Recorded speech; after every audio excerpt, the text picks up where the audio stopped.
Hello, hello, hello. Well, I'm back. Yeah, that's right. I'm back. We're doing some more Barbarian remastering, and the Barbarian for Dungeons and Dragons 5e is not finished as far as I'm concerned. We've still got further to go.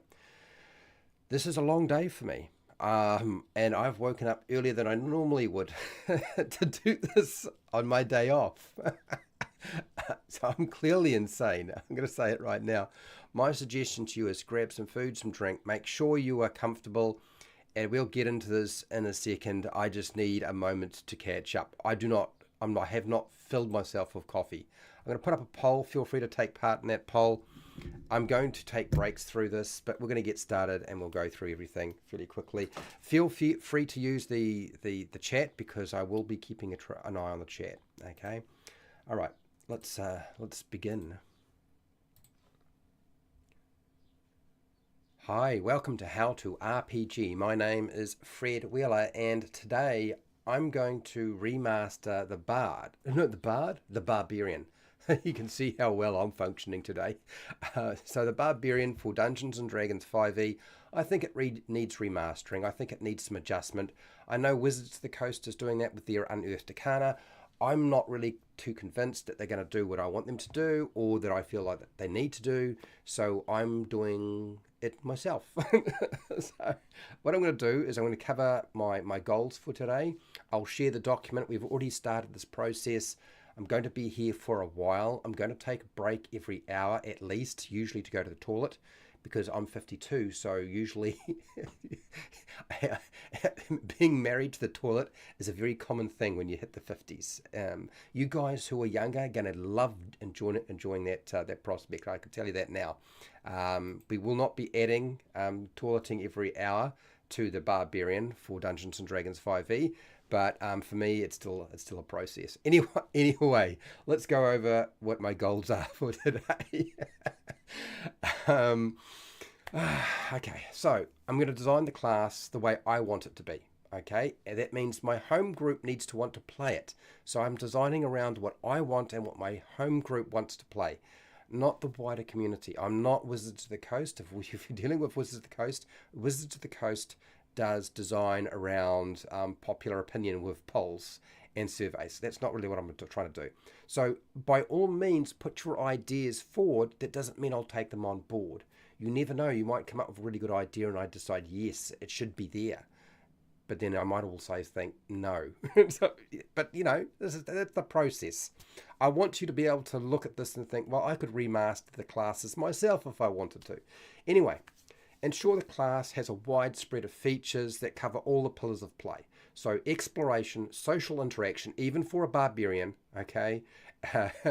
Combat, and the barbarian, pretty much that's all it does is combat. World building, and that X factor, which I'm not going to name, okay? Spread out the features across the levels so that they make sense depending on what level you are. I want to make level 10 features not suck, because anything from about level 10 upward, I always found that most of them in Dungeons and Dragons 5e, they kind of suck. They suck a lot. Also, to level 10 features upward, particularly, need to have fluff and story request requirements. There are things that you should need to do to get the feature that you're after. I'm going to probably ignore a lot of what Wizards of the Coast has done, Paizo, Kobold Press, and other publishers, because if they've got it right, I would have been using their stuff a long time ago, and I'm not because I don't feel like they have got it right. So that's where my head is at with regard to how I approach the other publishers. That doesn't mean I won't look at something that they've done and consider it and maybe integrate it or adjust it, but yeah, not really focusing on them. If they'd got it right, they would have stuck to it by now. Anyway, eliminate the desire to multi-class. And I feel like one of the weakest aspects of the game is the fact that when you design something, if you feel like you have to multi-class to get something out of that class, or you have to use a subclass, then you probably have done something wrong with the design of the class ultimately. And so that's one of the things I want to try to do is the top end features from level 10 upward need to be good enough that you do not want to multi-class because you would lose out on them. That's one of the big factors for me. Removing class features that use bonus actions because I don't like bonus actions. and recharging on a short rest. Short rest mechanics, not a fan of them, not a fan of using the bonus action, because ultimately my game that I'll be playing, which is a version, heavily modified version of 5e or Dungeons and Dragons, does not include a bonus action. So I kind of need to remove that for it to work. Now, as for your own games, you could certainly keep bonus actions, but that's not what my focus is. Ensure the Game Master has the necessary tools in the actual progression of the Barbarian class to adjudicate high-level features in particular. We need to give them enough tools so it's easy to do. I'll not make it more difficult for them. Remove subclasses and use a different system. So what I've done is I have used part of the progression of the subclass, but I've added in what I think is integral to that particular class, the Barbarian, and that is going to have more steps than you normally see in a subclass. So there will be more progression. You'll see something at high level and at low level and mid-range. There isn't sort of like a cutoff. So there are definitely more steps in that. And it's put in place to sort of replace the subclass system. I suppose you could drop the subclasses into that, but you would still have a problem in that one of them would be missing. So you maybe just use the one that I have provided. Anyway, that's where my head is at. I'm going to share the document that we've been working on. Last time we worked on adjusting a lot of the existing features and making them work slightly differently. So let's just go to chat first and then I'll share that. Hello Justin, how are you doing? I haven't played a bunch of 5e, but I have made a barbarian character. Oh good. Intimidation would be cool. Okay, so that was a big factor for me, is that I feel like the barbarian, one of the things they should be able to do is they should be better at intimidating somebody than anybody else, because physically they just look intimidating, don't they? Unless, of course, you've got a very short barbarian. Even that, just the very nature of a barbarian sort of evokes that I do not want to piss with them. I don't want to mess them up.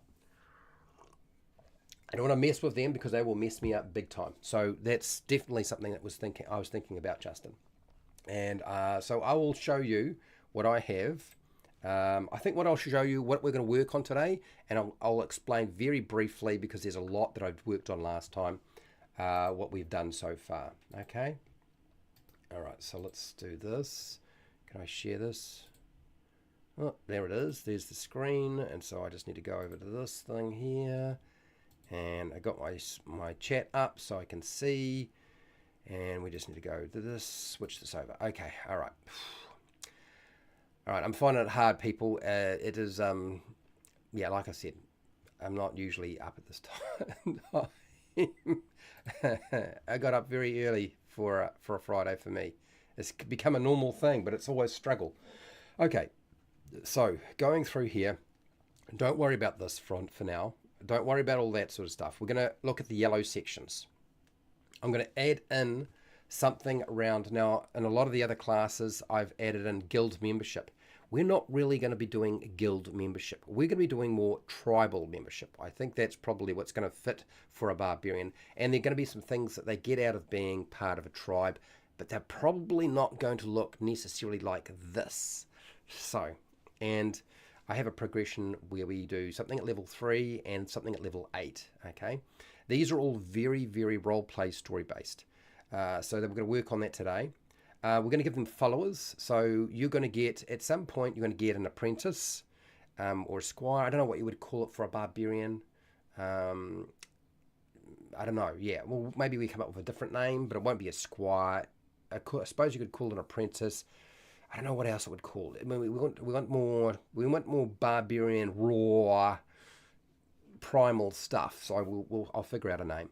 They're not going to be getting knights and veterans. We're going to give them tribal warriors. I think tribal warriors is a better option for them.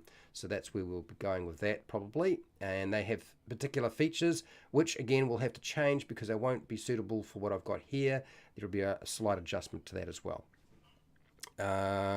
Tribal stuff sounds kooky, could be kooky. But it's a barbarian, so I feel like it should be tribal. Anyway, look, Property and stronghold rights, yes. Again, I'm not entirely sure how that's going to look. We'll work out how that comes out. Again, it won't be a monarch because we won't be having a monarch. It'll be something else. So a little bit, the flavor will be different, and probably the options. You're not necessarily going to get as many. I don't think that you necessarily have an enormous fortified stone castle or fortress if you are a barbarian. But look, hey, we'll go from there. So we're going to work on that. World Traveller, I want them to have something that they can do and use or have for travelling the world. So sailing ships definitely are on the cards. A few other things potentially. We're probably going to strip down some of the other stuff that I've put in here. This is a lot around the fighter that I used, so we're going to be working on that. And then I have Spirit Traveller. So I've decided that it would be really nice, and I haven't written this in, if our barbarian can travel in a spirit form from one place to the other. Say, talking to spirits, traveling the astral sea or planes, the ethereal plane, things like that. Something very different to what we're normally used to. That doesn't mean they can take somebody with them, but they can certainly do it themselves. We've already worked on a few other things here. Now, I haven't finished off the level 20 cap. We have the Primal Champion, which frankly I don't particularly like. Instead, I want to replace Primal Champion with Call the Barbarian Horde, where you can summon up to 500 plus berserkers to command as a small army a certain number of times. Basically, once a month you can summon this barbarian horde to do your bidding. Probably to sack a castle or fight another army, because that's the sort of thing you're probably going to be doing at level 20, right? So that's something we're going to work on today.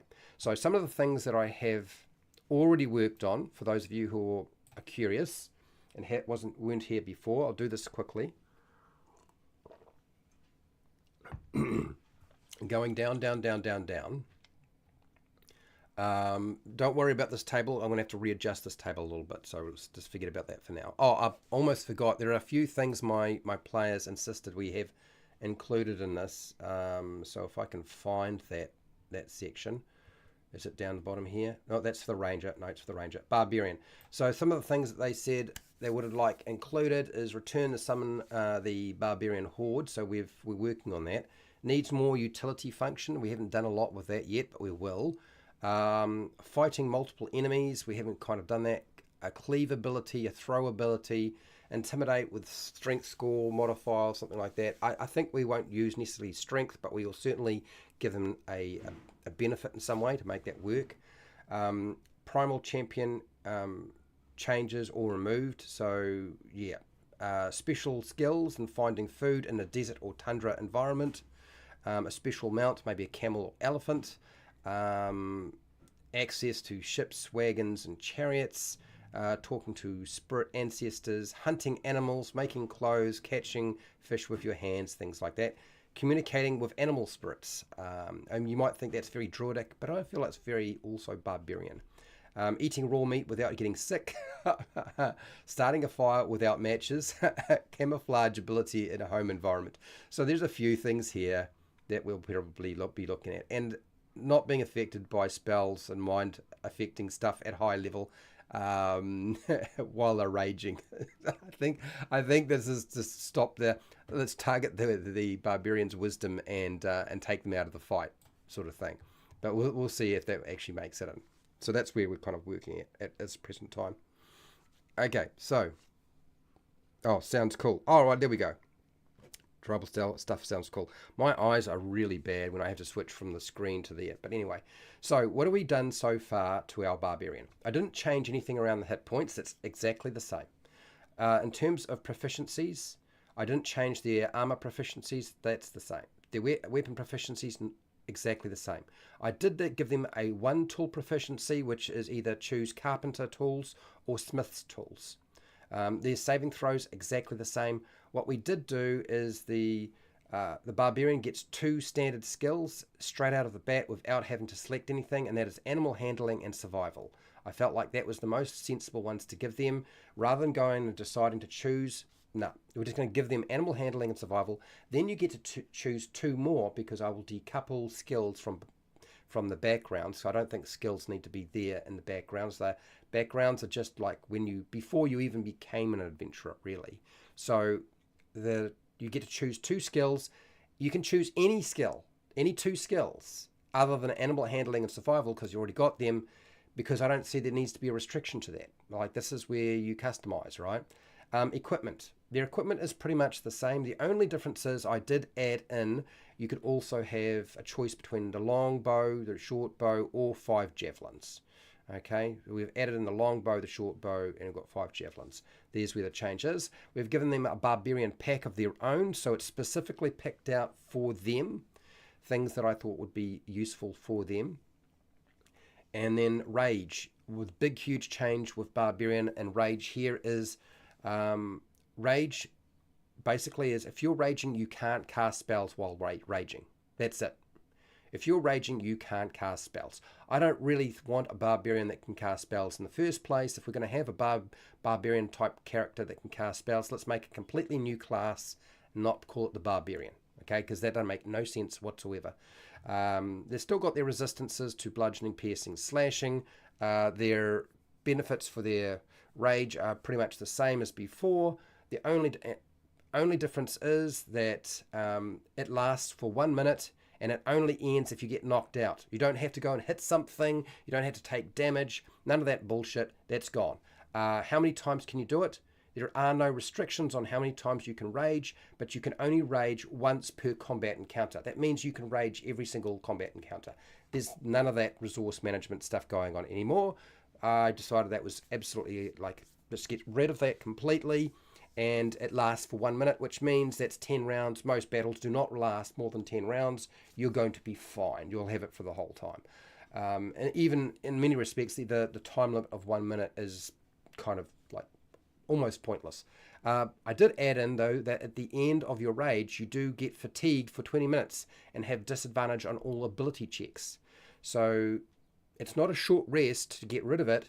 It's 20 minutes for your, the insulin and the pumping of your adrenaline into your body to slow down, so you're not tired anymore, because you've exerted yourself a lot. Whether this survives or not, play testing with my group, I don't know, but we'll certainly find out. I know that they will have. We did discuss it, and they were like, and we don't want exhaustion, but we don't want, so this is sort of an in-between thing.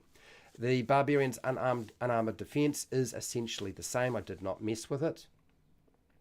Reckless attack, I have retooled it a little bit, so it reads a little bit, it makes a bit more sense, so it's not quite so confusing. It still should essentially work the same. You get advantage on a melee weapon attack roll that uses strength during your turn when you decide to go reckless, okay? And of course you'll have disadvantage, somebody will have advantage on you until the next turn if you do go reckless. Rapid reflexes. We added in rapid reflexes. This is something you probably haven't seen before, and that is basically we instead of it being called something else, it's like nerve connections trigger more quickly, they're faster, they respond more quickly, and so these reflexes make you more able to respond to the environment around you. What this basically means is you have advantage on dexterity saving throws against all effects. I don't stipulate that you need to see it, hear it, or any other that nonsense. It's just that your nerve connections are so much faster than everybody else's. When you make a dexterity saving throw, you get advantage. And to gain this benefit, you just can't be unconscious or incapacitated. So that simplifies, because before it was a bit, it talked about traps and other things like that, and I decided, and we got rid of it, and we just make it nice and simple. Easy to adjudicate, easy to understand, not much confusion is likely to happen. Primal Path is what I've replaced the subclasses with. But Primal Path, it looks like this. You get something at level 3, something at level 6, something at level 10, something at level 14, and also something at level 18. So you'll notice that you actually get more things with this system, but they're not all combat. I can assure you now that most of the stuff that I add in is not necessarily around battling and combat, even for a barbarian. So you're building out the other aspects of your game with your character. So you get more progressions and you're going to get different sort of stuff. I've already talked about how we're going to be working at that today. I have not changed the ability score improvement. I haven't said if you're using feats, you can substitute this in. But otherwise, it's just going to be, you increase one of your scores by 2 or 2 of your ability scores by 1. And you do that at level 4, 8, 12, 16, and 19. Extra attack is essentially the same. I didn't change that. Fast movement is essentially the same. Didn't change that. Feral instinct at level 7. So basically, it just gives you advantage on initiative rolls, and you can't be surprised at the beginning of a combat. We made it nice and simple. It's a little bit different to what it was before. I just think that cleans it up a lot more. Brutal critical. Brutal critical pretty much reads exactly the same. I don't think I needed to mess with that, so I left it alone. And that's more... I think that retaining brutal critical for a barbarian, since a barbarian is very much a specialized fighter, seemed to make sense. Relentless rage, starting at level 11. Okay, you basically, if you drop to 0 hit points, you have a chance to not go down. I changed the DC. Instead of being 10, which was ridiculous, I made it a 15. Okay, if you get your Constitution saving throw, you're on 1 hit point rather than 0 hit points. If you go down multiple times, the DC gets harder. So the only change I've made here is the DC's a little bit more difficult because a 10 is rather ridiculous. You'll notice there's one of these features is no longer existing. For those of you who are aware of how the Barbarian is built, there's a feature here that no longer exists because it's no longer required. Persistent rage, complete waste of your time, when of course you don't have to worry about it dropping off unless you are unconscious or dead or incapacitated. So, Indomitable Might, beginning at 15th level. For your strength checks, look, we put in a few more things. Basically, it said you could use your strength score instead of a strength check at level 15. It doesn't really appeal to me because I already use that system in my game for all of my characters. So it's a normal system in a way I play. So the line for this was kind of garbage. So instead, I've kept it for those of you who don't use that system, and I've added in, you get advantage on all strength checks that involve all athletics checks to climb, jump, swim, lift, push, drag, carry loads, or break objects. These are examples, but basically strength checks, you're going to get advantage. You also have advantage on saving throws that would knock you prone due to your immense strength and training. So you're not going to get knocked over anytime soon. With this, more than likely, it's probably going to be very hard. We've given them a gift, the Ancestors gift. I looked at this and I was really struggling with this. In the end, we decided that it would be a legendary magic item at level 18. It would probably be given to them by a spirit ancestor or a deity or a god. They could forge it themselves with superior information and skills and equipment and resources, but they had to go and complete a quest to get the special item or resources, and it's up to the game master's discretion how that would look. Okay, and even the magic item itself, what it will be up to them.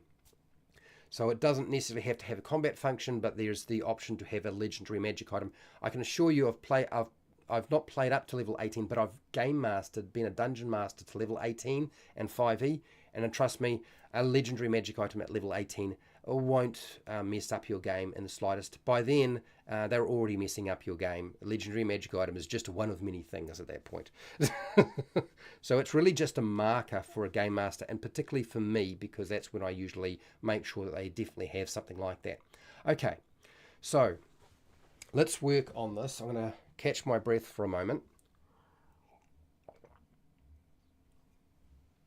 Because I've been talking so fast, so much. So let's have a look. This is where, and I still am really ambivalent about, because my players had insisted that I not take away anything and I could only add stuff, which is a really painful situation. So at this point, I want to ditch Primal Champion and just have cool Barbarian Horde, but based on the criteria that my players had, it makes the Barbarians level 20 feature right now probably one of the strongest out of all of the capstones I've done for all the classes, just because there's so much going on. So for those of you who are looking at this and saying, Fred, this is way too overpowered, I totally agree. But before I removed Primal Champion, which I want to do and probably will, I want to make sure my group is all right with that because I want to get rid of it.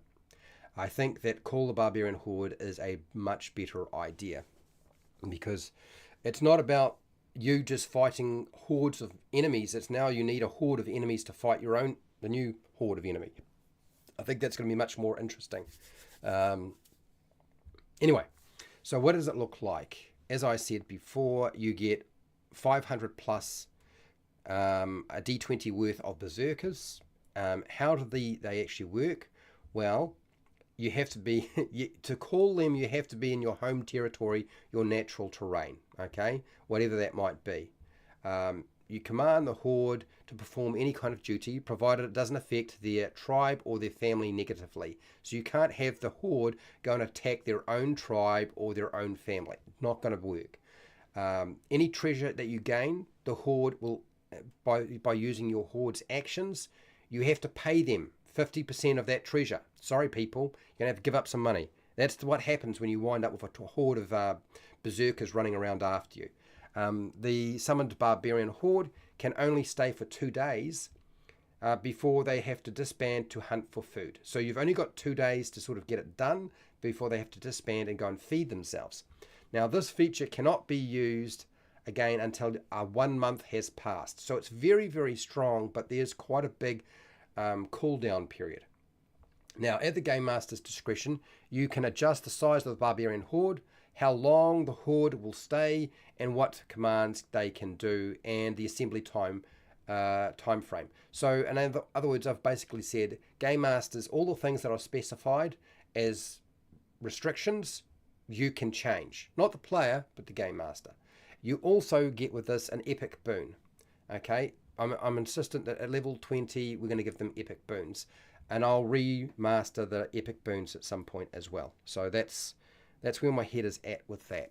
I'm going to leave this section alone for now. What I would like to do is just leave that alone, level 20, come back to it. And so I'm going to leave it in yellow for now. Okay. Maybe the title of Chieftain also being good at survival in multiple areas is a thought. Yes, well, that's why they've got proficiency in survival. That's why I put that down. And the title of Chieftain, yes, all of my players insisted we have the titles come back. AD&D, or Advanced Dungeons & Dragons, had titles. They want that to all come back, and I'm all for that. That's fine. Hello, William. It's been a while. How you doing, buddy? Call the Barbarian Horde. Yeah. Hell yeah. Exactly. It should have been there for a long time ago. Unleash the Horde. Special weapon, chainsaw hand. Hello, Pale Rider. How you doing? Could have a shaman class for a barbarian type spellcaster. So Pale Rider, that's exactly my point. Is if we're going to have a spellcasting barbarian-like type character, then it would be called a shaman rather than the barbarian. Yep. It needs to be its own class. Fred Huber, how you doing? Fred Huber is a patron. Thanks for being here. Did you move your normal starting time 2 hours? No, on a Friday in New Zealand, I start earlier. So normally on Sunday, Monday, Tuesday, Wednesday, and Thursday in New Zealand, whatever time that is in your country, I start at 12 p.m. noon. That's my time that I start. Of course, that changes because of daylight savings in my country and in your country. But on a Friday, I always start at 10 a.m. usually because I have to get finished and done because I have a Game Master Roundtable every fortnight. And also, too, I do these remasterings where I do a lot of design work, and that takes a lot of time. I can't get it done in 2 hours. I need 4 or 5 hours. So today, on a Friday for me in New Zealand, if you're in North America, it's Thursday. I start at 10 a.m. in my time. So it's 2 hours earlier than I normally would. And that's quite normal. Yep. Hello, Shiner81. How you doing? Okay, so so the level 20 feature is done. It's just which one do I take? Because right now I've got no other choice but to leave them until my players have a look at them and say, yeah, we're all right with that. Fred, you can ditch the other one. I'll make it clear. My players are power gamers, okay? But they do have some sense of nuance as well, so we'll see how we go. So let's start with the Spirit Traveller. We could start at the very beginning. I'm going to start backwards. I'm going to go from the back and go the other way. Another thing about the Ancestors gift is I was actually thinking of making a spirit weapon. Sort of like, given that the Ancestor, it's not necessary, because one of the things about the old Barbarian is it didn't like magic weapons. And it was it was tempting, and I don't know that I'll necessarily do this, but it was tempting to have some standard sort of features that the magic item would have, and it would just call it a spirit weapon or a spirit item rather than a magic item. But then I thought about it, and like, does it really matter? Ultimately, in the end, it doesn't really matter.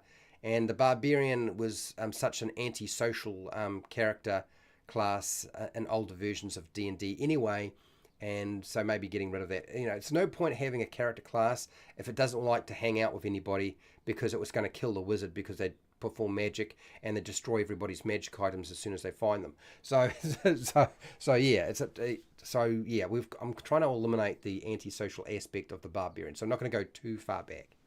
So at 16th level, the Barbarian. Let's put this in here. Barbarian. Barbarian can travel. Now we're not going to give this travel the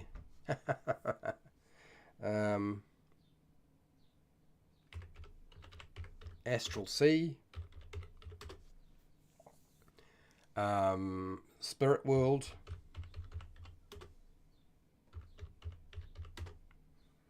or Ethereal Planes. Ethereal, no, that's not right. Let's try that again. Ethereal Plane with Game Master approval. No, I don't think that's going to be necessary.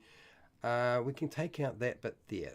That's not the bit that needs approval. We're just going to give them that ability. So we're going to go cut that out. I'll put that somewhere else, and we'll paste this right about here. Okay, so that's what we're trying to do. So we're allowing them quite a bit of flexibility in terms of traveling from one place to another. Hello, Jasper AK. How you doing? I took all of that anti-magic social stuff out of my Back Me Barbarian. Yeah, and I'm getting rid of the hat. Sorry, people. My head is going to explode otherwise. I just felt like it was really setting up a group for failure by having it there. It's like some of the things that the paladin would do, and the way people would play a paladin would undermine the party. And I mean not at the character level, but at the player level, and we don't want that. We want classes that can be played together without conflict, because that's not good. Okay. Additionally,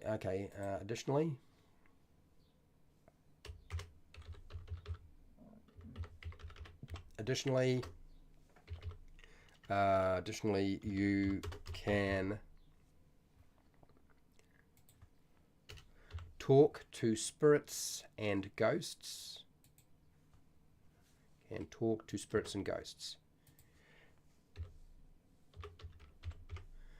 Now, the reason I want to do this is because there's always been an element to the Barbarian of communication with their ancestors. So I feel like we're going to give them this ability as part of their travel. And it's very much a exploration, and it's very much a social interaction feature. So I want that to be a part of them. So we'll put that in there. So it's like giving them speak with the dead all the time. There is no limit. I'm not putting a limit on how many times they can speak to ghosts and spirits, because who gives a shit? Okay, who gives a toss how many times they talk to ghosts and spirits. If they're talking to ghosts and spirits, it means they're not fighting them, and if they can resolve a situation without fighting and they're a barbarian, well done to the player. Good for them. All right. Now, in all cases, the barbarian, there we go. Barbarian. Now, I know my players are going to insist on this, so I've got to put in a, there's going to have to complete a quest sort of thing to be able to do this.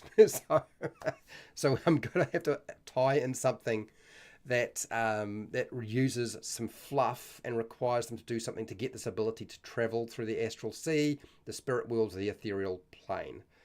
They can't take anybody else with them. It's just something they can do. Anyway. What have you got here? Hello, Pale Rider. What do you got here? I'm reading.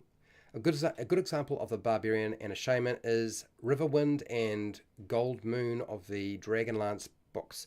Thank you. Okay. Yep.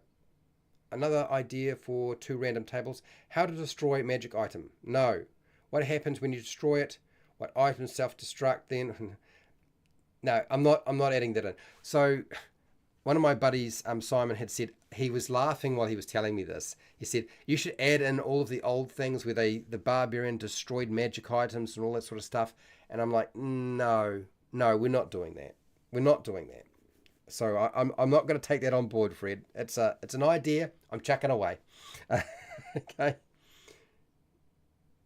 You're doing first. So I'm doing good after the first day of this year of sub teaching. All right, you substitute teacher. Well, all the best with that. I know that can be quite rough. I know that substitute teachers that I encountered when I was at school did not have a great time.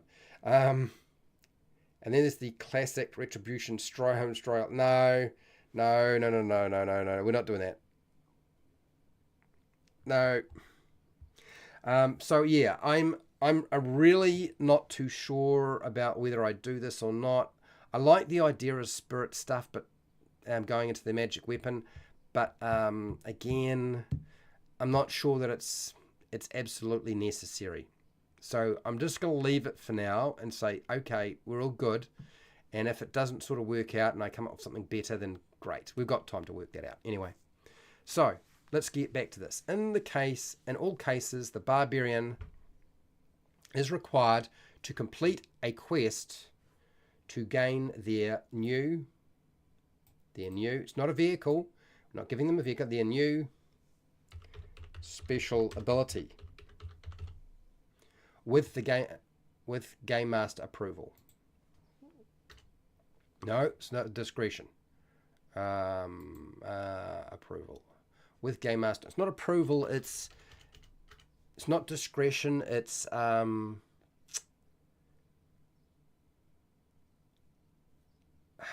is it determination? It's not determination. Guidance.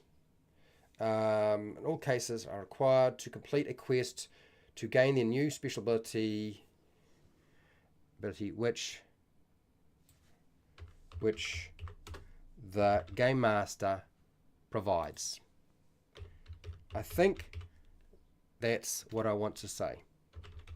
So as a Game Master, your job to come up with a quest so that they get their new special ability. So now, is this all I need to say about this? At 16th level, the Barbarian can travel the astral sea, spirit world, or ethereal plane. Additionally, you can talk to spirits and ghosts. In all cases, the Barbarian is required to complete a quest to gain their new special abilities, which the Game Master provides. Okay.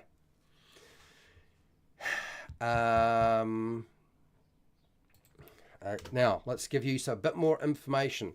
This can be a quest.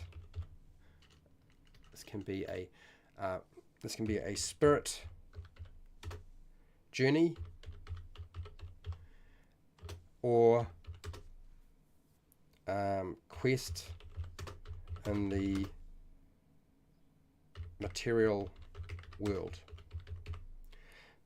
So some of the aspects, right? If you think about Aborigines, North American Indian, um, some of the tribes of Sumeria and so forth, they would go on what was essentially, I guess, described as a spirit journey. So they would take some sort of mind-altering drug and go on a spirit journey, and it was a thing they did alone. It was a solo adventure in many respects, rather than a journey with a group of individuals.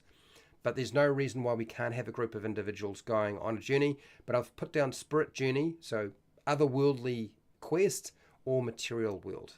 Is that enough information? I'm not sure, but that's where I wanted to go. I wanted them to be able to have that quest be in the afterlife or the spirit world or in the material world. The spirit world would probably be smarter because I feel like that's more in the flavor of a barbarian.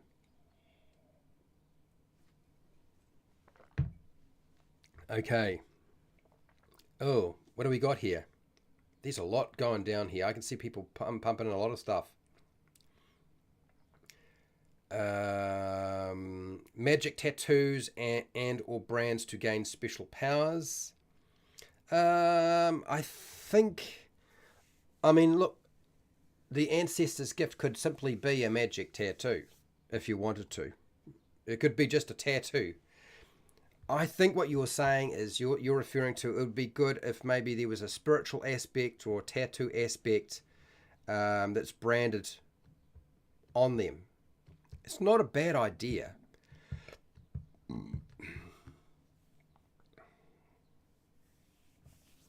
So let's do this. Let's okay, now I'm gonna go back to this, and we're gonna adjust Ancestor's Gift. Let's make it a tattoo. Let's make it a tattoo. I think I got an idea for that. I think that's a great idea. How to incorporate it? I got some ideas, so at least it's not dead in my brain. My fifth graders call me W, whatever that is, but it sounds good. Okay. I'm not. I'm unsure about magic tattoos. Probably not in my games. Well, so here's the thing. It could be a variety of different things. So we're going to just open it up a little bit. So let's have a look. Barbarian big wheel trike. What are those toddlers walking training things? Give them that button. I don't understand. A pogo stick. You want to give them a pogo stick? Magic paint that's applied by a shaman for special quests. Sprong. Charging plane. Sprong. Charge back. Okay. So let's unyellow the Spirit Traveller. I feel like the Spirit Traveller does what it needs to do. That's what I want it to sort of encompass. It's, I think, worded so it will make sense, which is fine. That's great. Good. I will underline it because that's kind of what I've been doing with a lot of these. And we will actually go back to the Ancestor's Gift. And so this is what we will do. Beginning at 18th level, your character is granted a legendary magic item.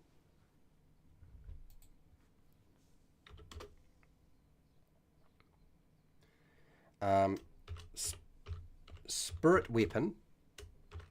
Spirit weapon. Let's go spirit weapon. Or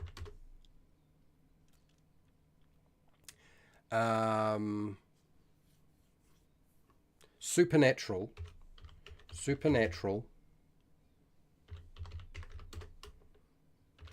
tattoo. I know my players will love the fact that they can make it 3 different potential things. The legendary magic item can be gifted by a spirit ancestor or deity that the barbarian has a relationship to. Otherwise, the legendary magic item can be forged with superior information and skills if you have the necessary equipment, resources, and training. All right. In any case, The character must be sent on a quest to claim the spirit item, the special item, or the resources to make it at the Game Master's discretion. The legendary magic item is determined by the Game Master with the player consultation. Right, so this is where we're going to open this up a bit. I'm going to give them a bit more guidance around what we would do with the spirit weapon and the supernatural tattoo. Let's really make this a barbarian thing where there's 3 different possibilities. I like that idea. So let's go here. That's not what I wanted. I just want to copy and paste. Come on, give it to me, you silly thing. No, stop it. Ah!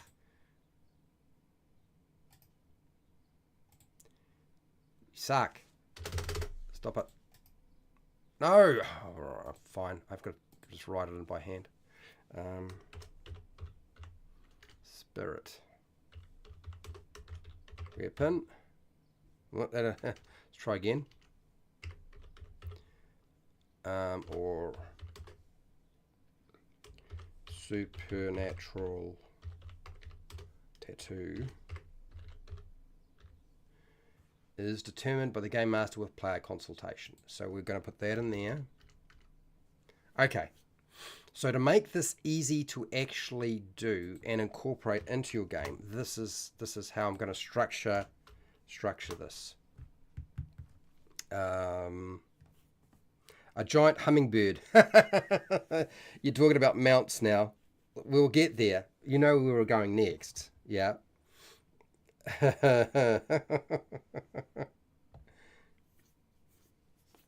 Yeah, I don't want to fix the grammar. Well, yeah, I suppose I should have fixed the grammar. But anyway, no, it's done. It's done. So now we need to tidy up the other aspect of this. In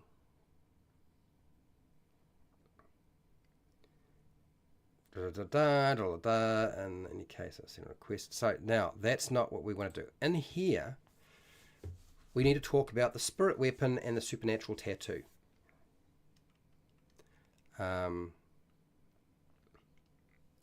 If a spirit weapon or tattoo or supernatural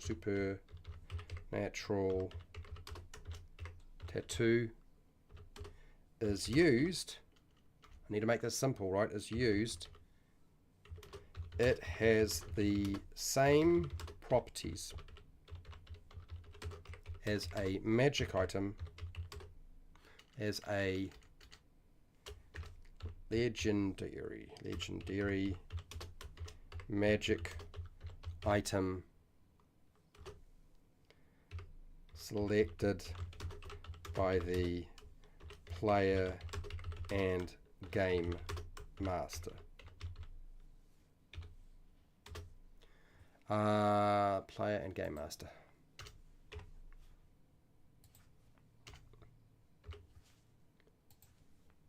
Does that make sense? So that will. So essentially, it's just a different cosmetic look. Really, it's a cosmetic difference rather than a mechanical difference. We're still really giving them something that has the properties of a legendary magic item, but it might take the form of a magic item or a spirit weapon, which isn't really magical, but it's imbued with, I guess, spirit stuff, or it's a supernatural tattoo. So we can go a couple of different ways. And that makes that a lot more barbarian-like. I think my players will like that. I don't know what people think of that, but I think that's the best way to go for now. And uses an appropriate attunement slot. Well, all legendary magic items should have requirement for attunement, in my opinion. If you're dealing with magic items that are legendary and they don't use up an attunement slot, I don't know what the hell you're doing with your design. I'm not going to deal with that. I'm going to let somebody else deal with that. That's an easy fix for a game master. So, yeah. Now Now that we've done that, we've done this. Let's get onto the World Traveler. You guys are already on that page, I can see, so that's fine. We can deal with that. Yep. Whoops. Sorry, people. I'm moving around too fast, and I just want to make sure that's all on the one page so you can see what's going on. Let's drop it down a little bit more just for now. Okay, so we'll underline it. World Traveler. Character. Full arm tattoos that make any weapon in the barbarian's hands overpowered. No, it doesn't have to be on an arm. The tattoo could be whatever it is going to be. The tattoo might not even be related to combat. It might be something else completely different. I don't know what the players in the Game Master is going to cook up, so I'm going to leave that for them to figure out. Do you know what I mean? Oh, you're saying the tattoo should use up a slot. Oh, I see what you're saying. All right. Okay, so you want me to add that aspect to it. Now I see what you're saying. Now I understand, Fred. Now I get it. Pale Riders. Yeah.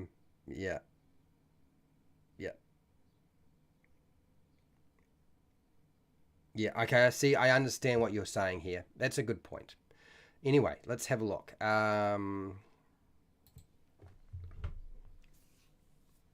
So here we go. It has the same properties as a legendary magic item selected by the player and Game Master.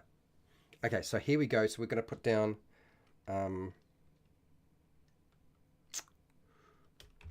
so spirit, weapons, and supernatural tattoos. Tattoos use up a magic item slot and always require attunement. Okay, so that keeps that restriction. Are you happy about that? Have we tied that down so it can't be abused? So I understand where you're going with this. Because then the choice is, oh, now I can have 3 magic items if I got a supernatural tattoo. I see where you're going with this. Or I could have a spirit weapon and still have 3 magic items because a spirit weapon is not really a magic item. I see where you're going with this. Okay, and maybe that's another thing I need to state as well.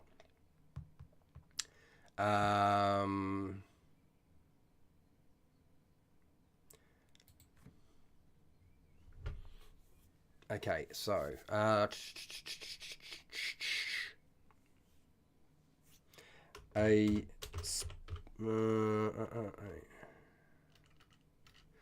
here we go. So let's go spirit weapon is technically have I got it right? Technically? No, technically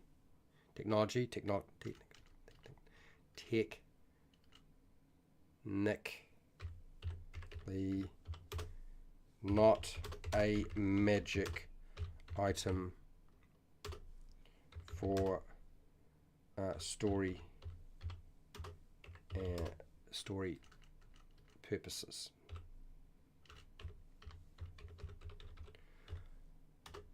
Story purposes? I think that'll do. I think that's got it.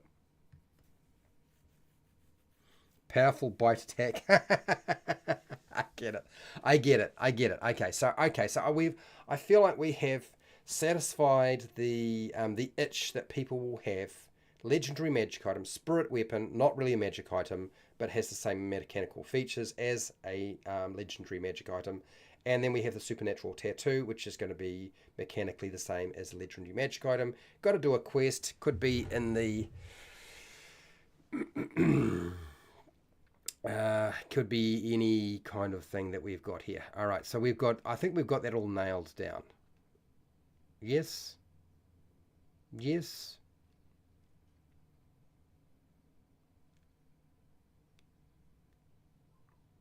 Okay, did I is there anything that I'm missing here? Let me just read this through, because I feel like I'm missing something and I don't know what it is.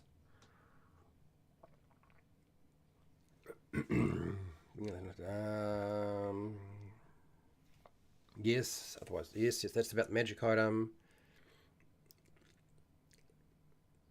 Okay, yes, yes, that's fine.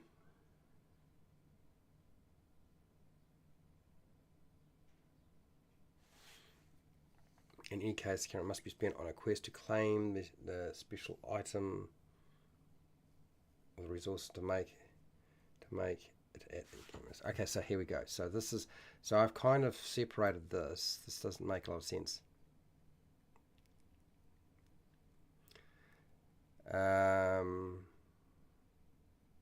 Okay, in any case, the character must be sent on a quest to claim the special item.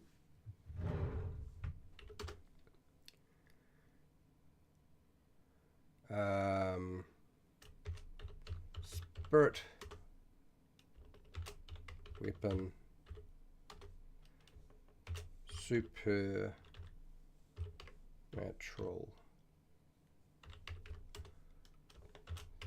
tattoo or the resources to make it at the game master's discretion and claim the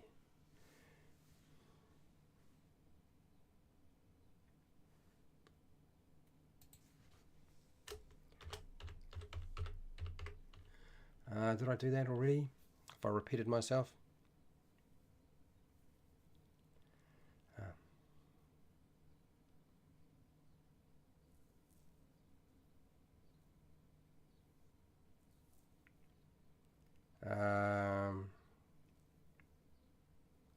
Yeah, I think that's right. So we need to make sure we have that line in there. You've got to do a quest to get whichever three you decide, there's a quest involved. Okay, I think that I've got it right. Sheesh, a little bit of stuff to figure out there, but got there. Tattooed knuckles with runes that enhance the grip power. The ogre gauntlets, I suppose. Clown nose. You guys are having too much fun. What have you been writing in here? Fingernails, claws. You're talking about you're going Wolverine on us, aren't you? That's what you're doing here. I can see it now. All right, so we spent a lot of time on that one. Let's move on and see if we can get the world traveler sorted out. So beginning at 14th level, your character can travel the world quickly with a specialized vehicle that is gifted by a... Now, we need to change this a little bit. Ancestor. I want to put ancestor and a spirit, ancestor, patron, deity, or powerful entity.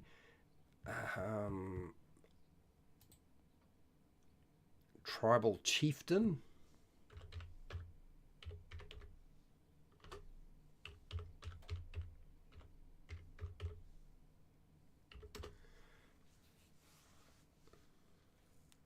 Okay, so we're just going to build it out a little bit more. Otherwise, it is built, stolen, captured, or found by your followers. That I am fine with. Vehicles available to the barbarian. We're going to change this a little bit. Are sailing ship, galley, warship. I'm removing submarine. We're not going to give them submarine. But a chariot,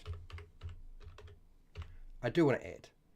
And wagons can be selected with approval from the game master. Okay. And we'll put them this. Now, there is something to be said for the fact that it would make a lot of sense to give them access to mounts as well. Because vehicles are all very well with a barbarian, but I kind of feel like a mount would be a good way to go. So I'm thinking of adding in a line regarding that. The barbarian is required to complete a quest to gain their new vehicle. And we'll put here, or mount. So we need to add in some mount options. Okay, all right. And it's top of the hour, and I should, yeah, a big wheel trike. You God, I know. Rocking horse, and he rocks us. And I'm going to give them a rocking horse. It's funny though. It's pretty funny. It's pretty good. I like it. It's funny, but it's not going to go in.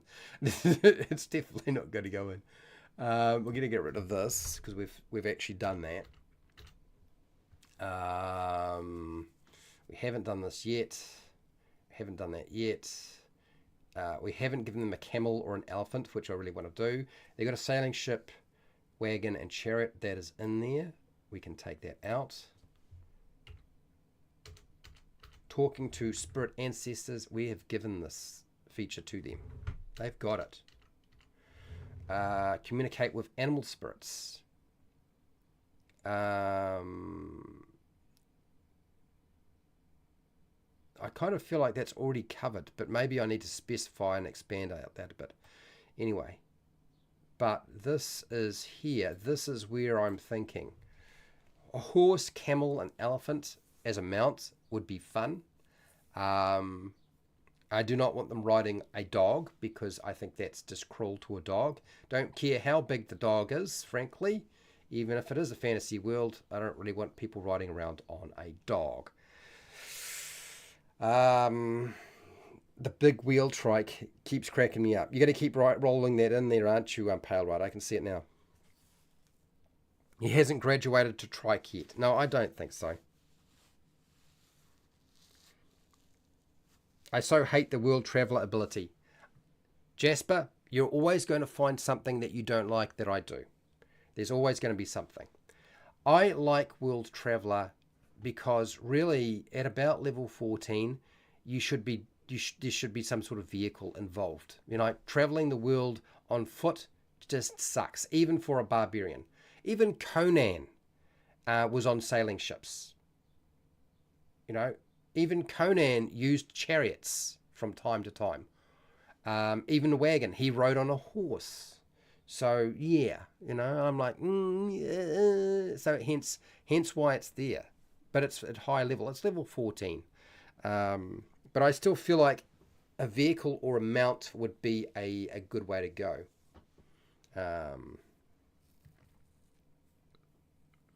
You agree about the mount? The barbarian with a submarine? Not in my game. No. That's why I took the submarine away. A figurine? I don't want to do a figurine. It's another magic item. And no. So we'll travel with a specialized vehicle or mount. That was gifted by a tribal. So I really want to have a mount section in here. So we're going to come back to this. I need to take a quick break. I'm going to let you guys fight it out. Give you the knives. Go for it. Be nice. Don't break any of the YouTube guidelines, people. Here we go. Hashtag. What types of mounts should a barbarian have access to?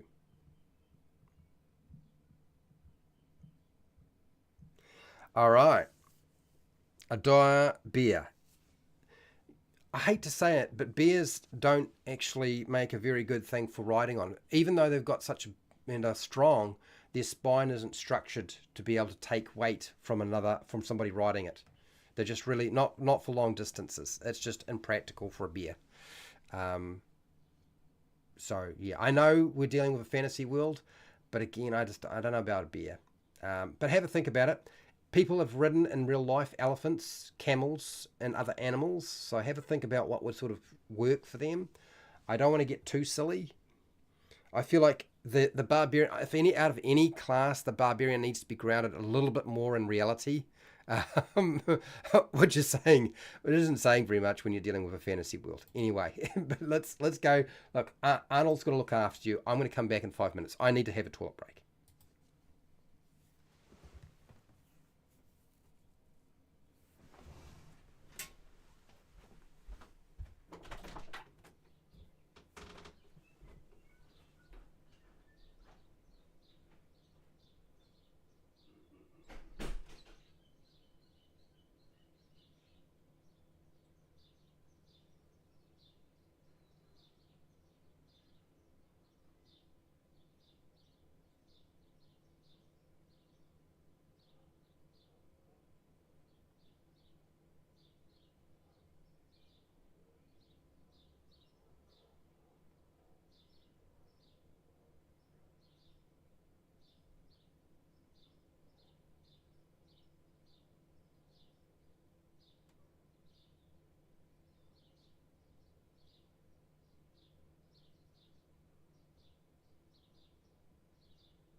Okay.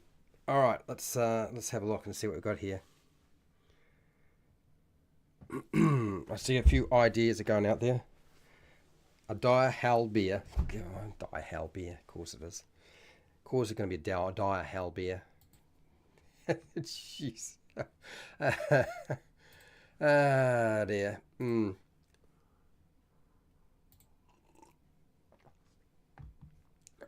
Okay, so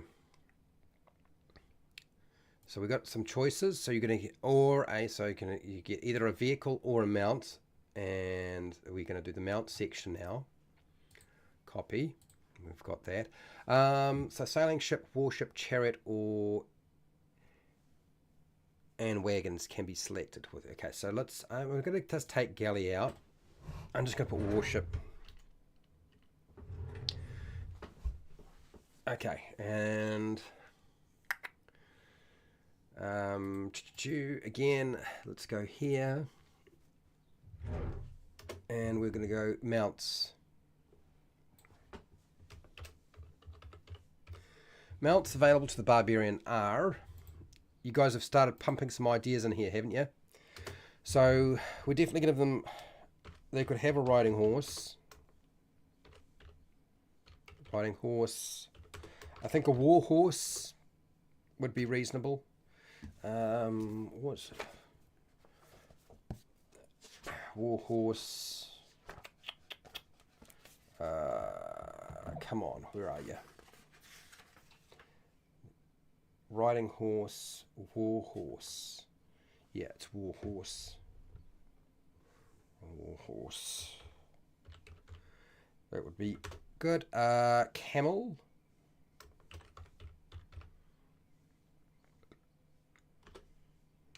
Elephant. Okay.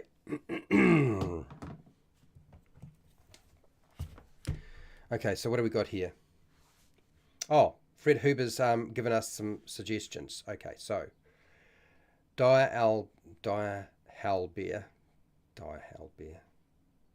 Fair point on the vehicles when you want to. So Fred, you put down horses, camels, yes, ostrich. No.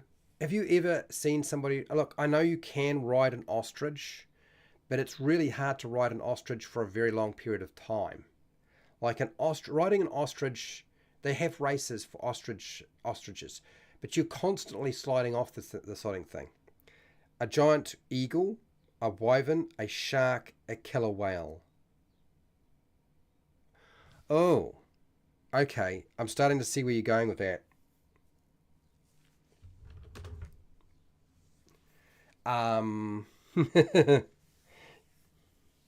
Merfolk can be barbarians too. I understand. And my meme today is sort of in that vein, is it not?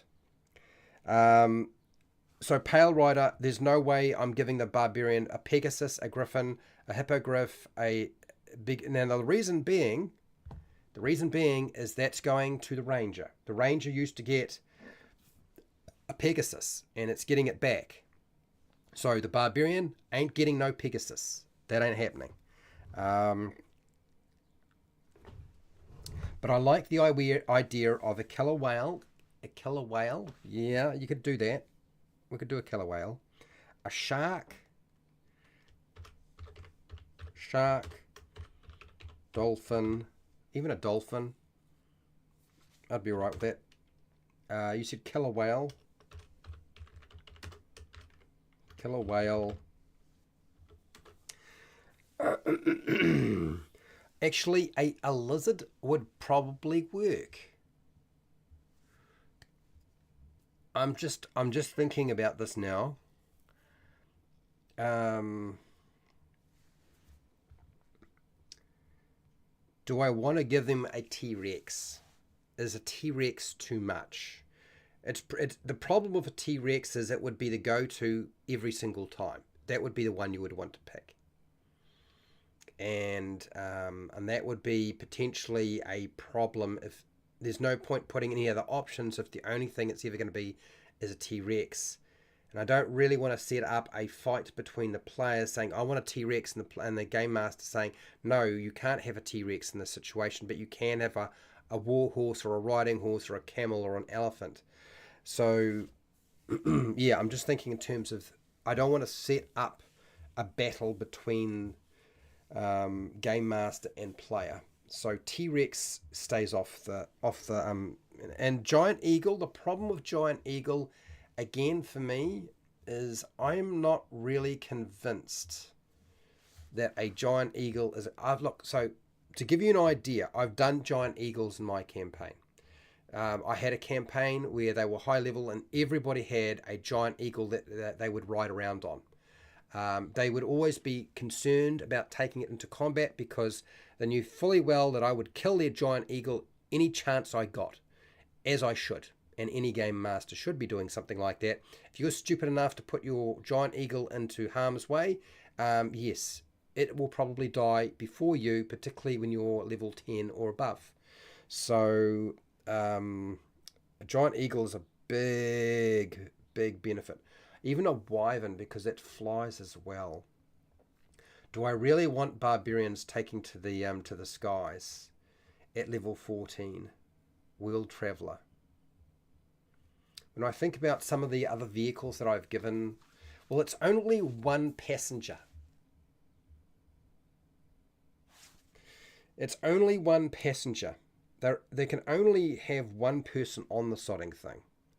And I did actually make it available. Flying ships are a thing for a fighter. They can actually get a flying ship, not necessarily just a warship. So, although that is at higher level, but yeah, maybe that's the way to go.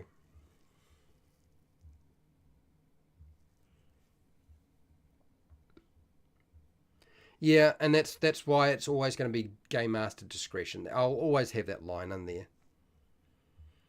But I'm just trying to think in terms of how bad of an issue is it if you put a barbarian on a flying eagle. it would be stupid to take them into battle because the barbarian will easily out survive a flying eagle, as it should, because it's the main character. It's one of the main characters anyway. No, actually, we could probably do that. Let's do that. I have actually done it. I've got some experience with it. Having an entire party, even with an entire party with flying eagles at level 14, no, I don't think that would actually be too much of an issue. So we can actually put that in. Yeah. Giant eagle. It's still going to require the game master to approve it, but you know, and that line will go in. Don't you worry. A wyvern is an interesting idea.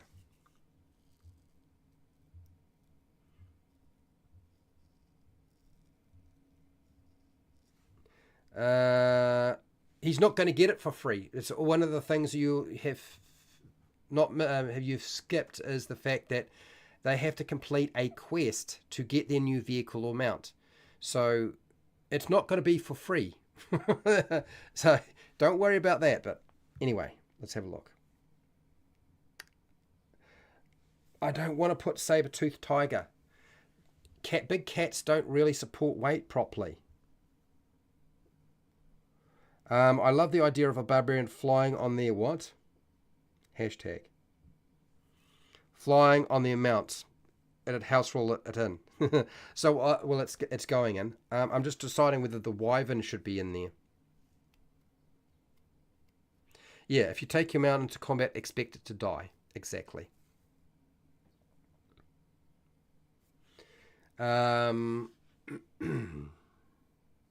So you want to have a clause in there about the mount that it has to be limited to. It's not a bad idea. Yeah. So.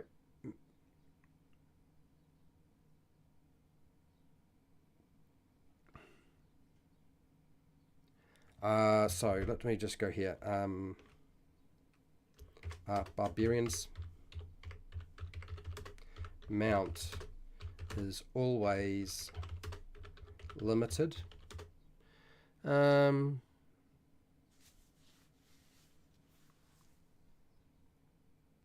don't know that needs to be there. I'm just thinking of some other situations that might crop up. Row them in the Isle of Dread. World traveller should not be tied to a particular mount or vehicle. Rather, they know a place or know a person who does. Then they go get the thing, make the journey. Flame horse from Kroll. So yeah. So again, as I said, with Game Master approval, and there's a quest required to get the vehicle or the mount. That's already tied in there. So we don't need to worry about it just being, oh, you're getting it for free. You're not getting nothing for free, people. Okay? Make people jump through all sorts of things. Does the 5e paladin have to complete a quest? I think they should. I think they should definitely have to complete a quest to get their warhorse. Absolutely. I'm not doing that right now today, Jasper. We'll get to the paladin. The paladin, I don't want to do the paladin too quickly because it pisses all over the cleric, and it's annoyed me for years. This I despise the Find Steed spell. I really do. It's too cool to ride a tiger. No, tigers are too cool to have somebody riding it. That's the thing. That's the issue. It doesn't want anybody riding it. It will eat you though. Okay, so we've got camel mounts. Yes, available. A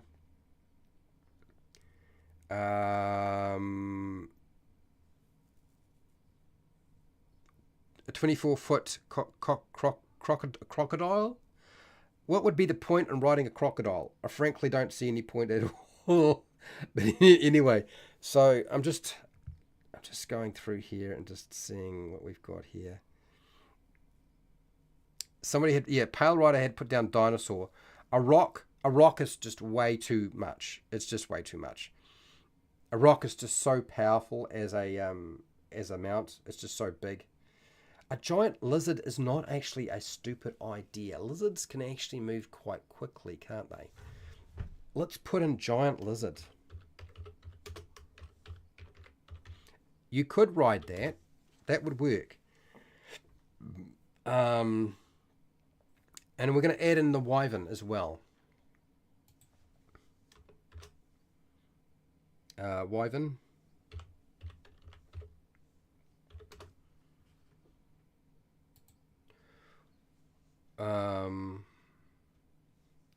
Or other animal, or other animal that the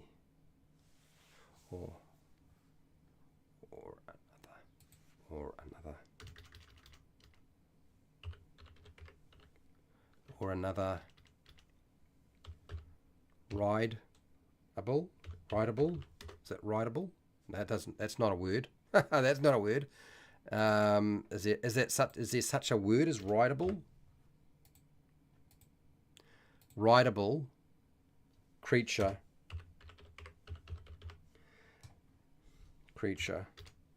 that the game master approves.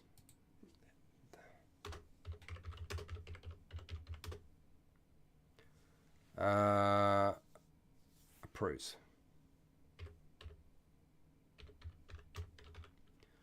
Okay, I think that's got it. I hope so. A donkey. Yes, we could. Look, I don't honestly think that not having a donkey as an option is a bad thing. I don't know that anybody's going to want a donkey, but you could have a donkey. We'll add in donkey. That's fine. Donkey.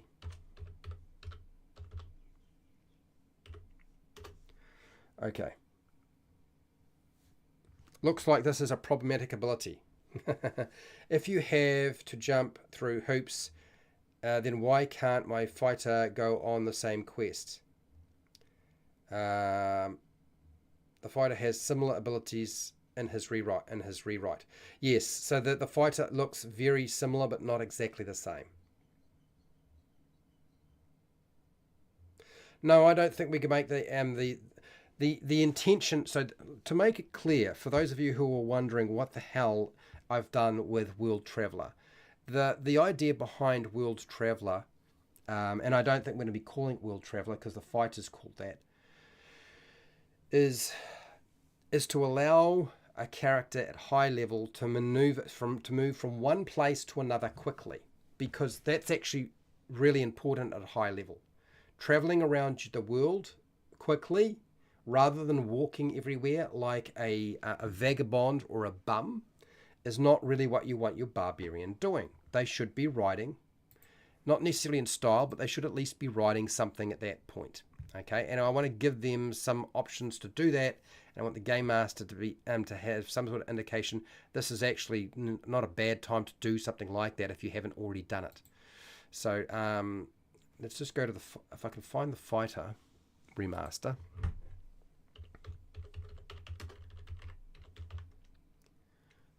Fighter remaster class. So the fighter remaster class is already on Patreon. And so let's go down and find the one that I used for that one. So that's called. It's got World Traveller. So we don't want to call it World Traveller. I can't remember what else we called some of the other ones. I called it World Traveller, Wasteland Wanderer. Much better. Much better.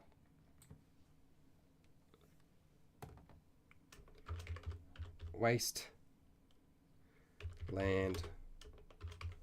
Wanderer.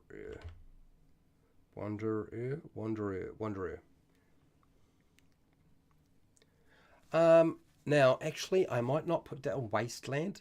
Wilderness Wanderer, though. Wilderness Wanderer. That's better. Whoops, jumped the gun. Let's see Fred's says about the Manticore. Manticore, an intelligent monster, is in, but not a saber-toothed tiger. I didn't put down Manticore. Where did I put Manticore? I didn't say anything about Manticore. Let's get real. If anybody knows anything about the Manticore, you know that the Manticore struggles to fly around without falling on its face. It's such a bad flyer. You would not want to ride a manticore, okay? You would die. It would fly you into the side of a mountain if it had to support your weight as well. It struggles to maneuver as it is. It's got the best wings you could imagine, which are bat wings, but its body shape and how it's balanced, it just flies like an out of control old bi-wing that's got holes through it because it's got shot down. It flies like a mess. So you wouldn't be flying around on a manticore, not unless you as the game master decided that was going to be a thing. I wouldn't put manticore down because it doesn't make sense to me. Okay? They just wouldn't be able to pull it off. Anyway.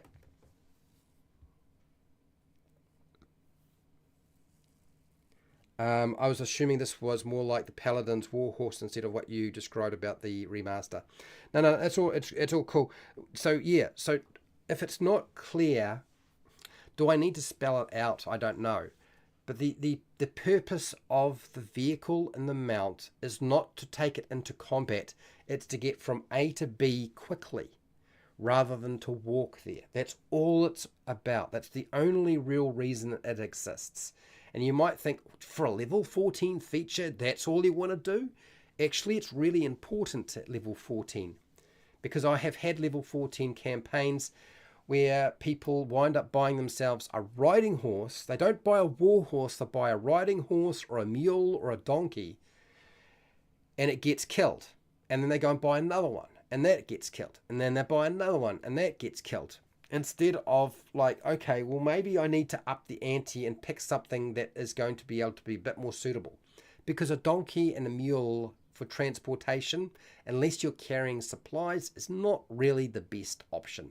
Okay? It is really just a travel vehicle. It's a travel mode. Not a vehicle, it's a travel mode. That's what it's supposed to achieve. And I have always found that mobility at high level is always underplayed. I don't think people understand just how important it is.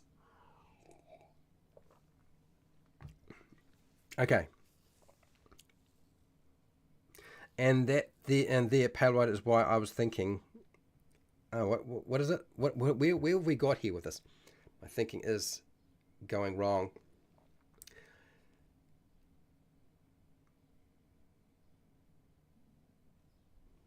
Well, here's the thing.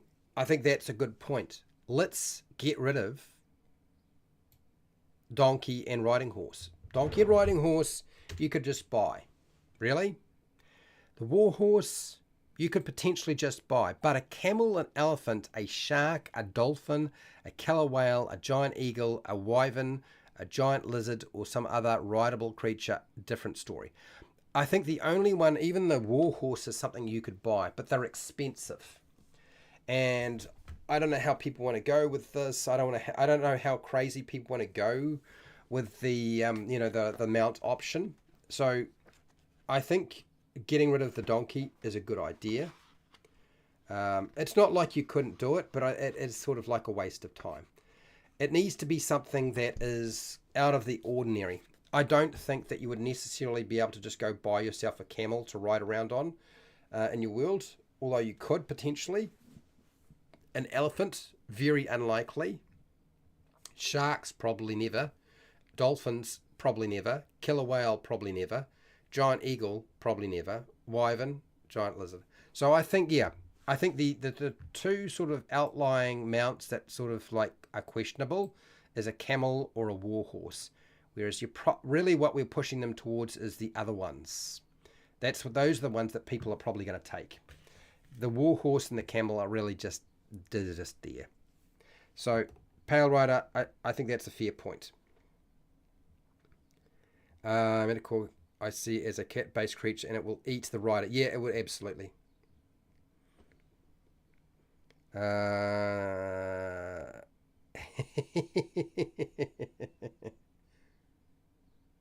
Yeah, the riding mount needs to be a bit more special. Yeah, that's why we've given them some options. And I think I don't want to go. Look, there's a section that says here, and any rideable creature that the game master approves. So if you approve of a saber-toothed tiger, then you do it. If you decide to do something else with it, for me, I'm going to make it look like this. These are my suggestions. Yeah,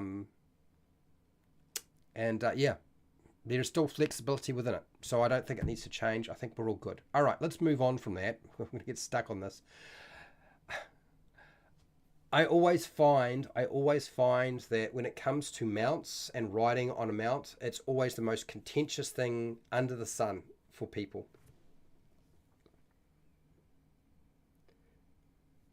About the cost. Yeah. So yeah, it's very cheap to buy a riding horse and a donkey. The others you really couldn't buy very easily. Anyway, so what have we got here? If the mounts keep getting... Yeah, exactly. I charged in on my horse. The enemy shoots the horse and it falls.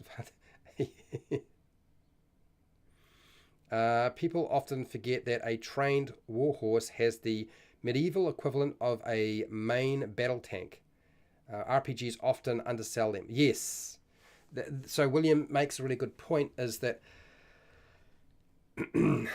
a warhorse is armored. Like they have much better armor. They're trained for battle too. Camel is 100 and back me.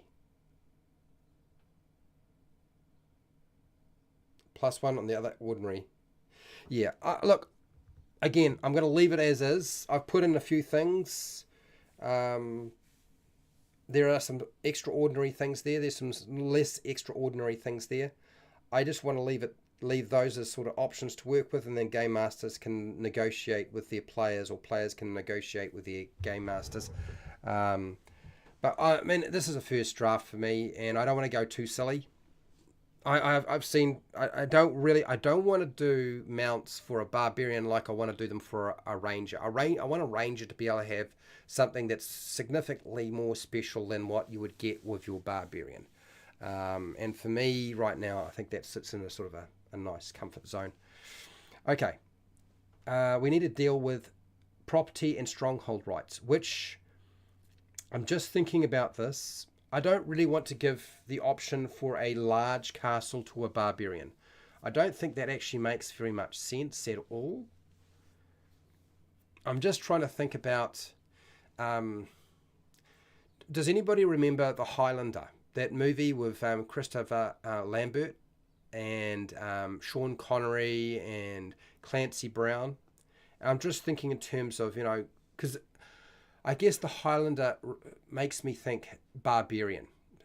Scottish Highlands, barbarian. What sort of keep or stronghold would you have? And I'm tempted to remove the large castle for that. 7 years of training a baby griffin. No, I'm giving the griffin to the ranger. If you want to do that for your game, you go for it. It's done.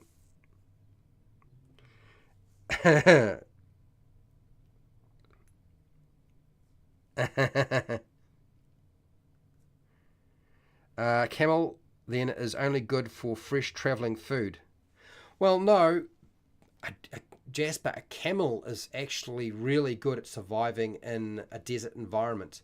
So if you're playing in a desert environment, a camel's a pretty good choice. Horses usually can't survive in the same environment as a camel, and certainly an elephant couldn't. And even the flying creatures would struggle to a large degree too. So yeah, I don't know about that. Hatch a dragon. So I've had dragons and people flying around on dragons. Not going to happen. You guys make that choice. I'm not putting that into the character thing. It's not going to happen.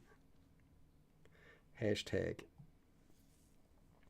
A barbarian should have the ability to level a castle and claim it as a barbarian land, which a tribe then occupies and becomes a barbarian base.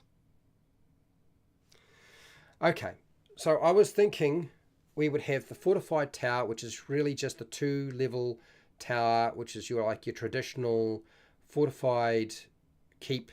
Yep, it's just one building, right? That definitely needs to be there. The small castle, I still want them to have access to that.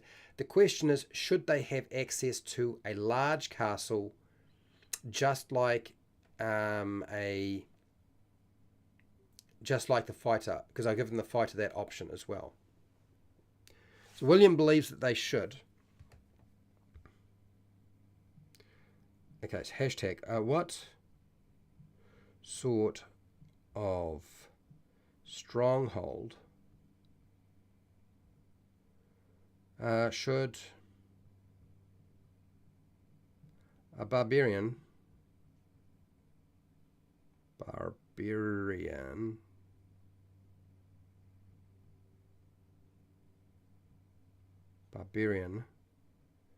have access to?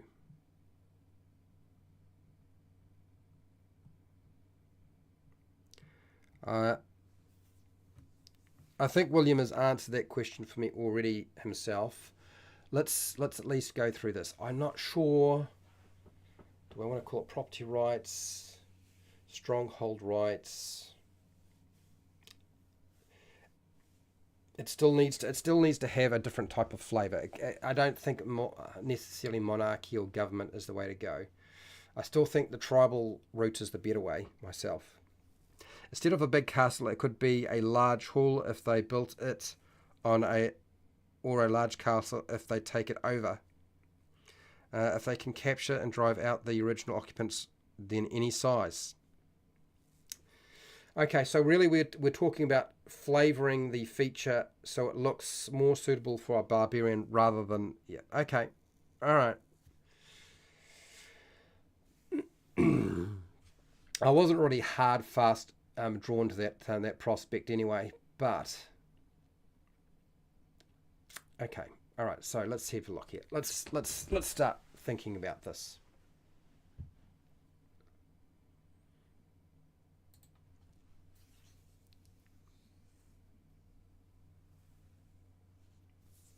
Okay. Yeah. My brain is a little mush. I'm just trying to decide how I'm going to do this.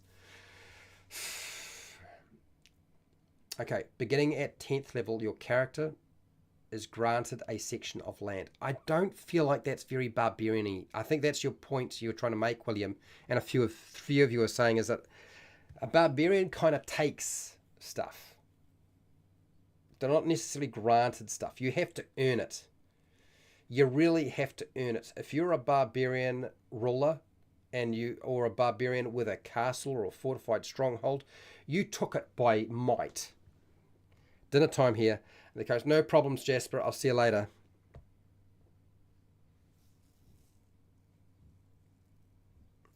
And Fred, I agree that a tribe would tend to not have... This is why I'm like, is there a way of giving them something that's more mobile? You know, break it down, move it around, stuff like that.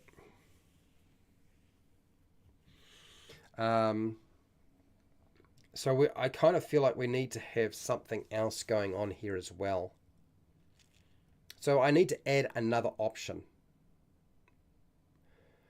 Because I do feel like there are barbarians who would have castles, and there are barbarians who would be nomadic. If we think in terms of the barbarians of Europe, they did have castles. Okay, they did have castles. Some of them were small, some of them were large.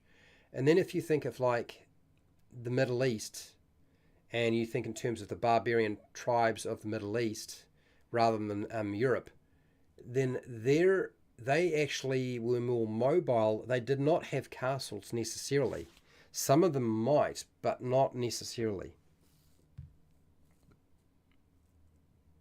So I think we need to open this up. I think you're right, Pale Rider, and I think a few of you have already made this point, that this actually needs to be...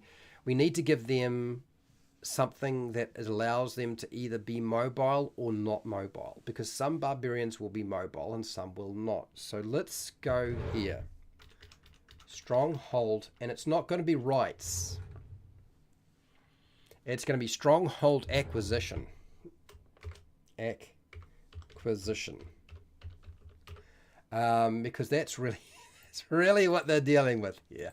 Is they're going to acquire it, probably by force, or they're going to earn it. So here, beginning at 10th level, your character is not is not granted. Your character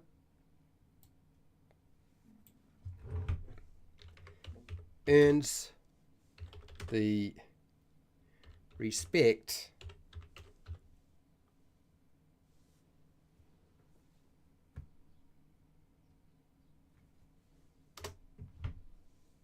of a tribe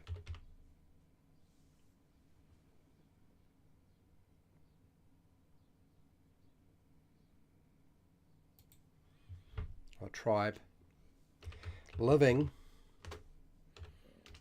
on a section of land, tribe of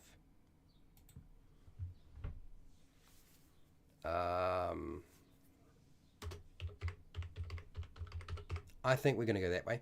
Tribe of barbarians living on a section of land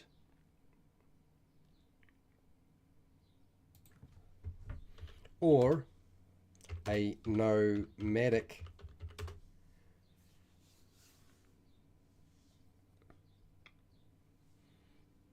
tribal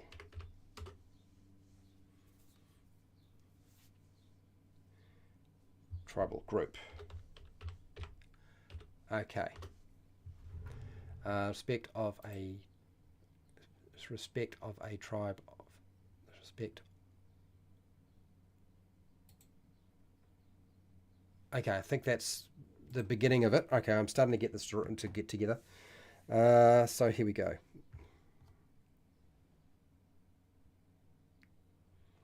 The time would have to limit the struggle.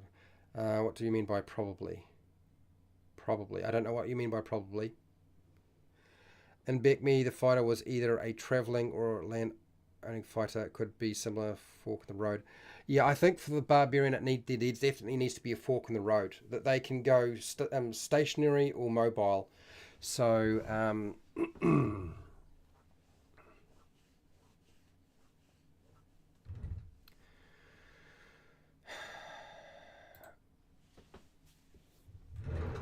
and I think that might be it. A caravan of nomadic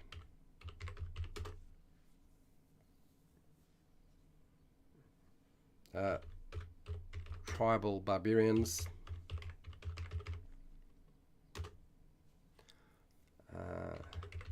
that move across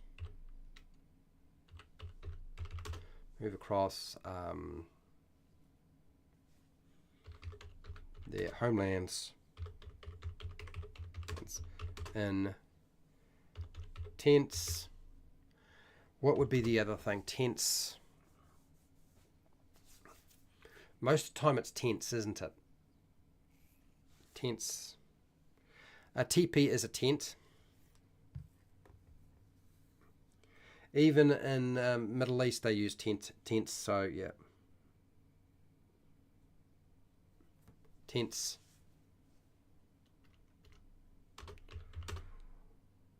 Tents or wagons. We're going to go that way.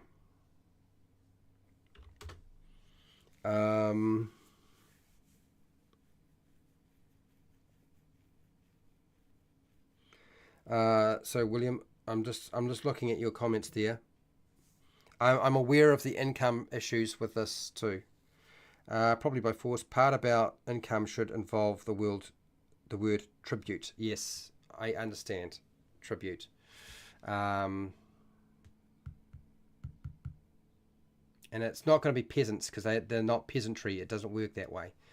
So yeah, I'll make sure I write down the word tribute so I don't forget because it's a good point. Could be cave formations.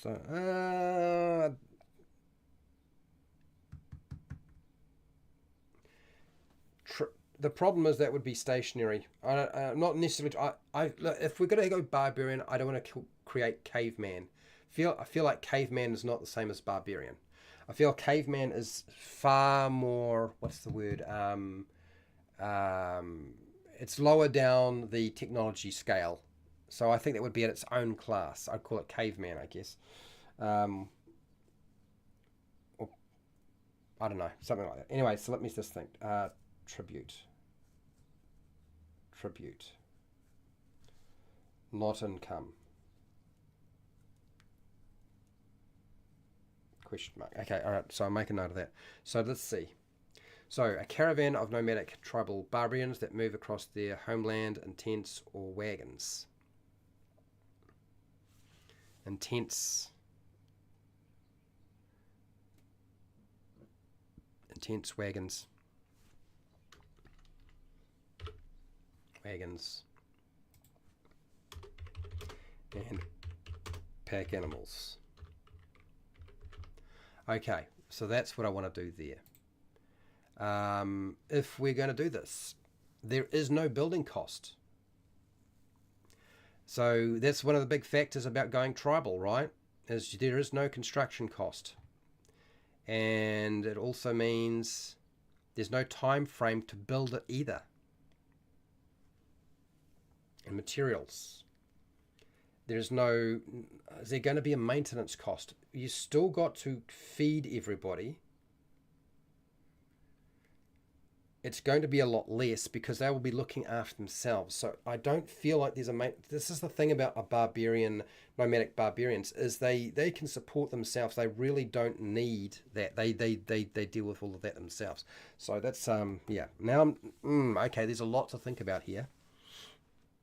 Persian barbarians would charge merchants traveling the Silk Road a toll. Oh, really? Didn't know that. Now I do.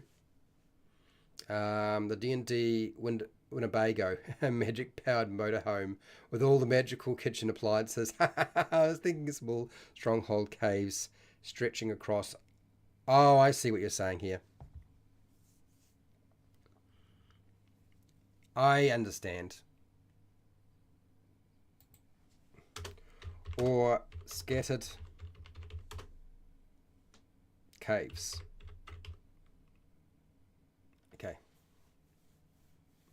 Okay, so a caravan of nomadic tribal barbarians that move across their homeland in tents, wagons, pack animals, that move across their homeland and live in tents, wagons, pack animal wagons, or scattered caves. So let's do that. Now let's deal with the cost of this, because there really isn't a maintenance cost, but there will be a formation of individuals. So this is the interesting thing about this right now, as I wasn't expecting that. There's no area, so we don't need to worry about that.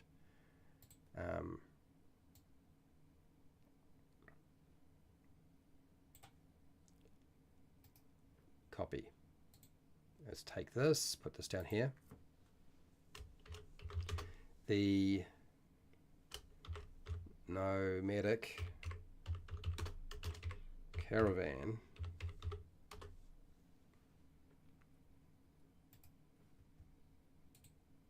takes no time to build, costs nothing, has no maintenance cost per month,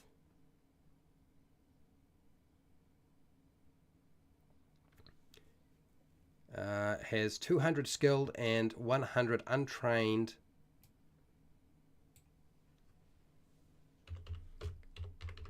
tribal. Now it's probably not going to be that way. It's going to be another way around. Untrained tribal barbarians to operate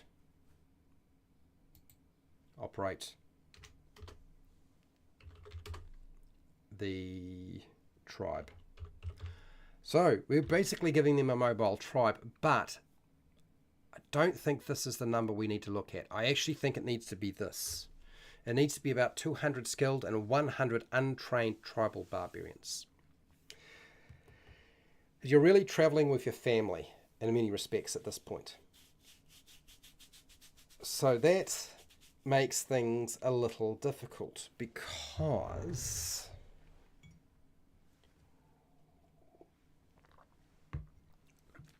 okay, let's have a look here.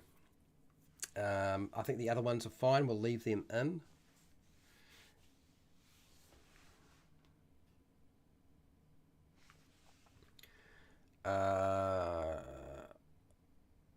Skilled. I'm going to put here barbarians. With Barracuda to guard the entries like... What's this? What do you got here, Fred? I missed this. Let me just see it again. The Dobermans. Ah, right. They did have a lot of animals, didn't they not? I do remember there were quite a few animals and barbarian tribes. Well, certain tribes, not necessarily all tribes, but yeah.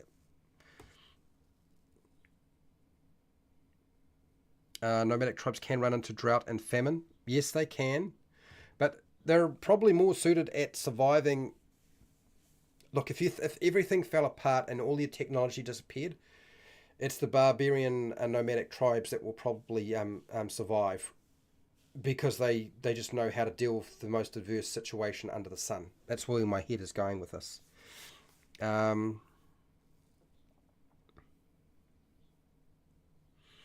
not going to do that. I'm just going to say yeah. I mean, you could really we have another tribal. We do have a followers system in place. Remember, we have a followers system in place. That's coming up next. That's not going to be built into this. That needs to be dealt with later.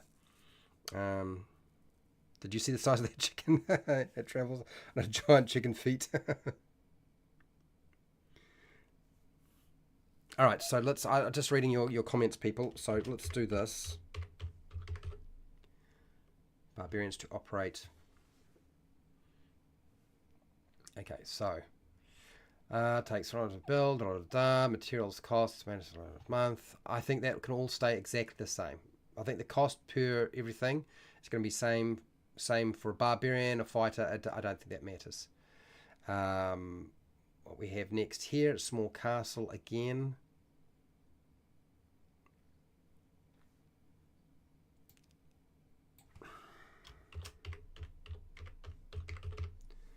Barbarians to operate over there. So we've got that. That's fine. And we'll just take this.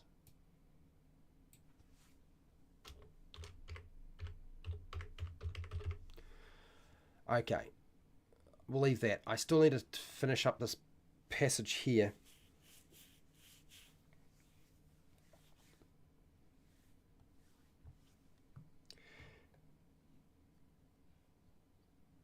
What do you got here? Pale Rider. If and when they take over a castle, they could... Sorry, I can't see it. The heart's in the way. Okay, here we go. If and when they take over a castle, they could offer the craftsmen a place in their tribe with all the benefits that come with that, as long as they keep doing their job. Yep, yep, they could. They could. So, I need to build in some stuff around this. Beginning at 10th level, your character earns the respect of a tribe of barbarians living on a section of land or a nomadic tribal group.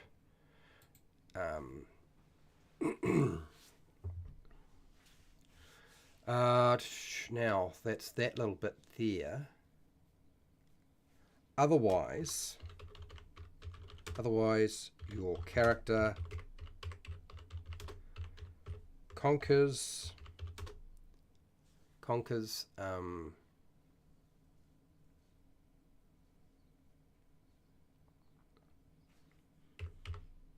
another. My players are going to love this. Otherwise, your character conquers another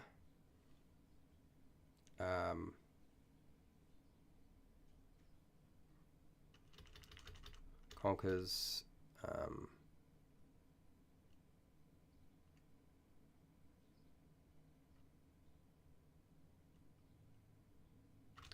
conquers an area of land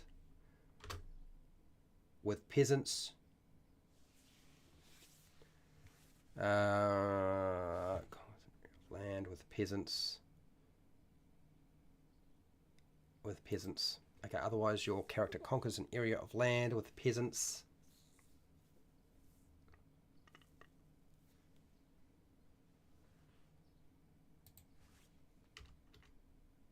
Peasants that fall under your protection. I think that's what we want. The young gun answer. I saw the Baba Yaga reference. Don't worry, I did spot it. Okay, so that's that bit.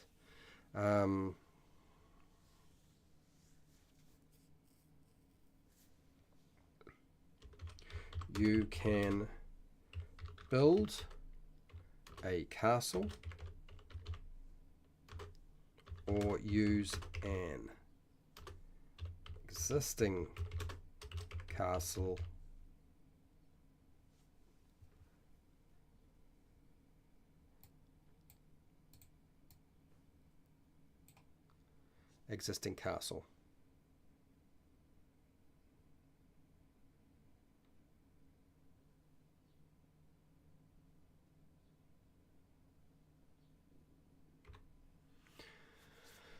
under your protection.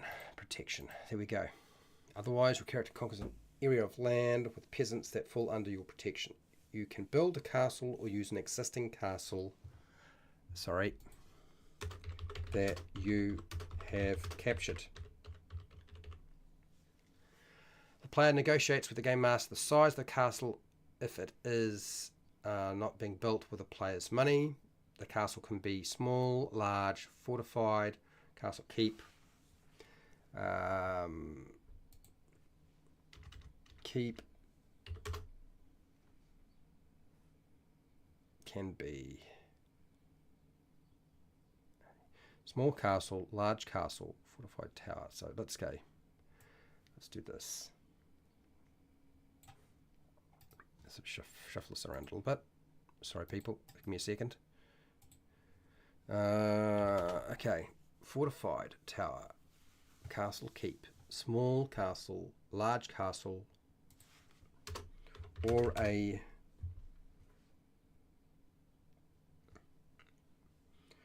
nomadic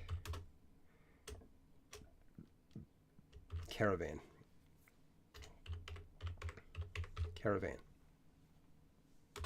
of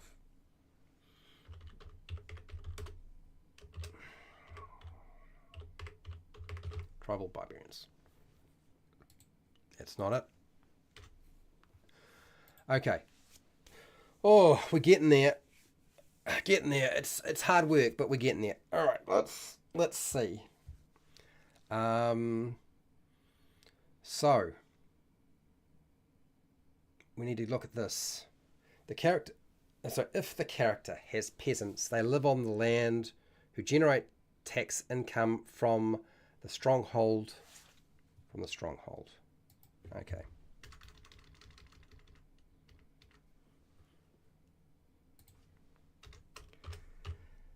So if the character has peasants, they live on their land who generate not taxation, tribute.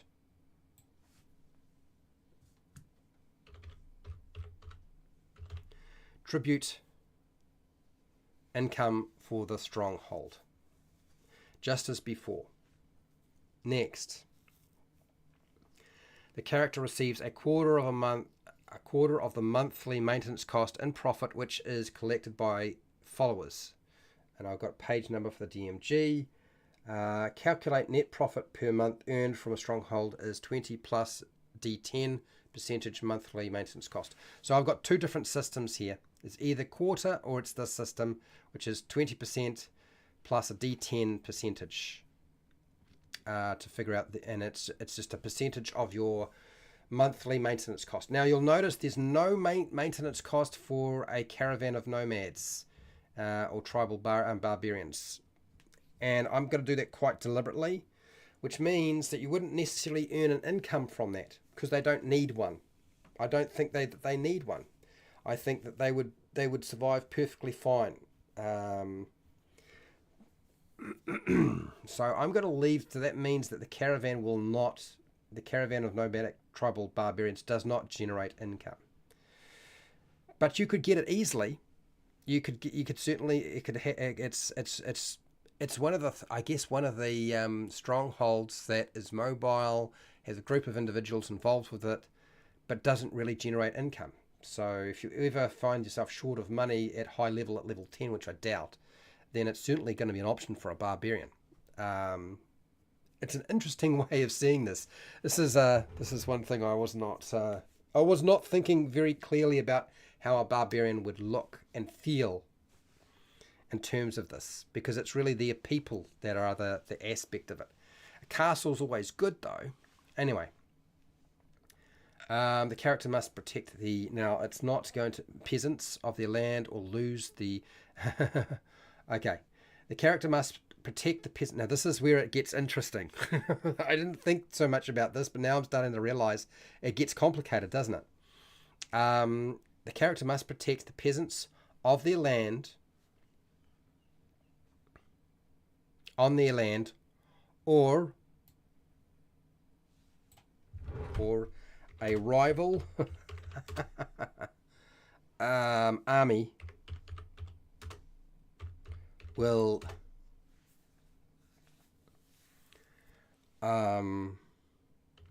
force them to surrender. No, that's not right. Surrender the castle and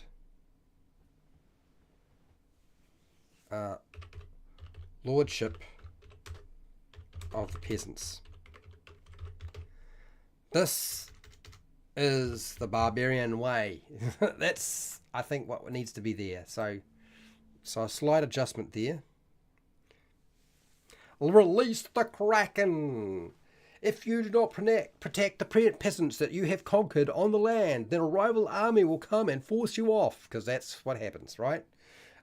Because castles and fortresses take so much time to build, and they are valuable to other factions, castles need to be protected during the construction process by the player character or hired troops. So I've put that in there. I have not said anything about the fact that the caravan does not generate income, and I'm probably going to have to say that because that's going to be a question that's going to come up. Or the peasants revolt. So yeah, don't mess with the peasants. Absolutely. The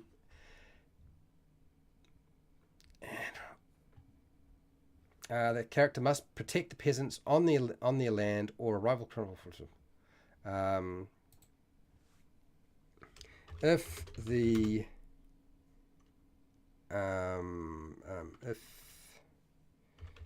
your leadership mistreats the peasants, they may also revolt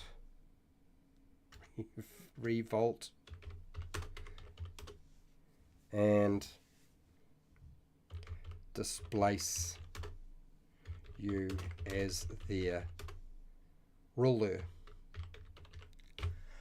Yes. They may. Yeah, okay, I think I got that right. I'm being repressed. Peasants are designed to be repressed.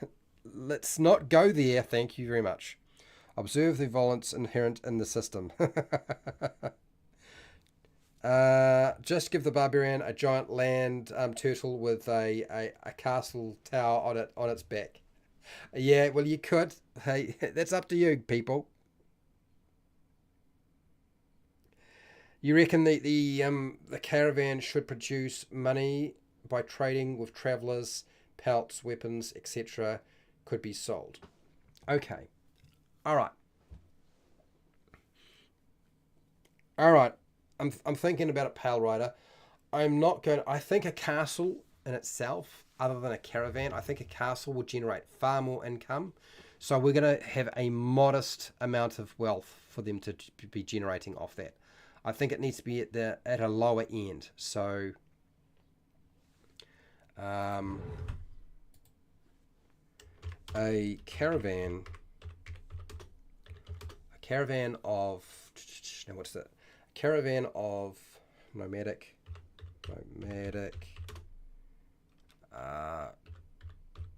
tribal barbarians. No, not that. Try it again. Barbarians.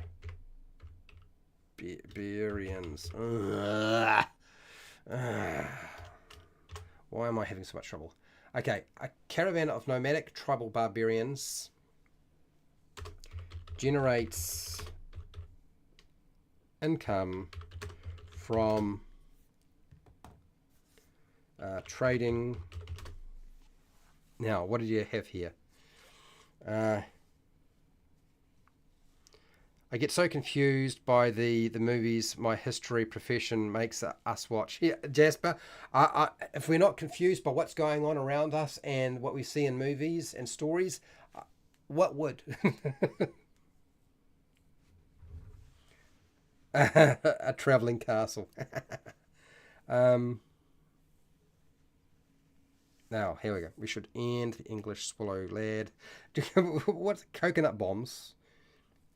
Okay, so my income from by trading with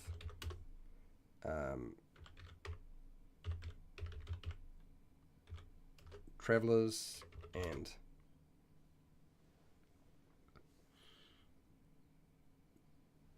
okay, so all right, so this is how we got to do this. A caravan of nomadic tribal barbarians generates income from trading with travelers and who else? And with travelers, other tribes, and nations by selling now pelts, weapons, and food. I think we're going to go with that because for one thing, the Maori would trade food when Europeans came to New Zealand, and I know that a lot of food was something that they would certainly produce depending on how they were sort of situated. So food would be a factor. Meat would be a big factor, at least certainly dried meat. So let's go with that one. I should also rent guides for areas. Guides. Okay, by selling pelts, weapons, food,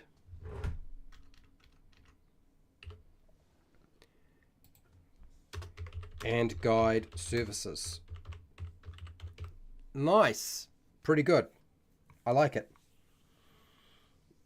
The guides return with the people who hired them 90% of the time. The other 10%, well, sorry.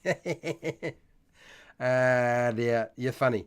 All right, so now I need to do a calculation for how much income they make per month. A caravan. The caravan makes something GP per month. I have to figure out that value now. Okay. So we're going to go, I'm going to go 20% of the smallest thing, and then I'm going to lower it again. So I need to get a calculator up.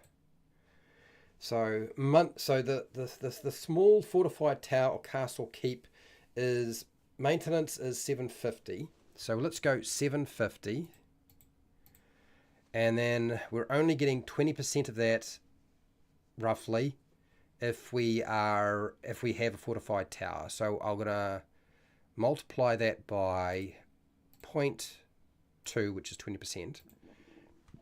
So that's 150, which is way too much for a caravan.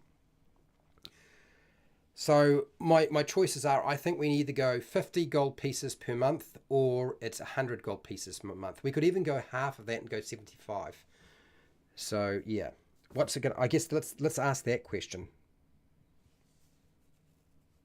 Here we go. Should be a random amount for caravans. It can be feast or famine. We're not going to get so the reason why I don't want to get too silly about jumping back and forth with this is because it's too hard to adjudicate as a game master. If you guys want to do that, that's fine. But I want to make it relatively easy so all the information is there for the players and the game master so they don't have to kind of do a whole lot of extra homework. So William, even though that sounds like it would make sense, you can handle that easy. Other people I don't think would necessarily handle that very well. So I don't want to do that. I don't want to have that huge variation going on. Nothing but polite. So what we'll do is we go on the lower end. I'm tempted to go on the lower end. No, I'm going to ask the question. Hashtag. How much money, come on, money should a nomadic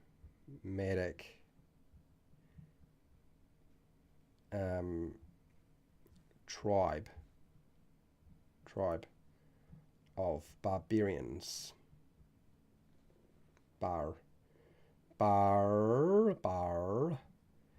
barbarians in a caravan make per month? And we want a monthly figure. That's my question. So is that going to be 50 GP? These are my choices. 50 GP, 75 GP, or 100 GP. I'm not going to go higher than that because I don't think that would be reasonable. I think 100 is a bit much, but that's where my thoughts are. Helmer, hello Helmer. Okay, so I'm in the process of just calculating how much I think a caravan for a barbarian should make, and we've got to put that figure in very, very, very shortly. This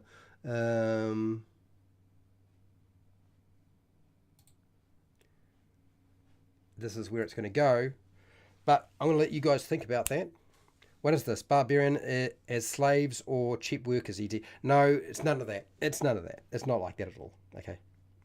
So have a think about it. You guys come up with an answer. I'm going to let Arnold look after you. I want to go use the toilet again because that, as I said, 52 years old, every hour on the hour, just about. All right, 5 minutes or more, or sort of 5 minutes or less, and I'll be back.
Just saw somebody's comment. That was funny. Oh dear. Let's grab some more water. I'm gonna run out.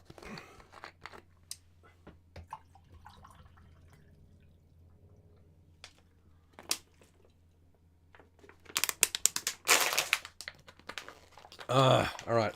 I'm almost ready. It's a warm day, so things are a bit difficult. Okay, so we needed to determine how much money this caravan will earn per month. So based on your comments here, we have sometimes the guide takes you one day into the wilderness, take you stuff, and then lets you just 70. So Pale Rider reckons 75 GP. I think that's pretty reasonable.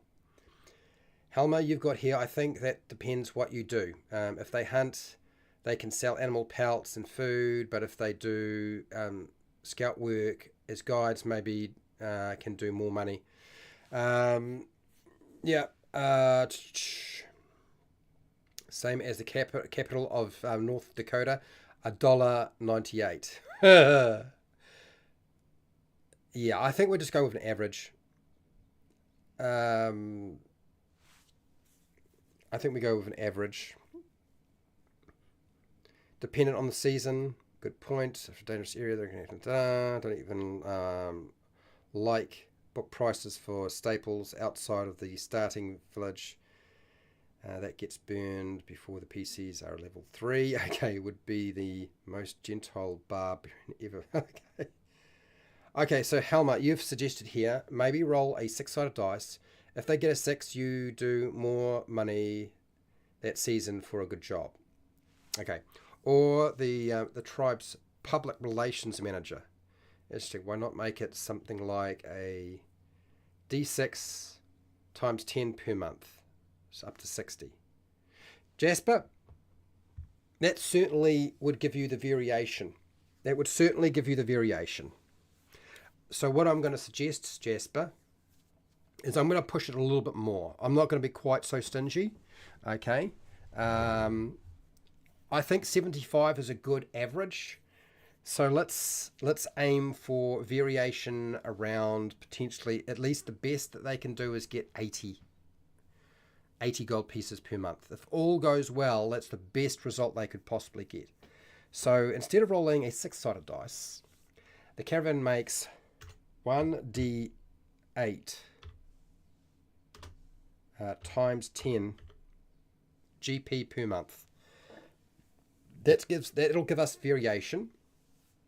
The average would be, actually the average would wind up being what?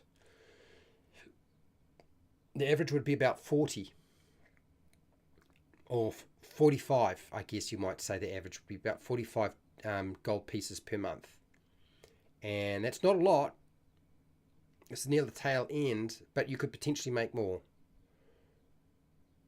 If I push it to a D10, what's that look like then?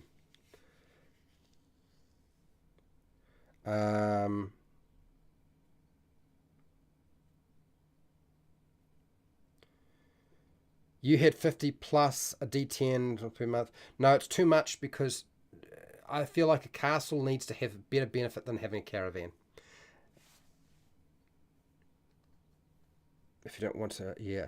So I'm thinking if we roll dice, let's put some variation in, but we will yeah. So what's that going to be?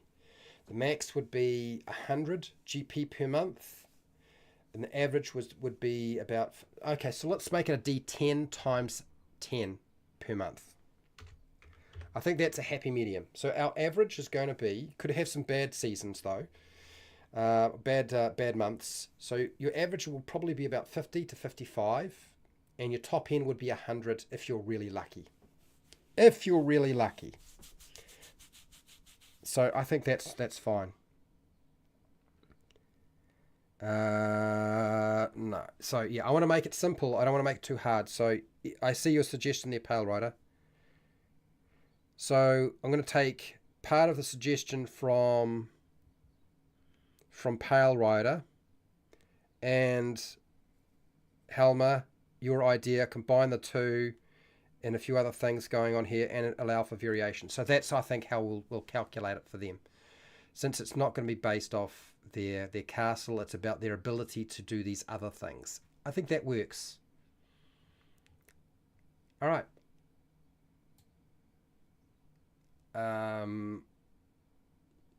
Stronghold or tribal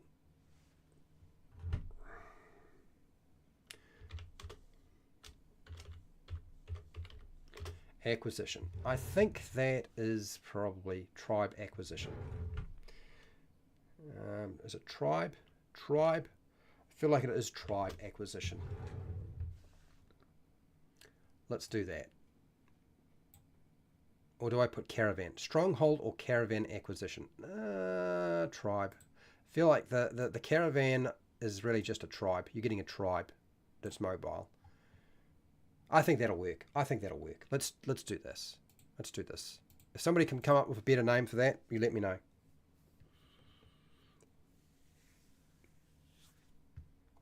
Yes, Jasper. I normally post the finished results on my Patreon. That's where they go.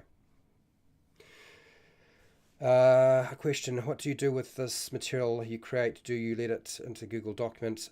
So usually, okay, so let me explain what's going on. Okay, I make the remastered class. It's only the first draft. There are 12 classes to remaster. I don't count the Artificer as a class because I believe the Artificer is distinctly for Eberron, and hence I am not planning to make anything for Eberron. That doesn't mean I would not make more classes in the future, but in terms of where my head is at and where I sort of project I'm going to get things done by, I'm putting the first draft on Patreon. If I make updates to it, it's going onto Patreon. It's not a complete document. It is a Google document or a PDF. Usually it'll be a PDF or a Google document, and people can go and muck around with it, try it out, whatever. And I'll refine it with my group over time, and then I will put out the next draft or the second version when I'm ready to do so. And then when I'm ready to publish the whole thing, I will put it into a specialized document. Okay, I'll get a professional who knows what they're doing, that's not me, to do it for me, because I don't know how to do it. It's beyond my skill level. It's not my area of expertise. So yes, but you do find that the first draft and even the second or third draft will be going onto Patreon before they wind up being published into a proper document. Okay? No, it will get... Yeah. No, I don't plan to do the Artifice because I do feel like it is too broken to be utilized by anybody. It's probably better to leave it alone. If I could think of a way of solving a lot of the problems, then I would certainly consider it. But right now, I don't see there any way of dealing with that. Okay, all right. Now, the Barbarian. We're going to give them followers. You are probably wondering, hang on, we just give them a caravan full of tribal barbarians. Why the hell do you want to give them followers? Well, because that was always my intention, to give them followers at level 6 and at level 10. Okay? But these followers have a very different purpose. And they come in earlier. So that's why I'm looking at that one. So, do I want to call it loyal followers? Or do I want to call it something else? I actually probably would call it something else. It's not going to be called loyal followers. It's going to be called what it should be called: Barbarian followers.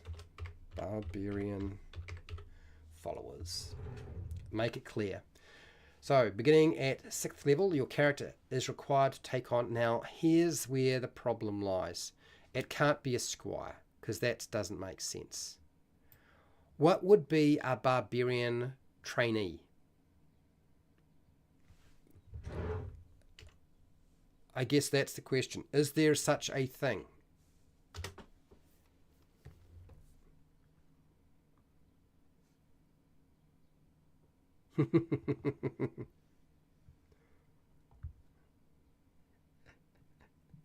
Jasper, so here we go here. Look, Artifice is just a poor man's wizard. There's gonna be some. There's gonna be. Don't get riled up too much by the comments, because if there's any class that deserves to have the piss taken out of it, it's the artificer, and that's what they're doing right now. Okay, it's definitely what's going on. It's going to happen. So anybody who really likes the artificer and just like, oh, that's just terrible, say that. Look, they're taking the piss. They really are. Okay. Artificer started as a wizard college. Yeah, yeah, yeah. Uh, I just don't see any point in chasing the artificer at this time. I would prefer to do the 12 classes that 5e has rather than deal with the artificer. Initiate. You reckon initiate? Allow ranger, shaman, followers. Pale Rider, do you really want me to answer the question about whether rangers get followers? You know where that's going. I'm not answering that question until we start doing the ranger. I'm not answering that question. I refuse. Where's the low-level artificer getting a beholder stomach to make... Jeez, here we go. I just knew that was going to happen. As for shaman and followers, again, I'm not going to answer that question. I'm not going to answer that. An offsider. Fard, a grey mouse, for example. Right, okay. Farfid. What's a farfid? Training. A kid in the pit. Aspiring champion. His son. A pit practice dummy. Okay. All right. So initiate. Let's. What's the name for? Warrior trainee. Let's go apprentice. Define. What is that? What does that look like? What is the definition of a warrior? No, that's not what I want. That's not the word apprentice, Fred. How did you manage to balls that up? Very easily, apparently. Man, my brain is starting to... It's getting warm in here, so my brain is starting to fog up a little bit on me. We're going to keep plugging along, and hopefully I can get it done before we run out of time, and I am no longer functional. Okay. Apprentices are clans, cats, 6 moons or older. What? Training to be a warrior or something, or a medicine cat under a mentor. All apprentices names and with the suffix poor. Lion poor, breeze poor, leaf poor. This, okay. How do an apprentice become a warrior? Okay. I almost feel like it's part 1. Is that part 1? Is that what we should be using? Is that the word that we should be using?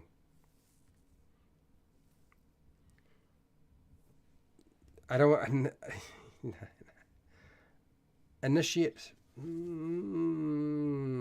Why am I spending so much time on this? Apprentice usually lasts 6 moons. That's all right. 12 moons.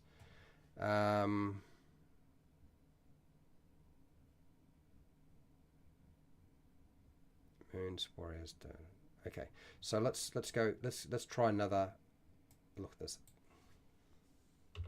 Barbarian apprentice. What do barbarians do? No.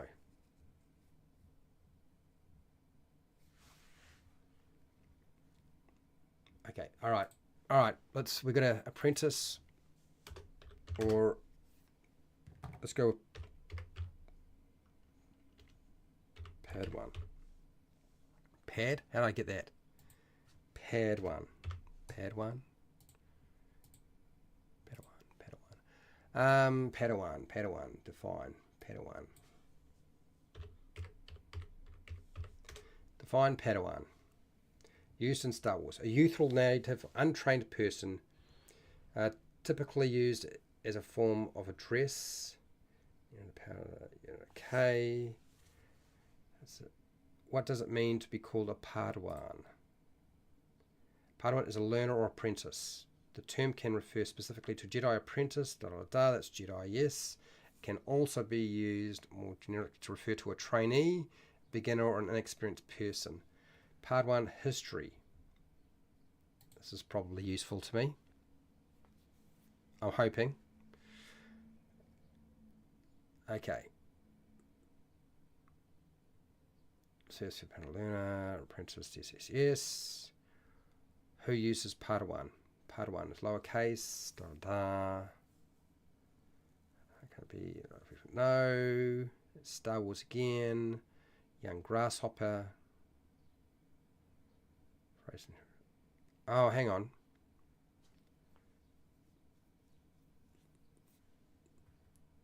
Where did the name Padawan originally come from? Is it Star Wars only?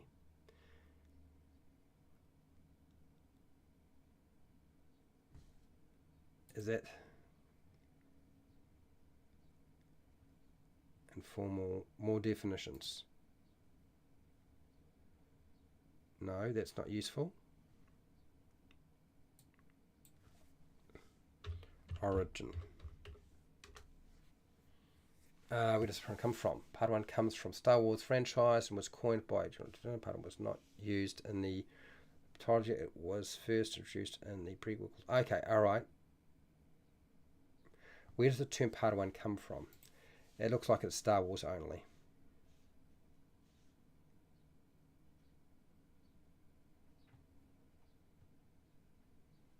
I think we'll leave Padawan for now. Poor Padawan. Yeah, I'm not too sure what else to do with that. And I'm spending way too much time on this, so I need to actually move it along.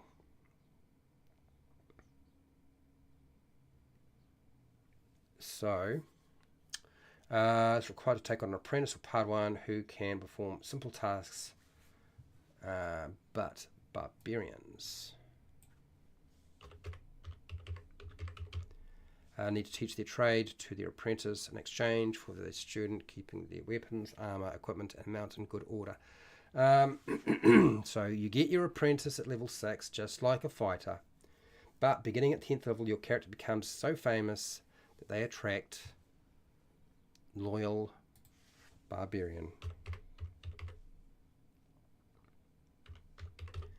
followers that support and assist your character in their endeavors. Your character gains a number of it'll be tribal warriors. Tribal warriors, number of tribal warriors equal to D's and a knight.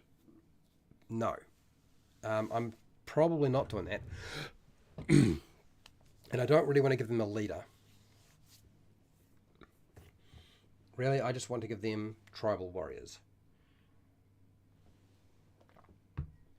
See, I don't know enough about the original barbarian class to be able to formulate this quite the way I would like. It could also be from the ancient Greek okay. Which literally means child learner. Interesting.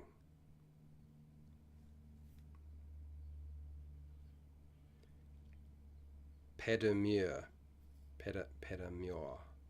Okay.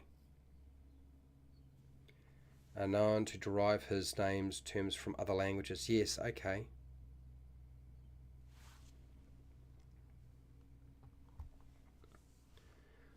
Interesting. Let's see. Let's go back here a little bit.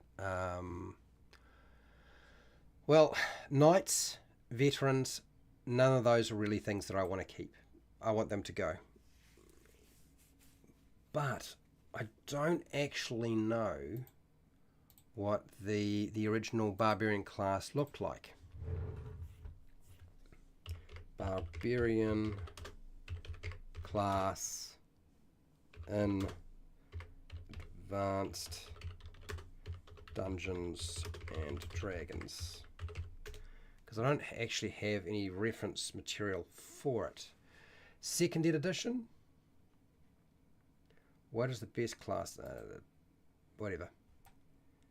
Strengths, group, complete handbook. Second edition wiki. Okay, here is some information on it. Oh, that's good to know. Weapon proficiency slots, non-weapon proficiency slots, none of that I really care about.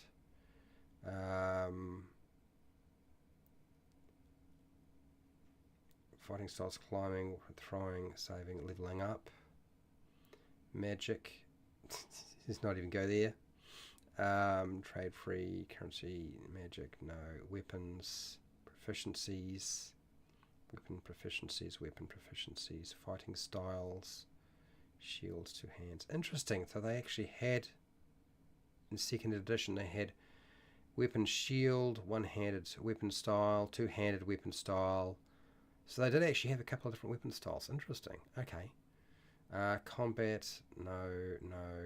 Leaping and springing, back protection, climbing, homeland territory advantages, saving throws, character, non-weapon, leveling up. Okay, so that hasn't really told me very much. Unearthed Arcana 1. Oh, is it? Oh, okay, so it's pretty basic stuff. Alright, well, okay. Well, I'm going to make up my own thing then. And where was it? Is a monster manual around here somewhere? I'll grab that now.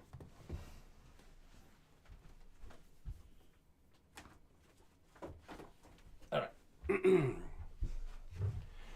I've got a lot of books in front of me, but not necessarily that helpful.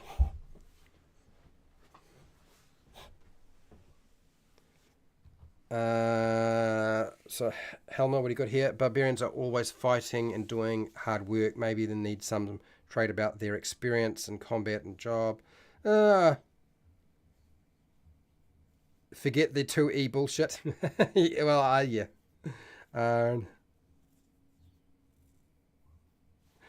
What's this, Jasper? I printed it out from Unearthed Arcana yesterday to make my Back Me. What are you looking for? I want to know what sort of guidance around basic Back Me Dungeons and Dragons. What did the Barbarian look like in terms of followers? Was it very just basic? What sort of guidelines? What were sort of the range for that, if anything? I know some of the classes traditionally do not have followers, but I think it makes sense that a Barbarian does have followers. I just want to know how to structure that. I don't want to give them the same thing as the fighter, because that just doesn't feel right. So Jasper, that's my question is, I want to give them a certain number of tribal warriors, and I want to kind of know what the guidelines were for that with regard to Back Me. And 1E, the Barbarian only had the Barbarian Horde. That's it. Interesting. So it also got the Barbarian Horde a lot sooner, and I'm giving it to them last. So this is, I think, what we'll do. I'm going to remove a lot of the things that make the fighter sort of stand out. So we're going to go here. This leader, I'm going to get rid of that. This extension to knights and veterans, I'm going to get rid of that. And we're just going to give them tribal warriors. Very basic unit. Rather than a berserker that would be following them around. And that way it makes summoning that Barbarian Horde that much more impressive. And that much more important. A berserker is level 2.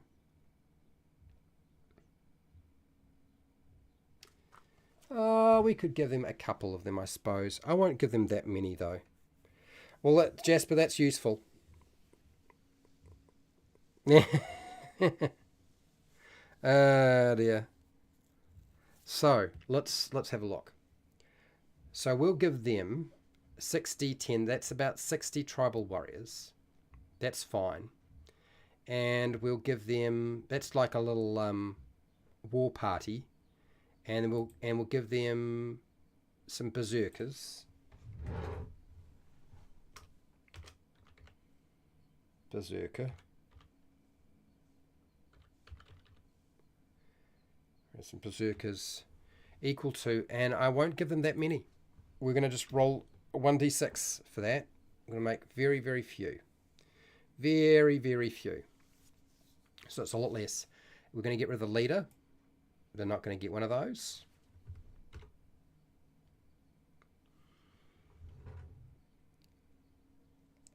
So we're going to keep it fairly simple. So on average, they're going to get about 30, 35 tribal warriors as followers, and probably about 3 berserkers. Now, here's where I need to make sure I get this right, because I've been stipulating this every time I do this. The tribal warriors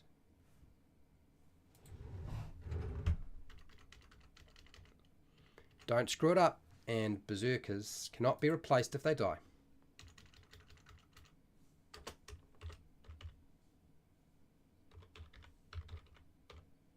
Can't be replaced if they die, but can be raised from the dead. Followers are used for the following tasks. So, a stable hand, that's fine. Collecting taxes, no. Tribute. But collecting tribute from peasants, yes. Crewing a ship, yes. Managing a business. Managing a trade. Managing a trade service, I guess. I could say something like that. Managing, here we go. Trade service.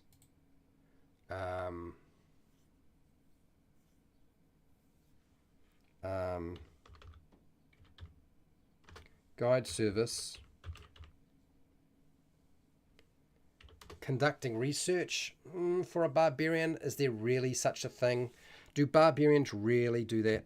Hello, Nacho Man. How are you doing? Nacho Man is a patron. Thank you for being here. And Jasper's also a patron. I forgot about that, Jasper. I forgot to mention that you were a patron. I do forget these things sometimes. I try not to, but yeah, I'm in the middle of working, so just skip to my mind. That's good. Yeah, they got the Barbarian Horde at 8th level, and I've given them a Horde at 20th level, so it's a lot longer. They're going to wait a lot longer. I still remember that they gave the Horde a mission, like tear the College of Magic apart, brick by brick. Good stuff. A small dozen of tribal warriors are very, very weak. So I'm going to go with just, I think I'll go with that for now. We'll see. Like I said, first draft. They could challenge another barbarian in a battle for social status or stuff. Yes, I suppose they could. 10th level, you get a scanty clad follower. No, not going to happen. No Pale Rider. The big one is the what? Add your level charisma when dealing with barbarians. Ton of weekend stuff. Yes. Oh, what do you got here, Nacho? Let me see. It's in a great mood. It's Friday, and I something weekend, and just got home to find a gift from AJ in the mailbox.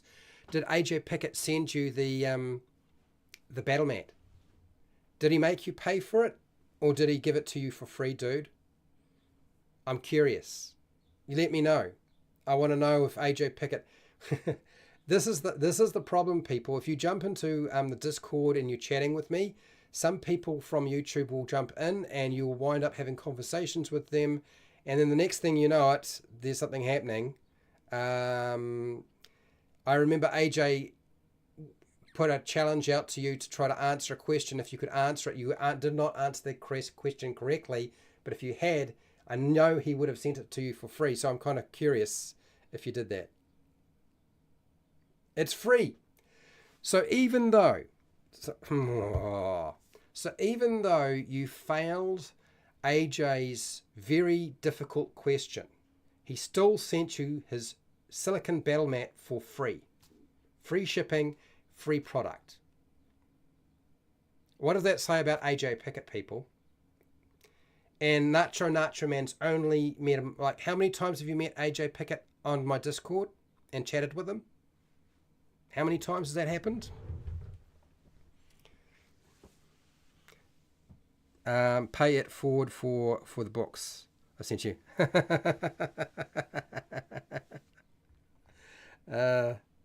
It's karma, dude. Yeah, exactly. Exactly. AJ's a good guy. He really is. Screenshot.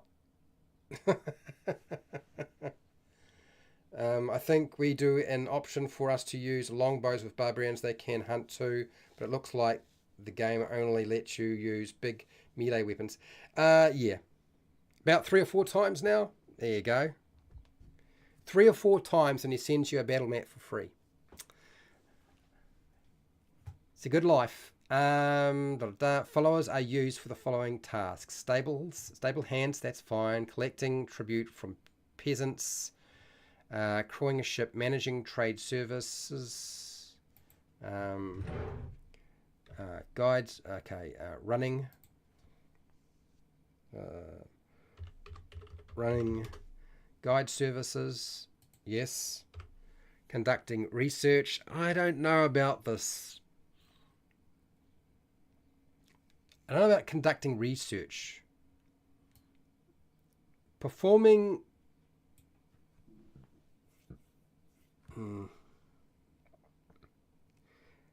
collecting information, though. That would seem reasonable. Collecting information, discovering new contacts, crafting and repairing armor and or weapons, and acting as a castle steward. Yep. Now, we need to add in a few things because there would be a few other things that they do.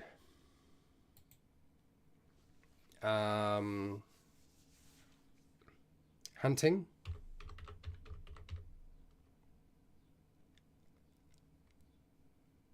Hunting animals. Let's go hunting animals for food.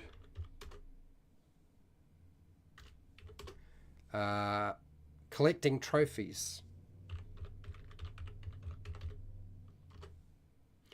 Collecting animal trophies. What else have we got here? The Kiwis need to stick together. Well, we're trying. I don't know how stuck together we are after the election, baby. I think there's going to be some real problems. But anyway, I think there's going to be real problems no matter who got in power. Barbarian radars, collecting food, farming. Farming. I think farming's a reasonable thing to put down as well. Farming. Absolutely. Okay, cool. So we've got that bit there. Game masters can allow followers to be taken into battle when the player wants to put them at risk, the party is smaller, or can't hire mercenaries when the group is facing a superior force. And really, I think that's the extent of it. It's very, very similar to the fighter. There are a few differences, but not a lot. I think that's fine, as is. They could conduct research into how to kill creatures and medicines, properties. All right, hang on. Is my phone actually going to work? Here we go. So you're talking about collecting information.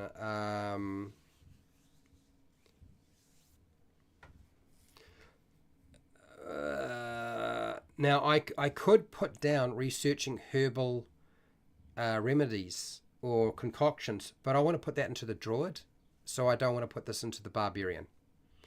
So your idea, Pale Rider, is a good idea, but I don't want to give it to the barbarian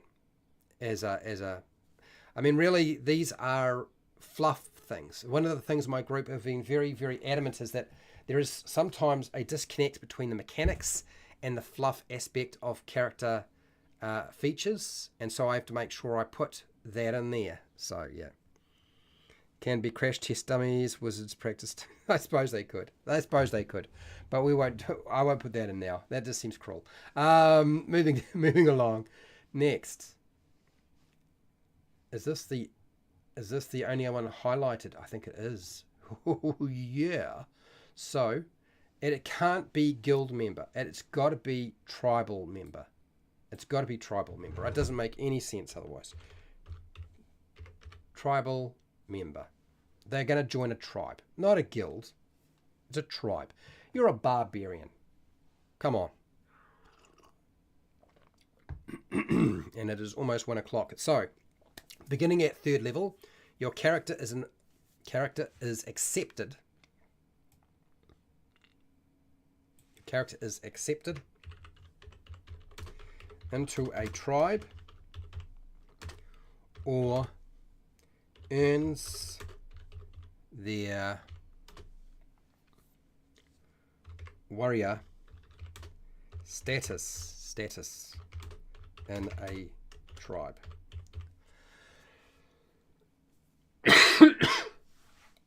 Okay, so that's the first thing we need to put in here. Sorry, I'm coughing a little bit. I need to chuck a lozenge run.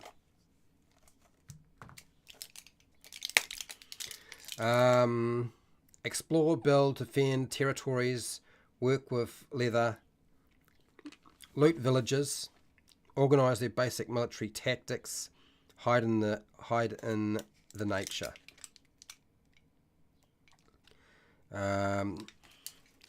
I'm not going to put your followers into doing raids. I'm going to leave that to being a thing that the player's character will actually initiate. So we'll leave that. Tribal champion. So at 1st level, is that title member? No, this is 3rd level. 3rd level, tribal member.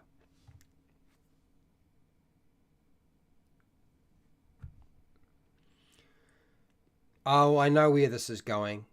Now I understand the joke. Member handling. Shit. Here we go. Fine. That's it. Fucking hell, guys. There you go. I got rid of the word member. Tribal warrior. Are you happy? You're gonna make jokes about penises all the whole thing, aren't you? I know. Come on. There's 1, 2, 3. There's a whole bunch of you making jokes about it. Okay. All right. I'm glad you're having a good time. You're not helpful right now, though. Okay. Okay, so because you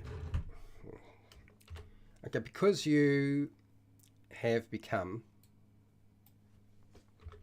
a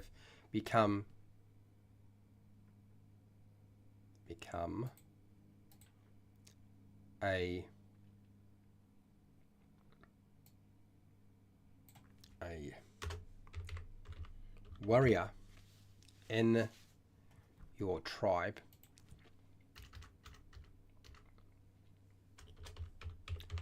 this grants additional resources. All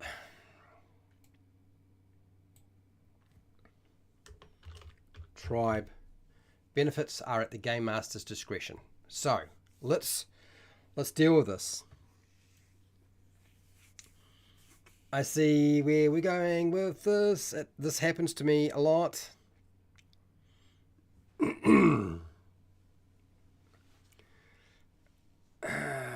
Dear. Okay, so now we don't want warriors. I really want workshop space. I don't think that really makes sense. It really depends on the kind of tribe you're dealing with. I would put down blacksmith.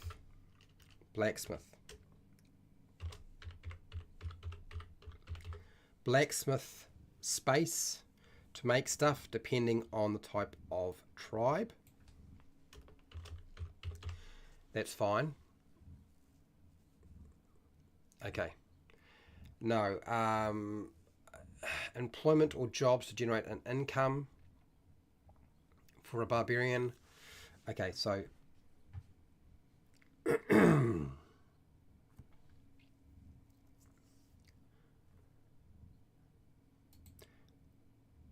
employment or jobs to generate income. Does that actually need to stay the same? I'm just thinking about it now.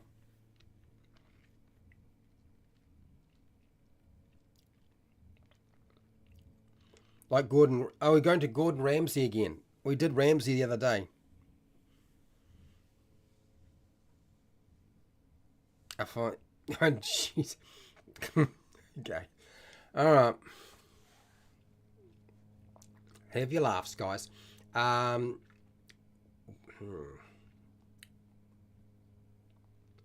I really don't feel like libraries are a thing for them.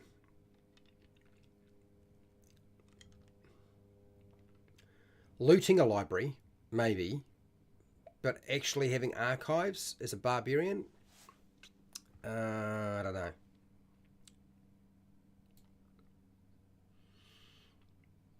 Consulting the ancient spirits, ancestors' spirits, maybe that's not so bad. Okay.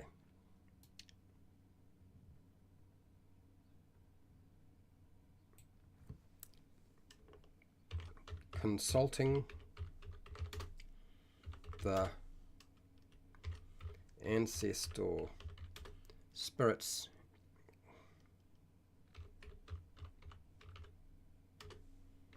for information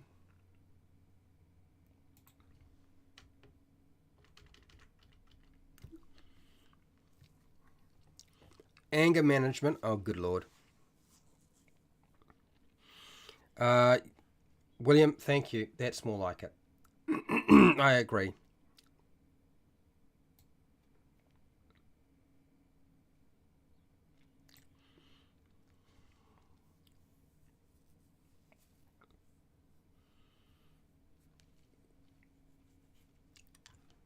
Consulting history, ancestry spirits, consulting the ancestor spirits for information, a place to stay with free board, food, and drink for the barbarian. Yep.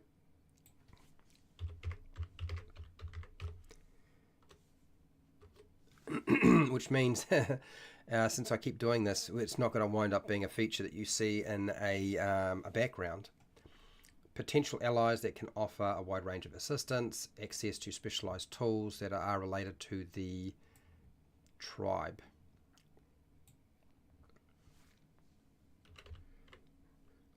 Tribe's specialty. Specialty. To the tribe's specialty. Sorry, people.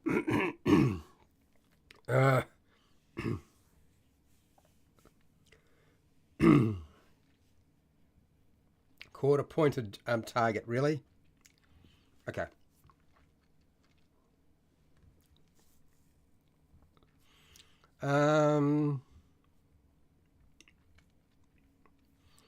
Yes, the wisdom of the elders. Consulting the ancestor spirits for, okay, and yes, I agree. That needs to be there. So let's put that there. So let's go here.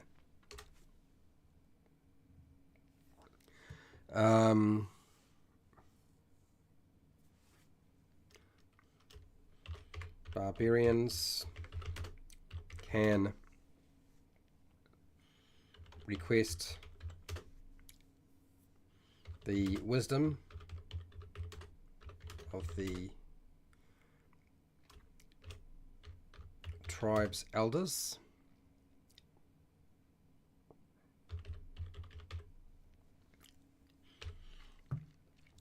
Can't miss that one out. Almost missed that one, William. Thank you.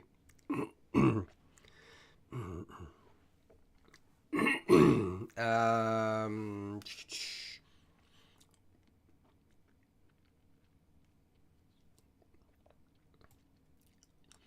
it's really not jobs or employment. It's more missions to generate.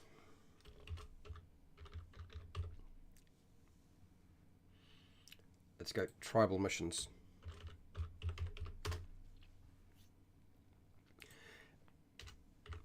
That might well be plunder, plunder, plunder. But yeah, okay, so that's fine. It's more tailored towards that sort of thing. I think that's all right.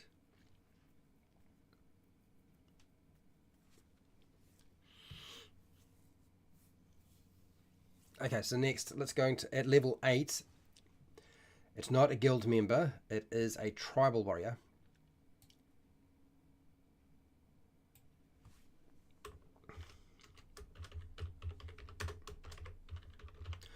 It gets the following benefits.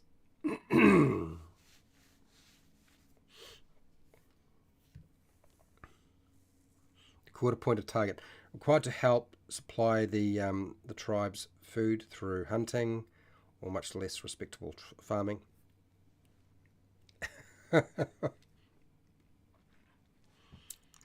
Tribal warrior sounds like a fighter subclass. It does, Helma. It does. I know where that poke is going. You know how I feel about subclasses.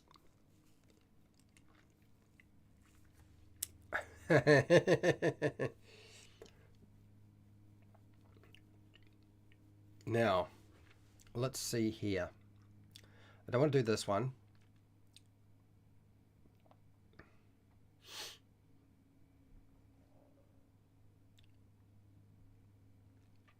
This actually may be something I shift and put later.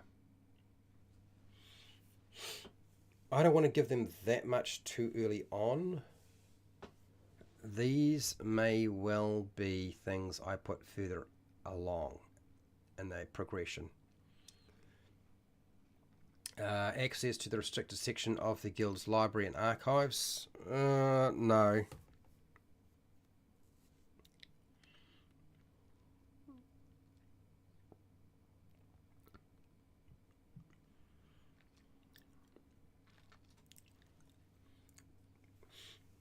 Plunder. Okay.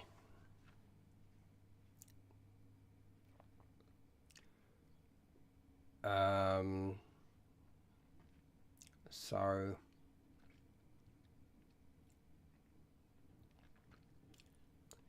this is a little bit harder, definitely.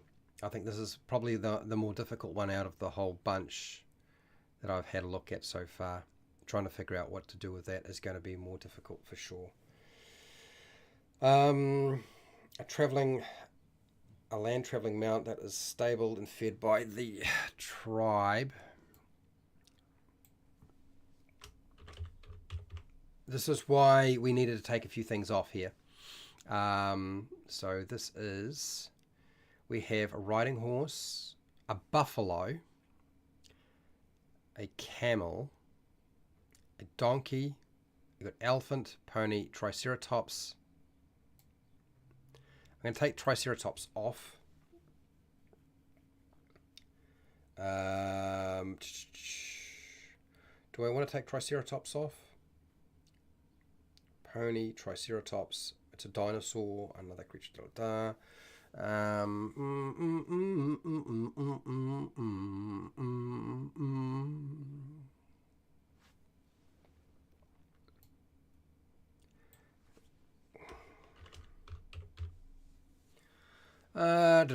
Okay. I'm a little stuck. No tiger. We're not riding cats and dogs. I'm not putting tiger in. If you want to do that, that last little bit sort of solves most of that. Yeah, William, that may be how it needs to be structured in terms of description. The grey worm like in June. Good lord.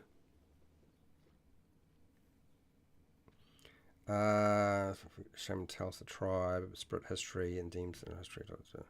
So,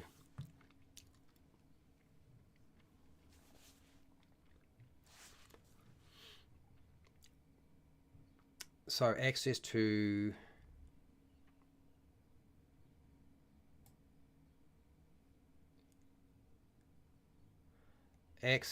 the tribes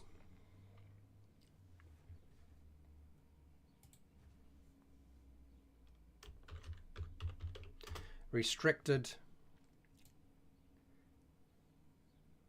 tablets and archives.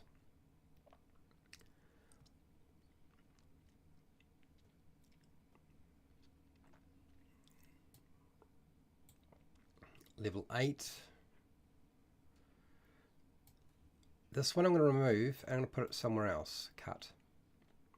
Because that's a big deal, I think. But requesting wisdom from the tribe's elders, I think they would be pretty freely giving with that. So we're going to leave that there.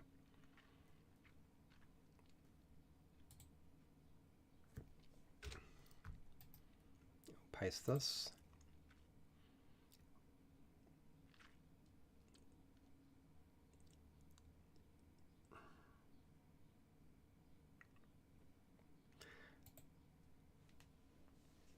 Consulting the ancestor spirits for information with mind altering drugs.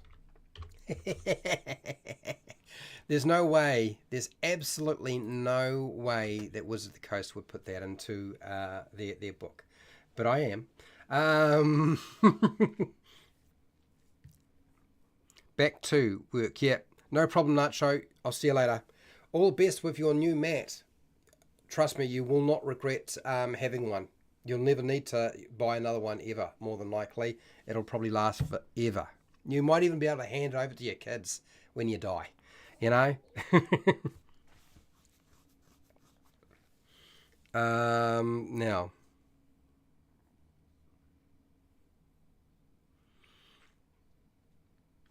So, William, I think you have actually helped. So, this is where I need to sort of focus, is this bit here. I'm not a huge fan of making everything exactly the same. I put in buffalo for what reason, I can't remember.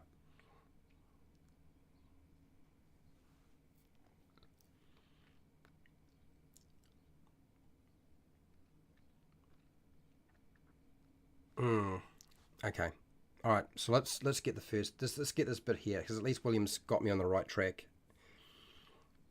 Contacts with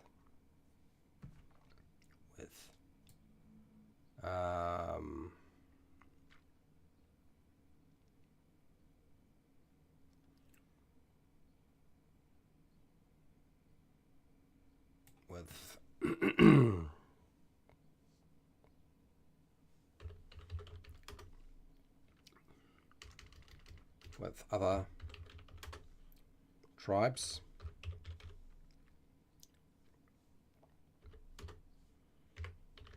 Allies, yeah.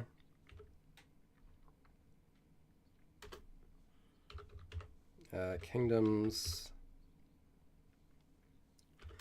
I kind of like the idea. You when you say necromancers, you're going Conan wise, aren't you?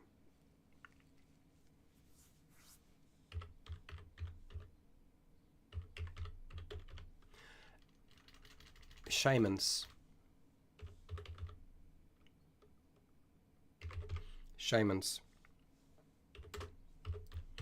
Necromancers.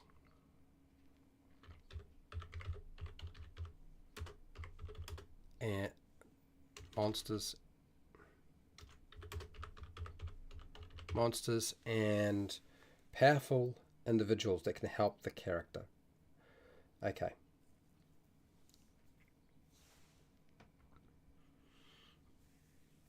All right. Boo, I like the Triceratops. I haven't taken it off yet. I haven't taken Triceratops off. Always go full Conan. Well, with a barbarian, if you're not going Conan, what are you doing, right? I think that's the that's the point. Um, Priests. I'm going to add in here priests because there's priests that are and witches. Witches. Okay. Saber-toothed tiger is a must for sure. I'm not putting saber-tooth. I'm not riding on cats and dogs, people. I'm not putting them in. You can do that yourself. I've left it open to make that. Didn't Skeletor have a battle cat as well? Wasn't it a panther or something? So Jasper's making the point that Masters of the Universe is the world of the barbarian. Like, they're all barbarians, really. So, a black panther. Ah, okay, all right. I'm not sticking a cat. I don't like riding around on cats. It doesn't make... Yeah. I don't want to put a cat. I really don't want to put a cat. Even if it is a tiger. Or a saber-toothed tiger. It yeah, doesn't work for me. Okay, so let's see. We're getting closer. I feel like I've got to sort this little bit out here. A way to buy black market now. A way to trade for trade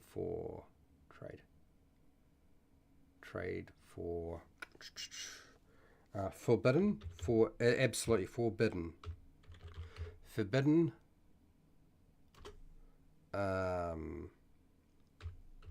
items, forbidden and black market items. Let's do that.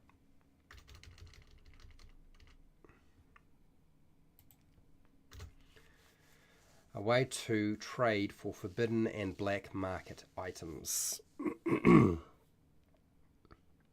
I need more tiger. I got to feel it. I'm not putting tiger in. You can do that yourself. No, I'm not putting tiger in there. I don't like the idea of riding around on dogs and cats. I actually really like dogs and cats. I feel bad about them, but I don't like cats as much as I like dogs. A cowbell, more cowbell. We've got buffalo, baby. We've got buffalo in there. There's a buffalo in there. So yeah, a way to try and trade for forbidden and black market items. So yes, that's all right. I'm all right with that.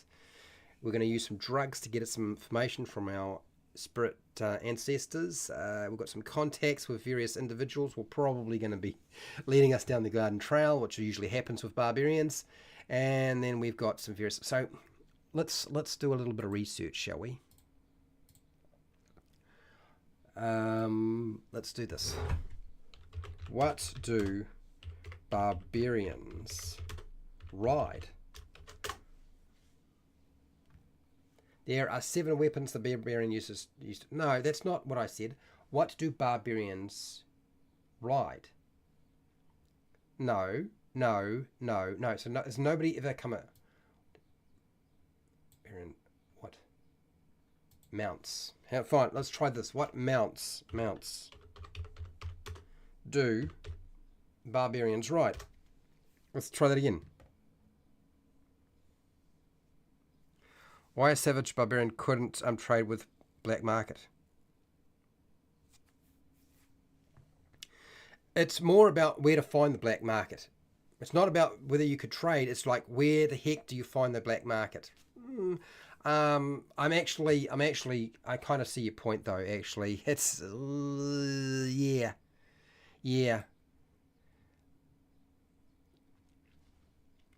A way to trade for forbidden and black market items. Yeah, it's a little messy. I agree. It's a little messy. Let me keep going. Can barbarians ride horses? Oh, good lord. What do barbarians start with? Oh, this is just 5e. Well, I don't care about that. Ferocious mounts question. Mounted barbarian build. No, no, no. Okay, so here we go. What animals have humans ridden? Let's try that. Jungle wolf barbarian. Jungle wolf barbarian. Cats work for me. I'm sure they do, Jasper. I just don't want to ride on cats. I feel bad. The dire cow. Okay, so horses, donkey, reindeer. Really? 12 working animals that you can ride. There we go. Let's see this one.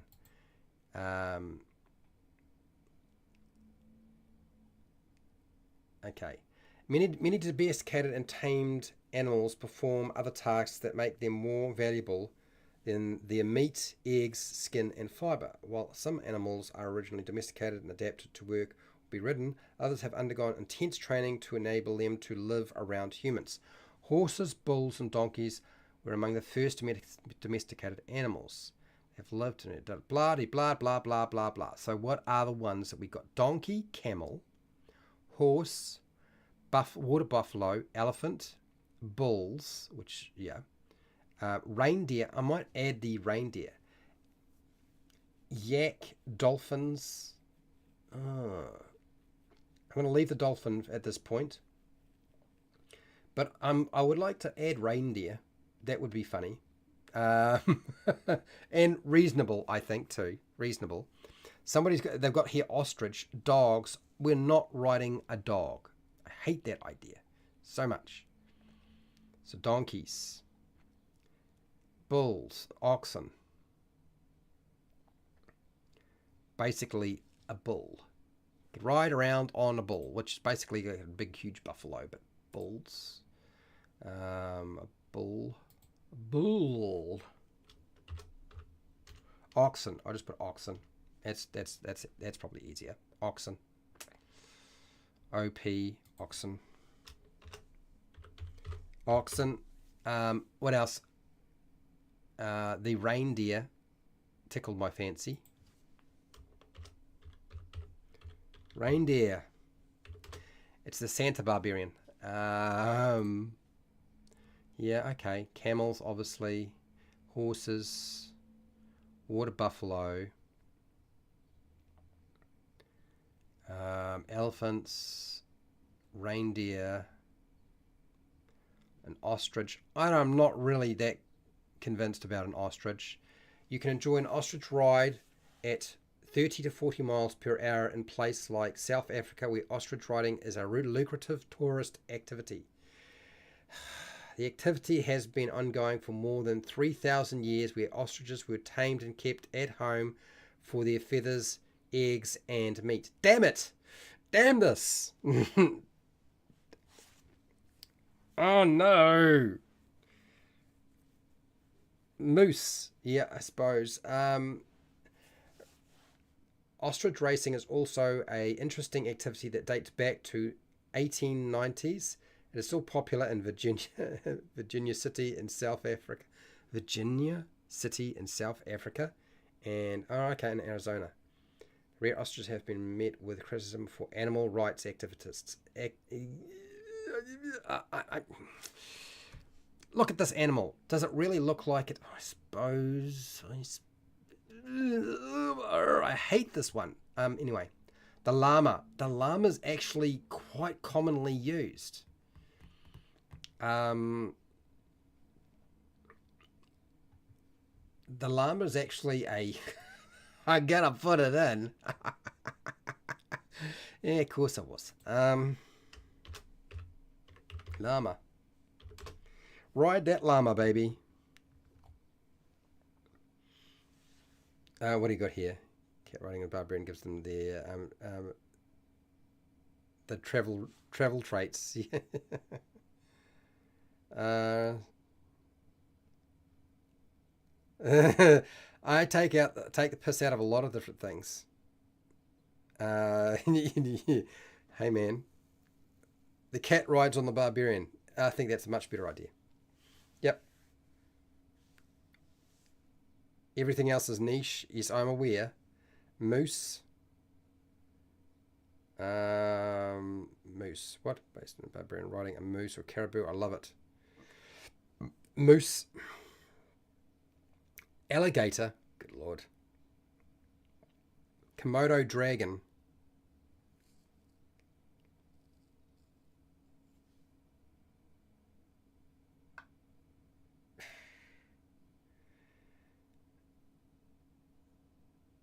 I'm hiding that comment, Jasper. I'm hiding that comment. If somebody has already approved it, I've hidden it. A giant tortoise? You're never going to get there on a giant tortoise. It'll never get there. You're going to ride a tortoise? Everybody's going to be walking past you. They're like, what are you up to? Apparently you can ride a dolphin? Cats, manticore, yeah. I don't want to do giant lizard at this stage because they're going to get it later. And actually, there's a few things here I want to remove as options that the tribe will let them have, because you're getting them later anyway, and so I don't want to offer them too soon. So I'm going to remove a few things. So let's just have a look. Anything else? I'm not against the idea of the moose. A moose is fine. A moose. Here you go. There's a moose. A giant turtle. A walrus. Yeah, a bit of a... Let's go on a walrus. We're never going to get there at all. The turtle will get there faster. Apparently that walrus does move quite quickly, but I just don't think you're going to stay on. So, here we go. Riding horse, buffalo, camel, donkey, elephant. So there's a few things that I need to remove here. Otherwise, it's not going to be any fun. The elephant, I'm going to take the elephant off the cards for here. I think that's the best way to go. So let's have a look. Let's just make sure. I'm just trying to check on what I've already done. Wilderness Wanderer. We had Warhorse, not offering that at a tribal point. Camel and elephant are here. These aren't very exciting, so I'm going to take them off.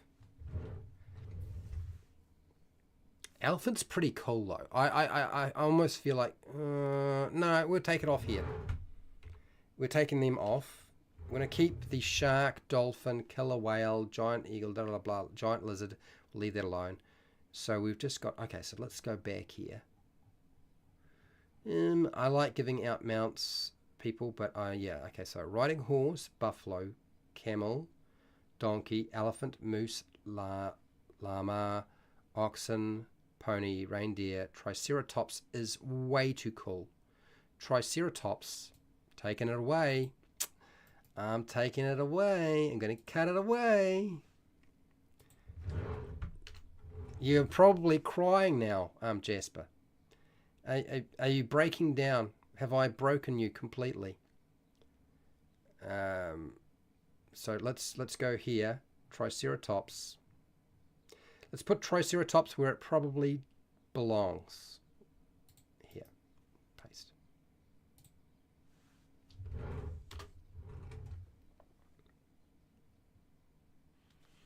Triceratops is there. Displace the beast. I don't think so. I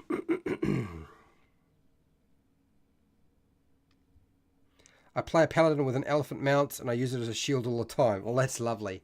Your elephant's probably died many times before, right? I'm sure that elephant's had a rough day most of the time. Okay, all right. So we've got this, we've got that, we've got that. This one makes no sense. I do get that. A way to trade for forbidden.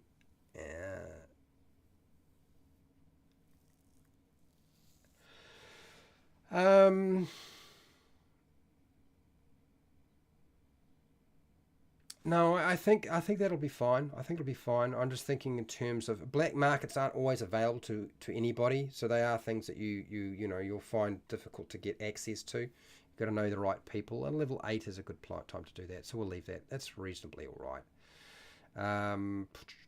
Specialized there. Characters are required to take on an apprentice at level 6 who can perform simple tasks. A tribe. Tribe will provide these benefits provided the character performs specific required duties, quests, missions,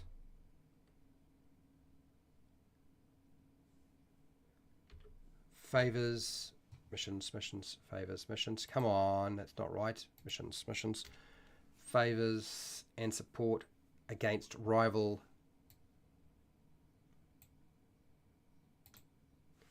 factions or tribes. That's got that there. So you've got that. Those are requirements. Okay, I think that's all right. It's not quite what I was hoping for. It doesn't feel. If out of everything that I've done today, I think this is probably the weakest. This definitely feels the weakest. Ride the roper. A dire rooster. Cattle. Yep. Cattle. Trained moose. Caravan. Did they? I don't think it was very successful, though. I do remember hearing the story, but I don't think it was very successful. A giant platypus. Oh my god. All right, so let's unhighlight this. Let's go here. Plonk. Right, so we've done that one. So there's a few things I need to fill in. And how we're doing for time. We're doing all right for time. There are some things I need to add here that I haven't added yet, which is going to be, I don't know what to say. So the first path, primal path, is the tribal warrior.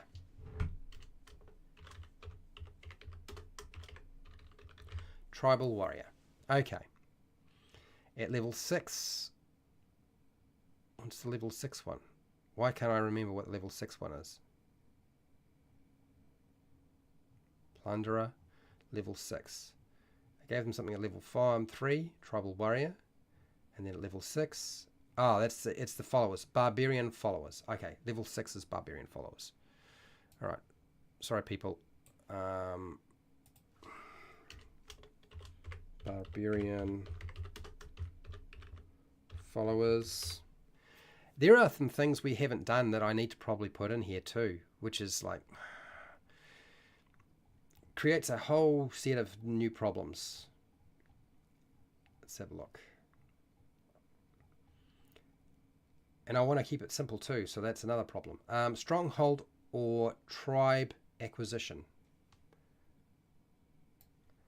Stronghold or tribe acquisition, that's level 10.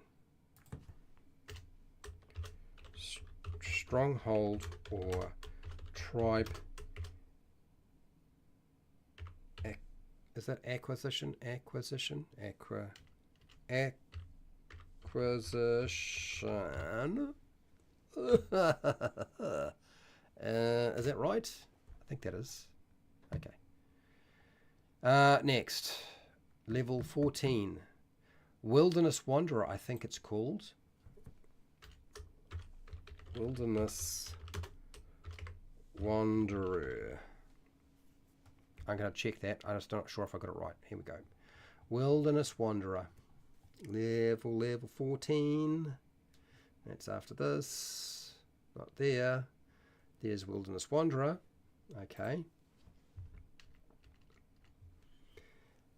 Next. No, Indomitable Mites. Not worrying about that right now. Spirit Traveller. We have Spirit Traveller. I need to make sure that's there at 16. Okay, so Spirit Traveller. I think that's correct. And then we've got Ancestors. That's a 16. And this is 18. This is Ancestors Gift. Oh, okay. And then the last one, which I'm still not too sure about, but I'm going to mark 20 as Call Barbarian Horde. All the Barbarian Horde. Okay, let's go back here. Let's get to this table of them. Table of things. So we've got a whole lot of titles. Indomitable Might is not a question mark anymore. It is actually there. We've got it. That's fine. That's fine. That's fine. Relentless Rage. We've got that. Wanderer. Spirit Traveller is already at 16, which is fine. It's already there. Primal Path, Ancestor's Gift. We've got that one. And then we've got this going on here. Oh, I'm going to have to still leave a question mark on. I can see it now. I know my group is going to have a little argument probably about that last one. Okay, so let's go down to my notes and see if I've achieved what my players have asked me to do. Master of the Wheel of Pain. Fred, if we go there, it's going to get really sick. I know it for sure. A victory for Chuck Tingle. Yes, that's right, Jasper. You've only got to wait till level 14. So hashtag, what's this? Hashtag. What do you got here? Rename level 10 to Conqueror. Riding the Dolphin. No, I think we'll leave the Dolphin alone. Let's have a look here. What's this? This is level 10. It's got Berserker. I think we have Conqueror already in here, though. That's the thing. Conqueror is here. Level 10 is... Okay. Rename level 10 to Conqueror.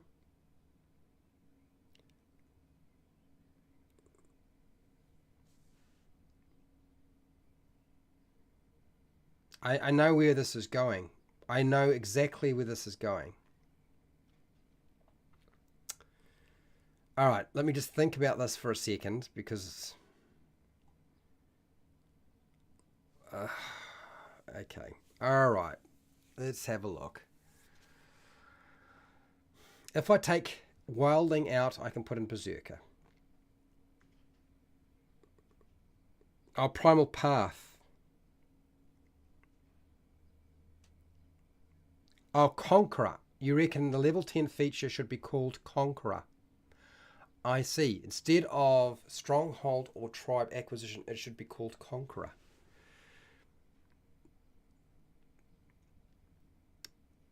Actually, that's not a bad idea.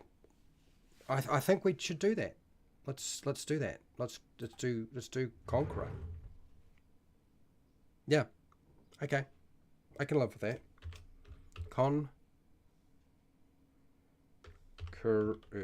Conqueror. And that means I'm going to go back to 10.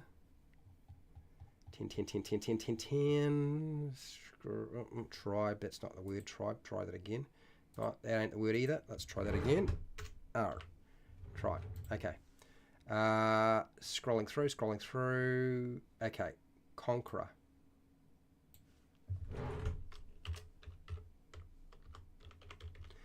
Yeah. I can see that. That seems all right. I'm fine with that as a change.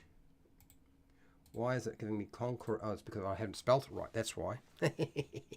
Okay, so now let's go back into my notes and see what I have not done that I should have done, because there probably is. So, need utility function. And I haven't really done very much with that.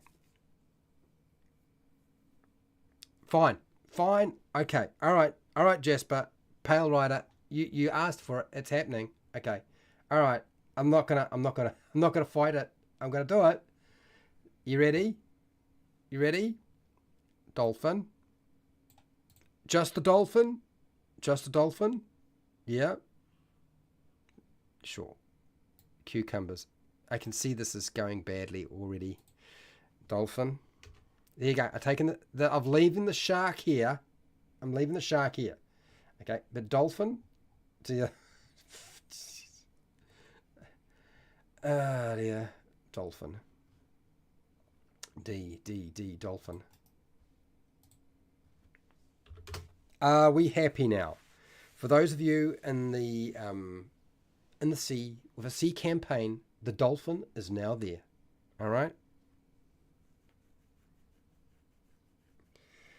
Okay. All right. So we have dolphin. Ride the dolphin. There you go. Get your dolphin at level 8, not level 6. Ride the dolphin. Anyway, so let me go back to where I was. I was looking at my notes before I got distracted. This happens, I'm aware.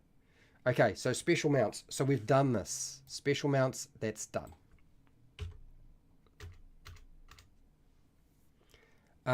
Eating raw meat.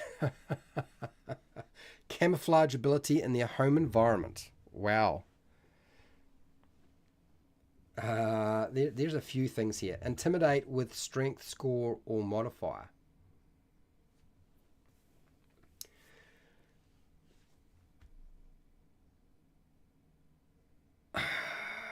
Well.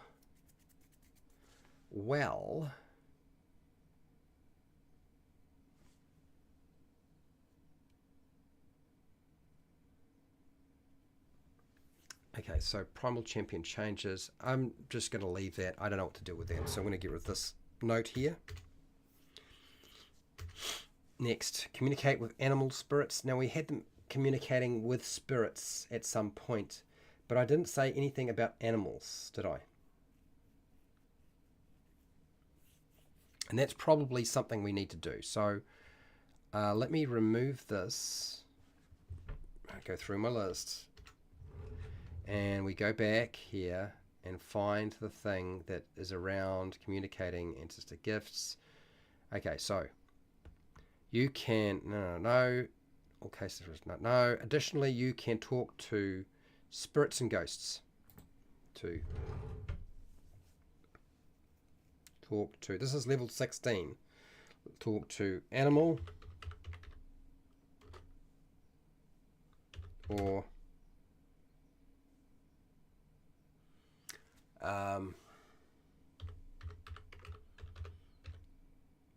humanoid spirits and ghosts. That covers that. There we go. It's in. It's done. We have added it as Spirit Traveler. Not undoing it. We'll leave it. Okay, moving back here. We wanted a throwing ability. We wanted a cleave ability. We wanted multiple weapon fighting ability. Oh my gosh, there's a lot of things they put forward. Advantage on mind affecting spells and abilities at high level when raging. Did I do anything with that? I don't remember if I did. I don't think I did. I'm still wondering if I should even consider that. Indomitable Might, Wilderness Wanderer, Relentless Rage. If I was going to add it anywhere, it would have to, I think it would be part of Indomitable Might. Rather than making it a completely new feature, I would just package it in with Indomitable Might. Primarily because I think Indomitable Might is not that good a feature for level 15.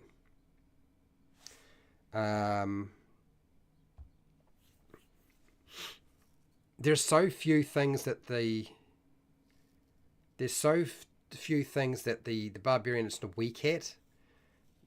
But if I gave them advantage on wisdom saving throws against mind affecting stuff as part of their Indomitable Might, I can see that. Attaching it to rage, I think is probably too much. I think it's too much. But here, not so bad. I think that might work. Yeah, exactly, Jasper. There's so much there. Like, this is the problem when you say, I would like to remaster the classes for Dungeons and Dragons 5e and take away some stuff, put in some new stuff, and your players say, no, don't take anything away, but you can put more stuff in. You're like, you've got to be kidding, guys. Have space, you can put in the tiger at a later slide. No, I'm not putting it in. Not putting the tiger in. So, yeah. I think part of Indomitable Might is probably fine. So let's see. Advantage on mind affecting spells and abilities at high level when raging. Not quite what I had in mind. We might adjust that a little bit. These other things are another kettle of fish, so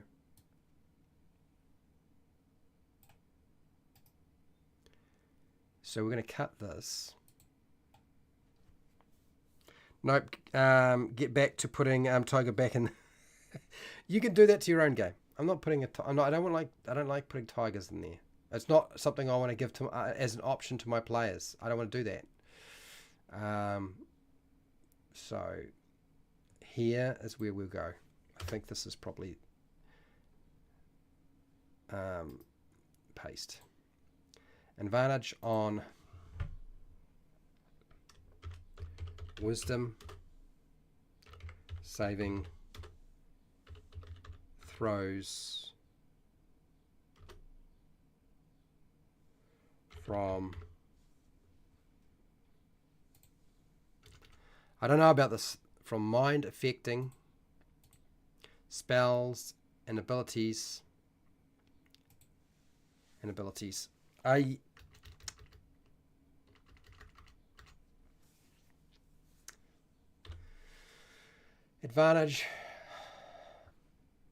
advantage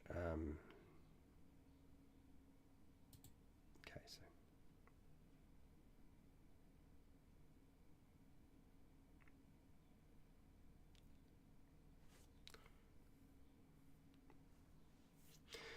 you have advantage on all saving throws that would knock you prone due to your immense strength and training.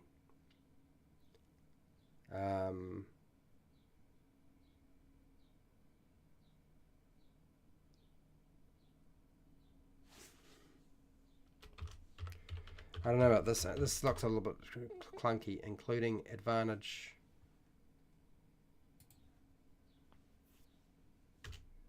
Advantage on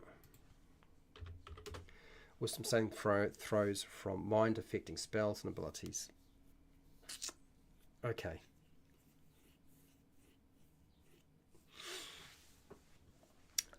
So, including advantage on wisdom saving throws from mind affecting spells and abilities when you rage. That's what I wanted to put it. When you rage. I think that was the proviso we needed to have in here. So you have to be raging. You have to be level 15. Okay, that's better. I think that's going to feel a lot better. It's going to feel a lot better.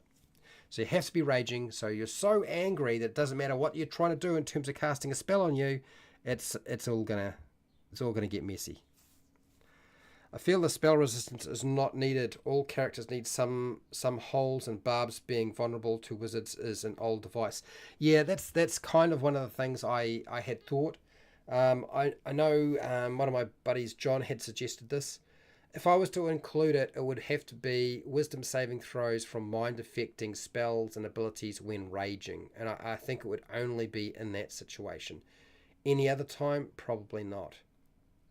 I'm not really sold on the idea. I think I'm going to I'll put it in, but it's probably one of those things that I would like to remove because I don't know that. Yeah, this is one of the. I do believe, Jasper and William. I do believe I agree with you, but this is something that one of my players has requested, and a couple other people agreed with it. So I'm going to include it.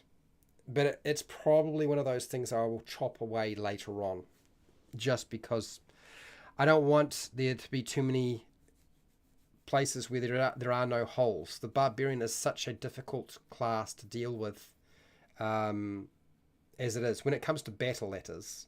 With regard to other aspects of the game, it's not very strong. But with regard to battle, magic has really been the one thing that you can kind of count on.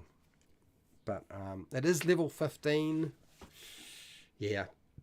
I'll leave it as it is for now. But I do agree with both of you that it could be fine if we just got rid of it at some point. What's this? Hashtag. I was fine with it being hit by fear and mind control at high levels, Barbs, when I played one.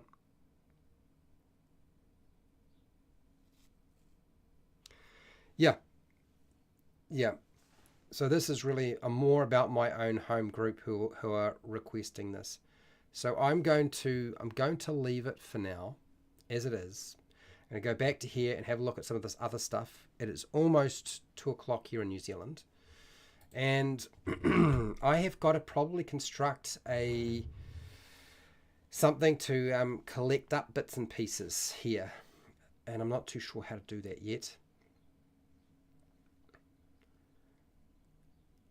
Maybe it's best if I make it part of your rage feature. But the problem is the rage feature in many respects is just a combat feature. Okay, so let's have a look here. Multiple enemies needing utility function. We haven't done that yet. Here we go. Special hunting animals and making clothes, catching fish with hands, eating raw meat without getting sick, starting a fire without matches or a tinderbox. Weakness to wizard I like. Yeah, I understand it. Camouflage ability in a home environment. Okay.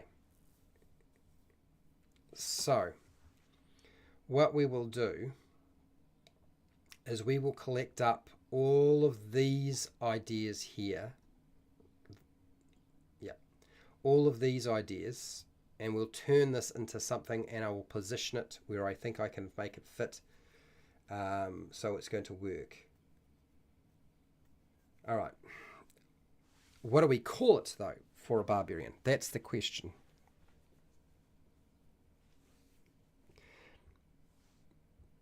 No, I don't really want to give them any more. I don't want to really give them any more fighting stuff.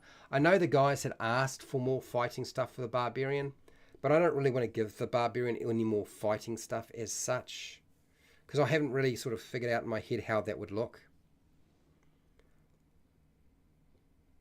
Thighs of death for the win. Thighs of death.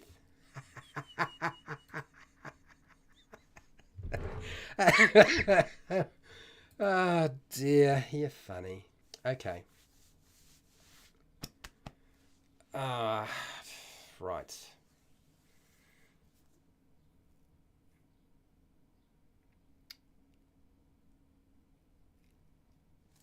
What can we call it? Wilderness?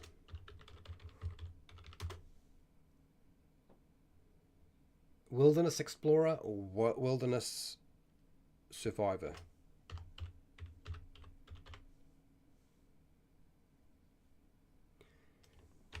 I don't know. Wilderness survivor? Wilderness survival.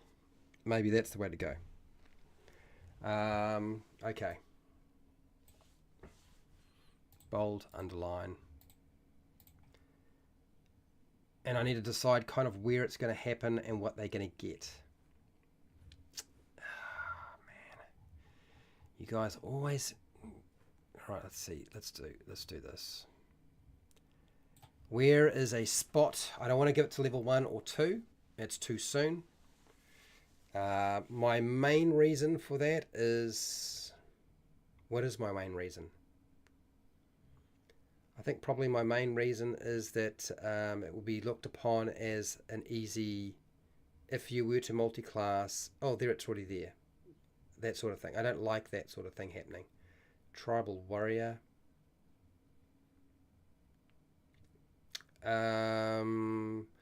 wonder if I would have folded into tribal warrior. A lot of this could be folded into tribal warrior.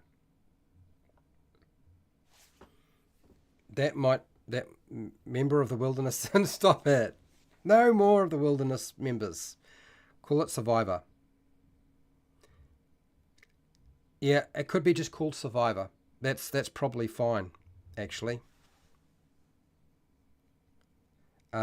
If already proficient covers all of these things. 3 members mobility and survival, or gain 2 proficiencies. Well, they've already got proficiency survival, so I don't think that's necessary. I'll offer to edit if you allow me to add a few. Jasper, you're a patron. you can just download it when it goes to Patreon and then just change it and make it whatever the heck it is you want it to turn it into. So it's not...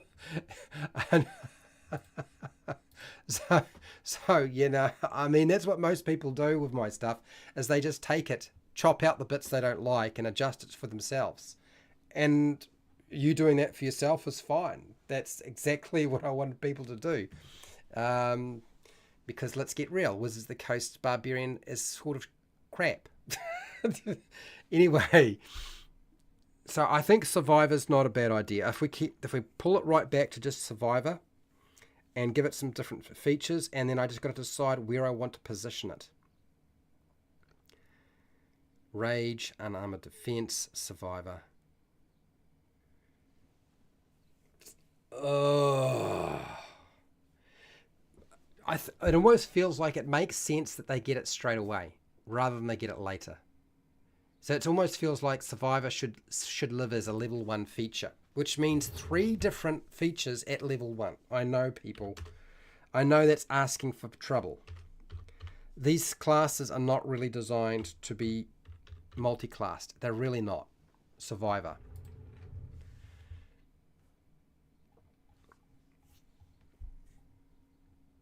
I was looking at the different things, and I'm like, it doesn't make sense to not have it there. So I'll go copy here. I'm going to go down. Okay.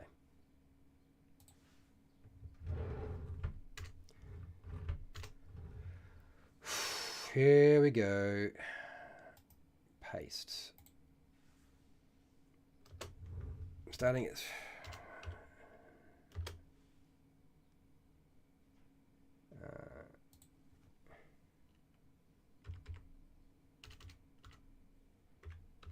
This level. And this is Survivor.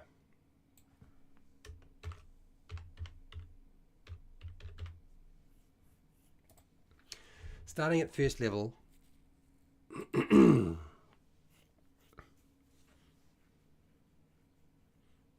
On the official doc. He wants it on the official doc.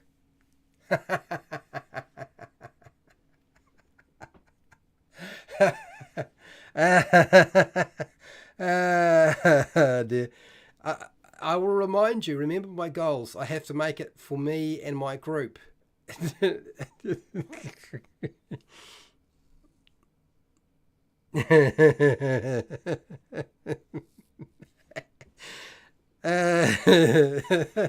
Oh dear. All right. Okay, so let's get real. What I'm about to give them is not a big deal, even if it is at first level. So I'm just sitting here and thinking about what I'm about to write up, and I'm having to remind myself that what I'm about to give them is not a big deal.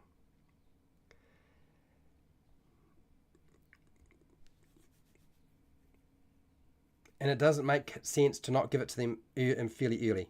No cats here. I can only mount a dolphin with impunity. Exactly. You have a few basic survival skills.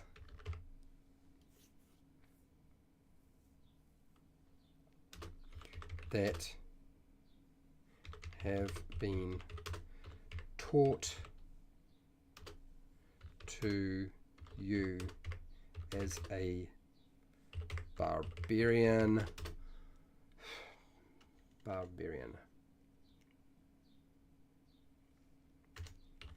Okay, all right. You want my approval, Jasper? All you got to do is, we're going to put it up, just stick it in the comment section on Patreon. You could just chuck it in there. Just chuck it into there. What is a level 1 member? Okay, here we go. We're off again. Okay. Survivor.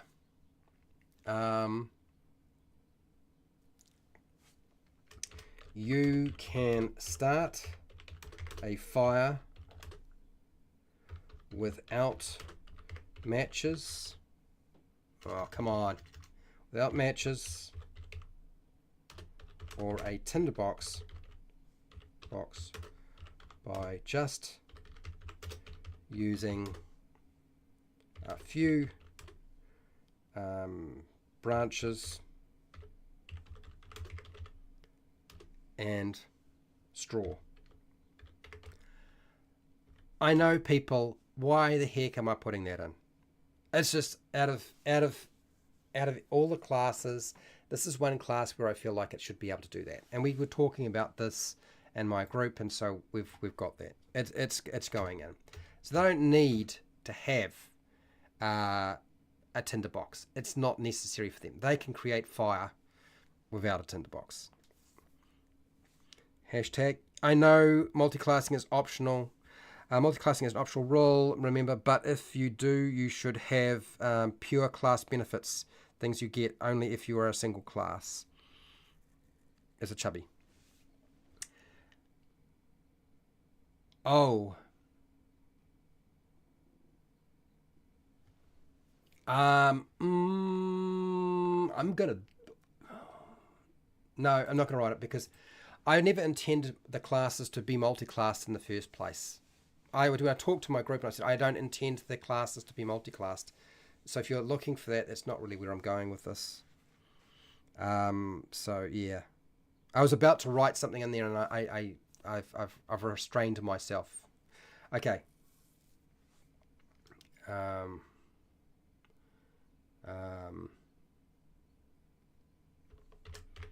Barbarians can eat raw meat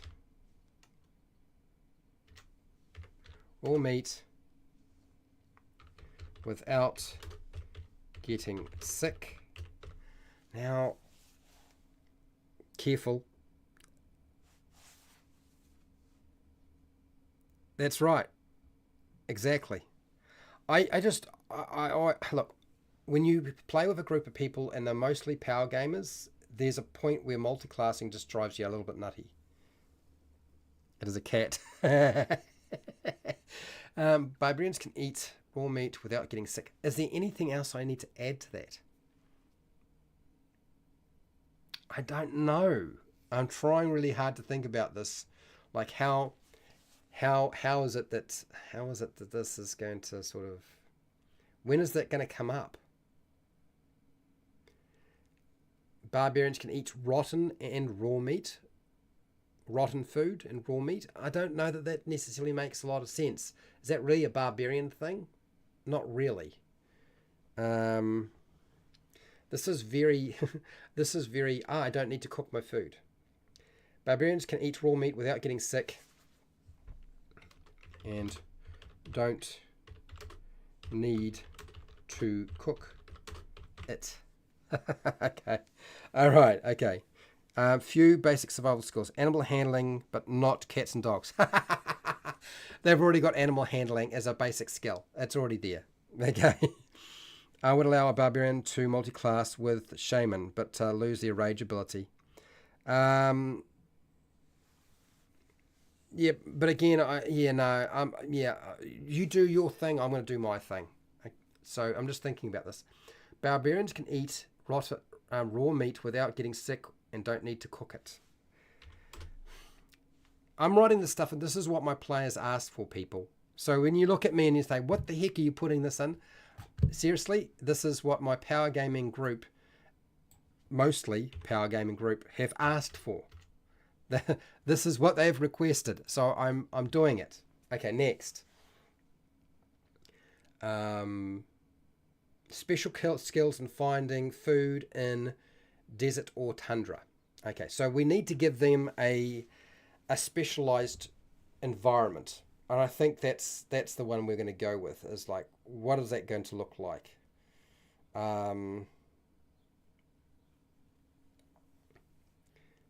Okay.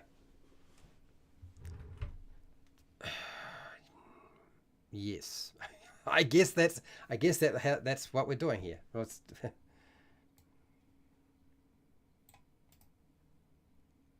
Cut.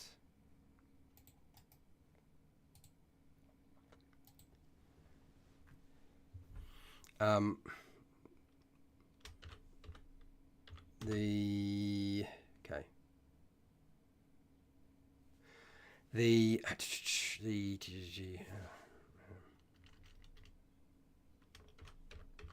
you select one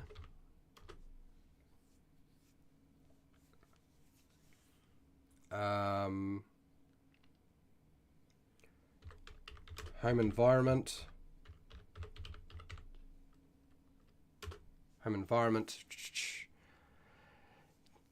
Jasper, I hate multi-classing too.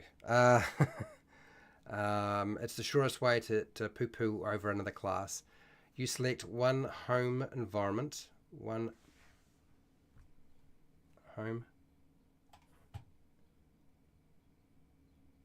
environment. Oh, how do I want to word this? This is the tricky bit. This is the tricky bit. It's like coming up with the right thing.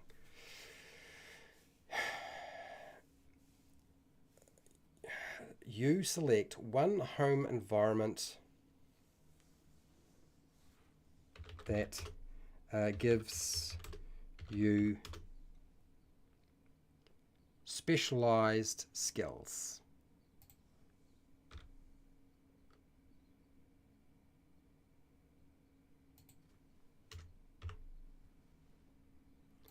Okay. You select one home environment, one.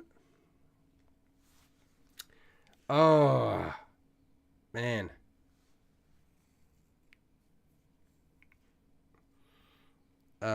My game is Soviet Russia, so multi-classing, choose you.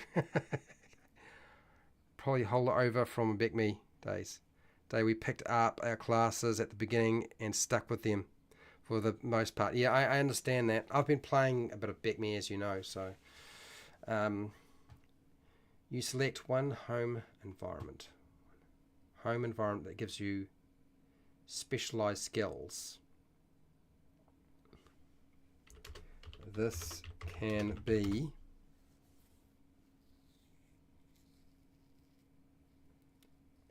and let's go here. Desert or tundra. Now, that there leaves a lot of problems because the barbarian, even the barbarian is, yeah, specialized skills.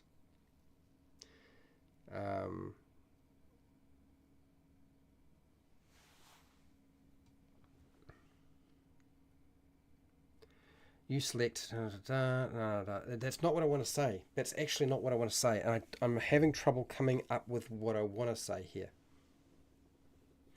My players are railroading me. Yeah. Did you not notice that this happens to every game master? Look, you've got to acknowledge that every game master goes through this. Just have survivor as you... What's this? Just have survivor as you, like Arnie from Predator. Yeah, I know what you're saying there, William.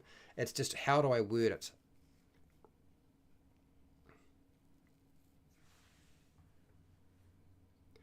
Okay.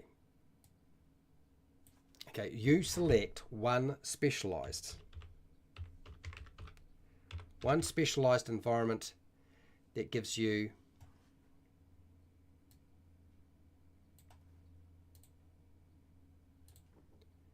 extraordinary skills. Gives you extra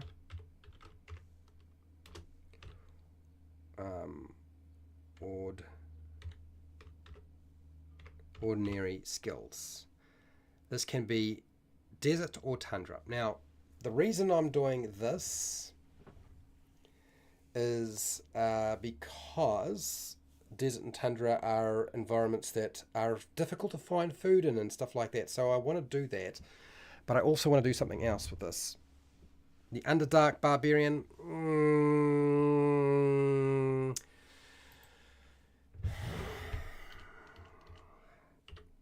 I know somebody's going to ask me that question.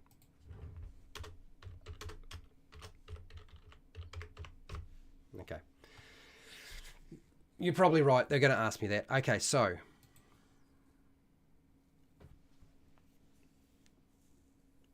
That's really interesting. Okay, so there's one thing I want to do here. Is I feel like a barbarian, like a ranger, is really good at finding food, but I don't think they would be able to find enough food, unlike a ranger, to be able to feed an entire party of individuals. So, while in forest,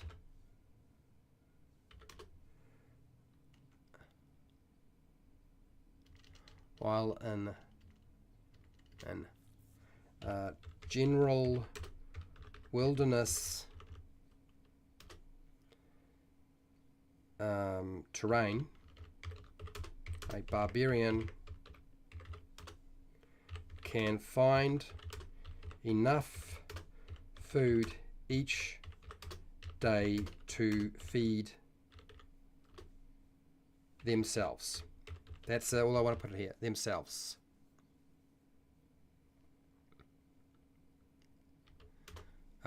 While in general wilderness terrain, a barbarian can find enough food each day to feed themselves. Okay.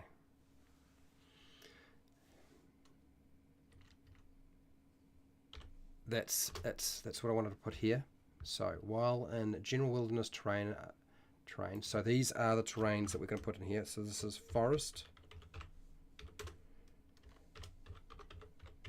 mountains, forest, mountains.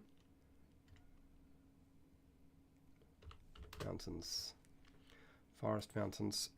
What else is the other one? Grasslands. Grasslands.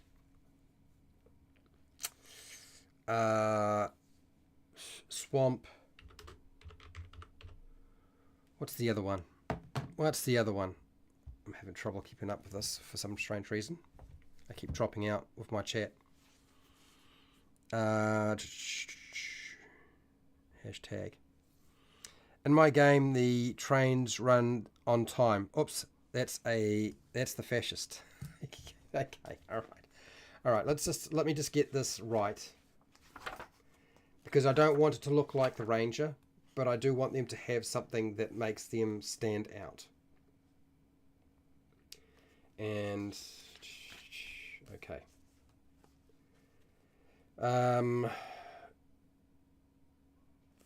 Okay, here we go.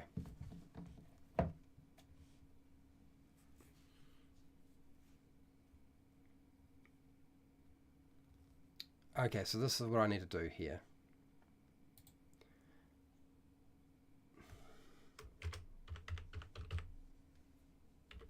Arctic.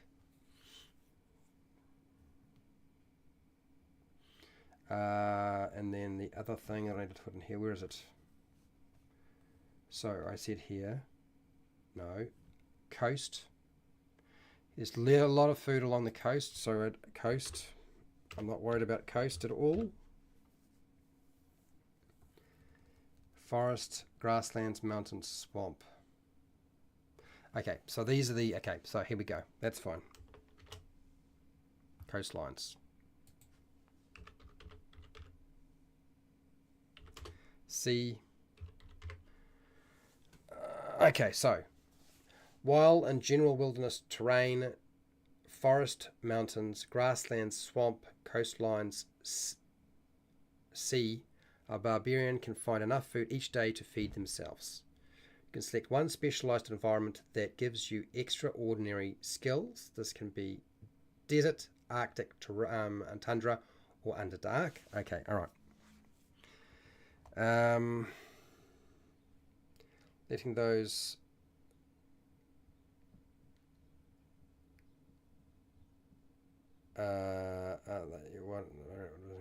none of them ask you to write. I don't care. I'm leaving that. I've seen it, Jasper, but I'm hiding the comment. Dear. Oh, another moderator's already handled it. Okay.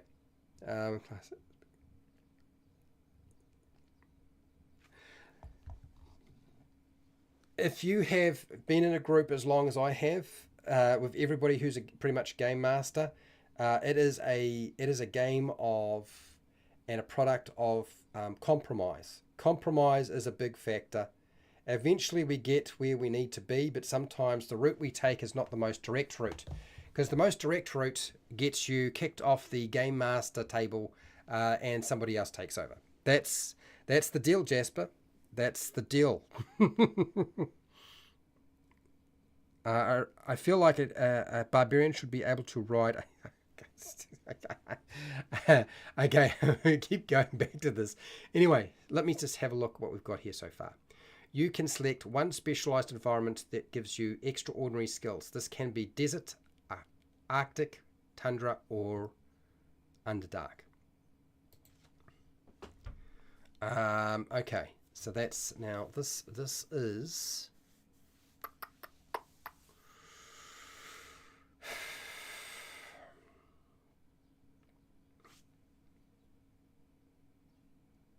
Okay, so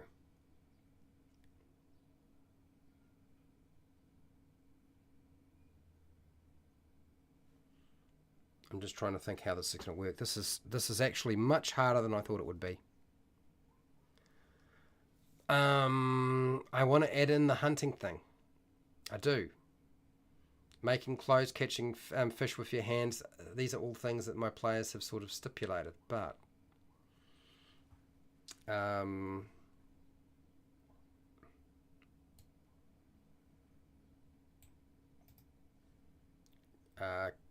cut. Okay, so paste. So you can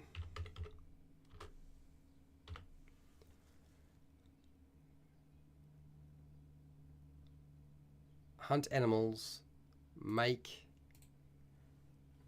clothes, catch fish with your hands,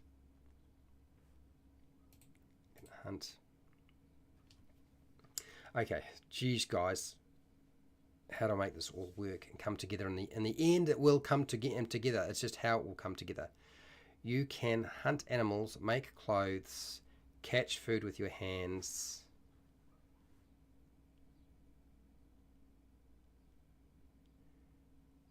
Catch fish with your hands, rather than a fishing tackle. Okay. Animals for food and make clothes. Catch fish with your hands, rather than use a fishing tackle. Okay. Sheesh. I'm getting there. It's hard work, but I'm getting there. Jasper, I think I'm on just over 4 hours and heading into number 5. If I get to 5 hours, I'm stopping. That's it. The Ranger, I want the Ranger to have something much cooler than that. Much cooler than that. So, yeah. That's where my head is at with that one. X. I can't see the statement. Okay. You have to feed your cat, Jasper. You go feed your cat. I totally understand. So I'm getting there. It's just untangling all of this.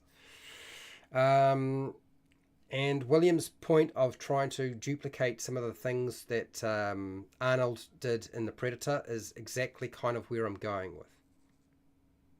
with this. 9 hells. Barbarians know how to skin. I'm not going to put 9 hells. I'm leaving that alone. Okay.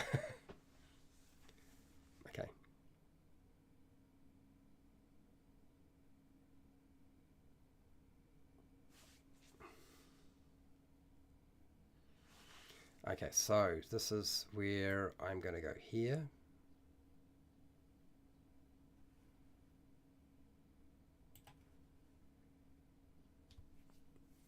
Okay, while in general wilderness terrain, forest, mountains, grasslands, swamp, coastline, seas, a barbarian can find enough food each day to feed themselves.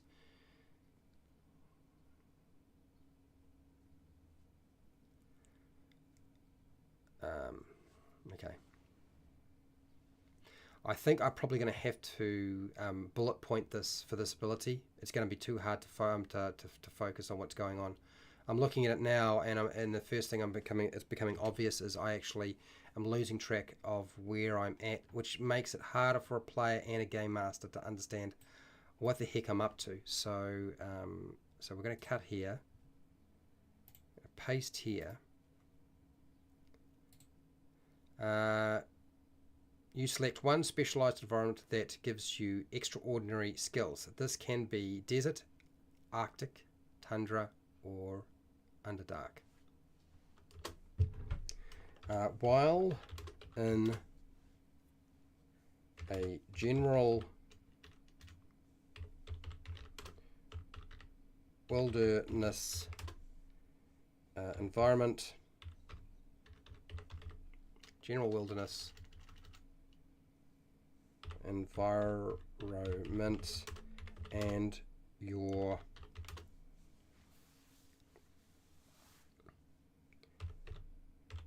specialized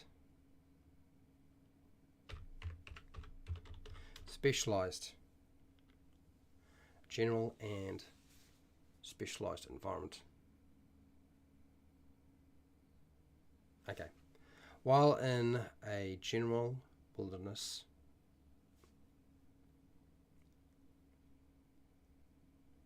environment,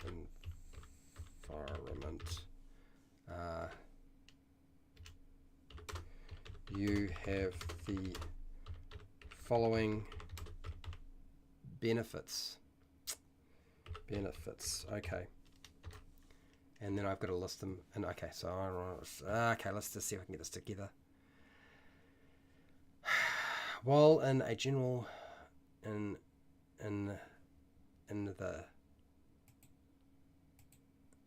a general wilderness environment and your specialized environment, you have the following benefits. So let's break this down, because there's no way I can do it this way. It's just going to be too difficult. This is what I was trying to achieve. Man, class design, not so easy sometimes, particularly when you're doing an entire class. So I need to give them some things. So I'm going to break this up into bullet points. So the intention is, and you'll let me know if it doesn't read that way, is in general wilderness environments that you're going to get these benefits.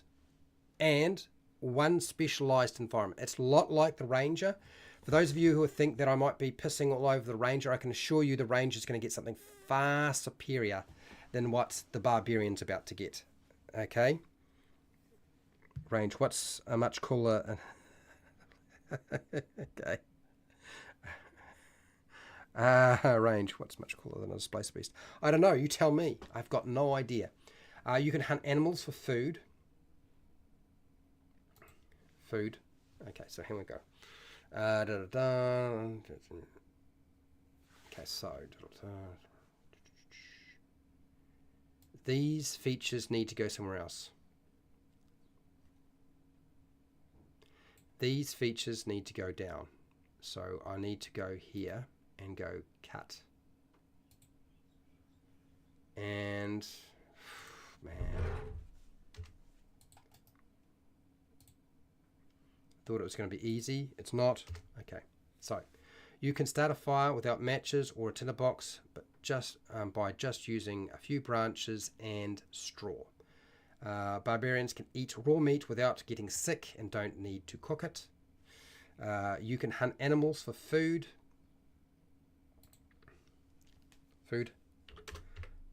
Allowing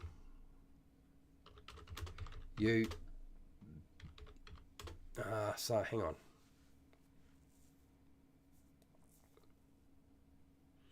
You can hunt animals for food.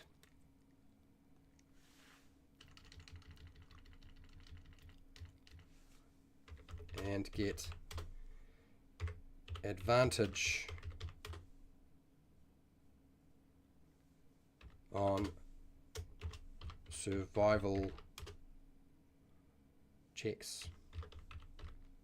I think that's what I wanted to do, because usually we use that, don't we? Which is wisdom, correct? Wisdom.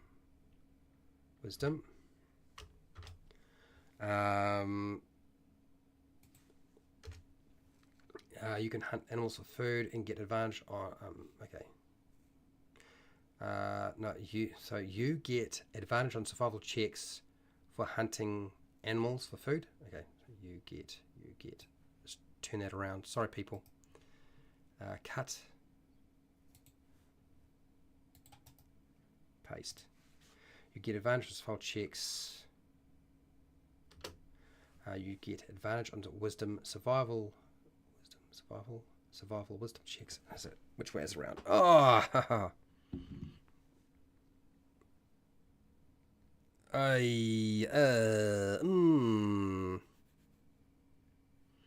What if I'm playing in your game?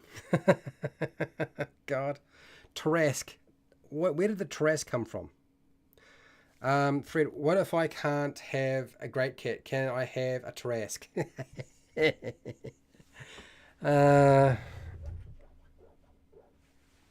Yes, I Pale Rider, I do kind of feel like a barbarian is kind of like a ranger with attitude. But let's pull this apart. I know where I'm supposed to get eventually. I should be taking a break, but I'm not.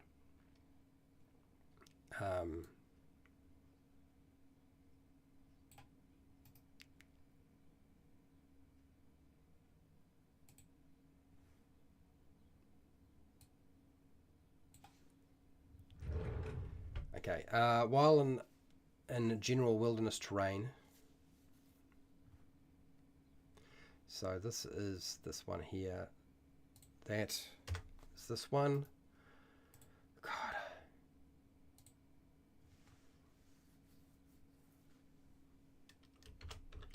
Okay, you can find enough food each day to feed one person.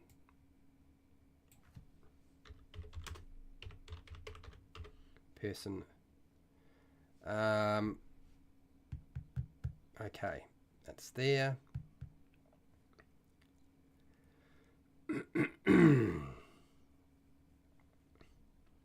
While in general wilderness terrain,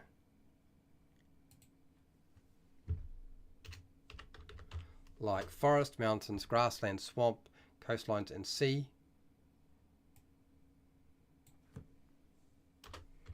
you have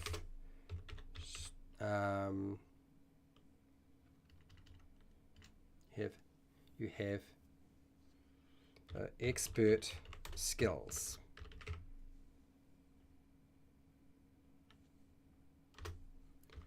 And bushcraft.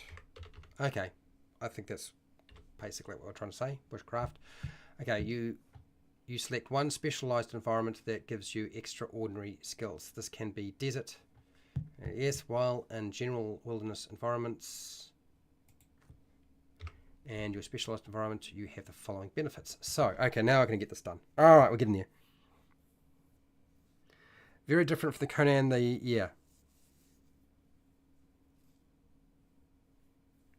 I think in one of the J.R.R. Tolkien's drafts, he was great. Yeah, you're going to keep going with that one, aren't you? It doesn't stop you for being a game master and sticking a cat in there, dude. It doesn't stop you. Next. So one person. Barbarians can eat raw meat without getting sick and don't need to cook it. You get advantage now. I just need to make sure I'm getting this right. How do I want to word it? How do I want to word it? That's the thing.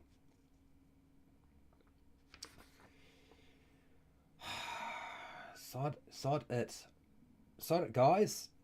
Sod it.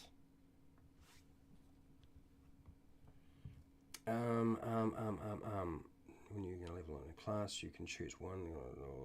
Blah, blah, blah, blah, blah, blah, blah. Blah, blah, blah, blah. Okay. Let's go back here.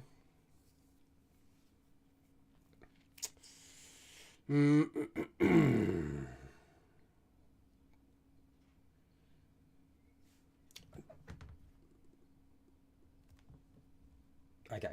All right. I think I know what I'm going to do here. You get advantage on wisdom survival checks. Survival or wisdom checks.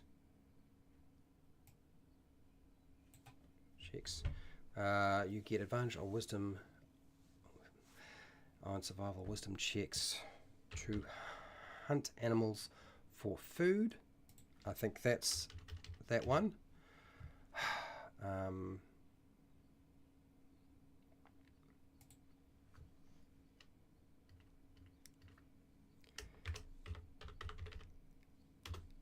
Animal skin can be made into clothes while you are in the wilderness.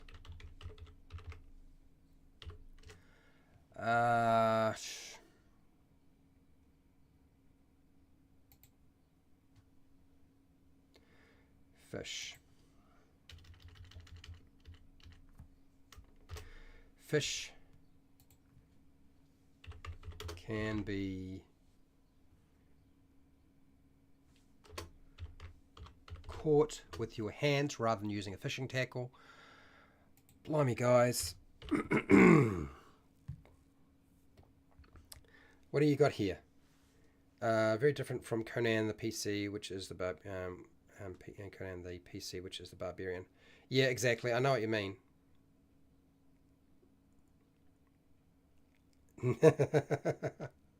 Spanish Tarrasque, but still.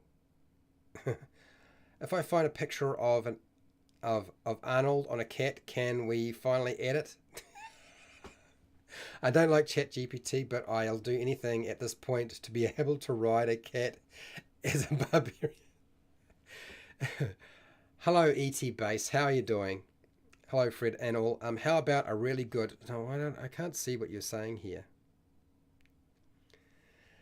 How about a really good sense of smell to tell exactly how old a piece of meat is?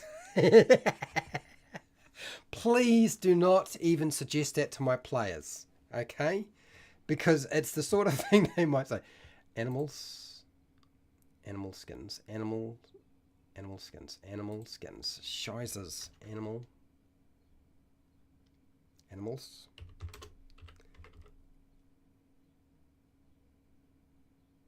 Can be skinned.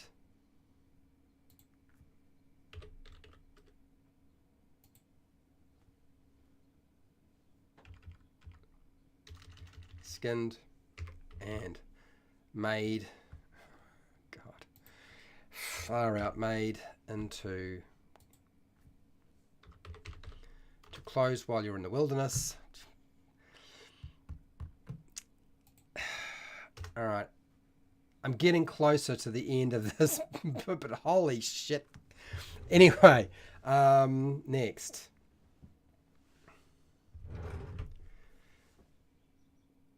So here we go. You have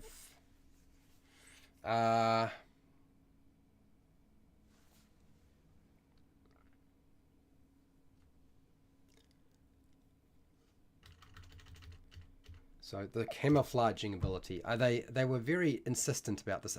This is what happens when you watch way too much of Arnold's Predator. Here we go. Let's go here. Paste. Camouflage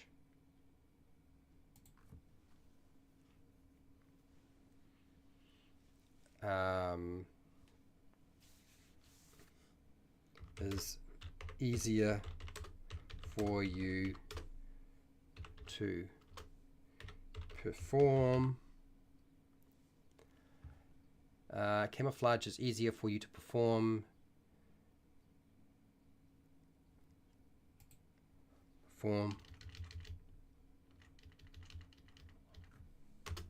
by using natural resources,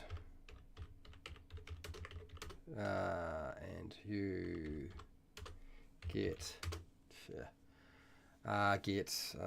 what? Get, let's say, do we want to make it just a camp? No, we don't want to do that. So advantage on stealth, dexterity checks to hide.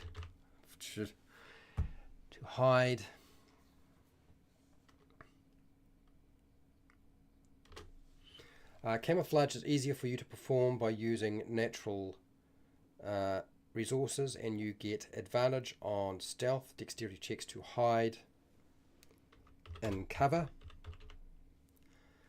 Alright. No, this is not the Back Me character build stream. This is not the Back Me elf character build stream. This is not it. Just give in and put it in the document. It's not going to go in Jasper.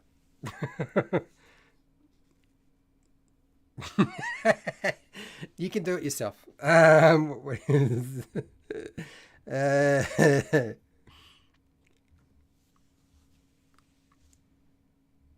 I flush hate elves. That's all right. I'm not dealing with elf right now.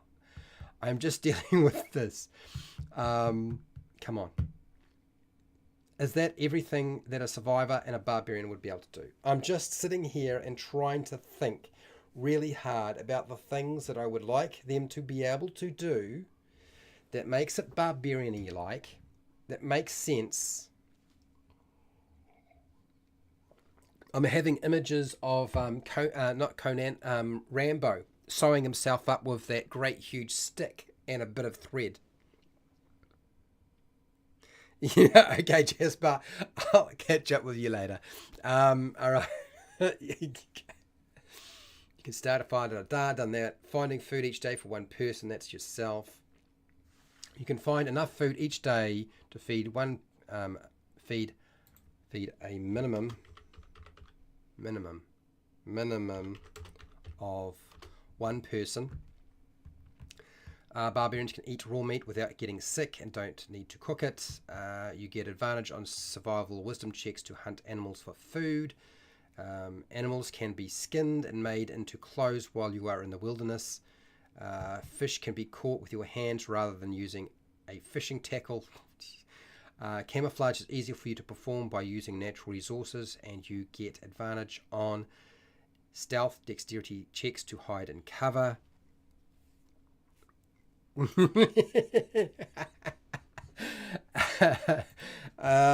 Next. All right. Okay. All right. So they wanted something about intimidation. They wanted to be able to include intimidation. Now, I hadn't done anything with this, and I was trying to figure out why. There's bound to be a reason. So I'm going to take this survivor feature, and God, there's so much there already, but I suppose I could add more if I really wanted to, but no, I don't really feel like doing that. I'm going to scroll this little sucker along and find the low-level features. No, it's not that one. Here we go. Level 1. There's rage, there's that, and then we go into level 2, but it's not level 2 we're getting it, it's this time here. All right, paste the stuff that I go through. Here we go. Bold, underline. And then, of course, all of my bullet pointing's gone because I copied it wrong. Well done, Fred. Well done. There we go. Bullet points are back. Okay. Jeez. Camouflage ability was in the 1E Barbarian. I am not surprised, Jasper, because I know fully well that JP will have remembered that camouflage ability and wanted it to be included in the Barbarian. So there it is. I've put the sodding thing back. I know what you're saying, William. I know exactly what you mean. An awful lot of this would come under things you know how to do in my game. No codification required. And I agree. I do honestly agree. It, uh, in every respect, I totally agree.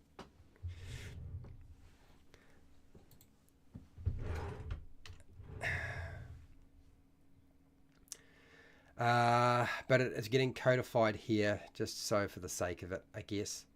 Right, so done that, we've done that, we've done that, we've done that, we've done that. Hunt. Okay, let's deal with the other thing that they had thrown in my way, which was they wanted to be able to intimidate, and I was just about to deal with that, and I got distracted. Barbarians.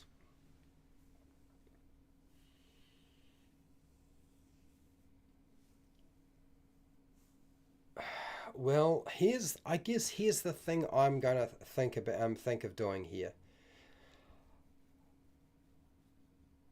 It would probably make sense. Animal handling, survival.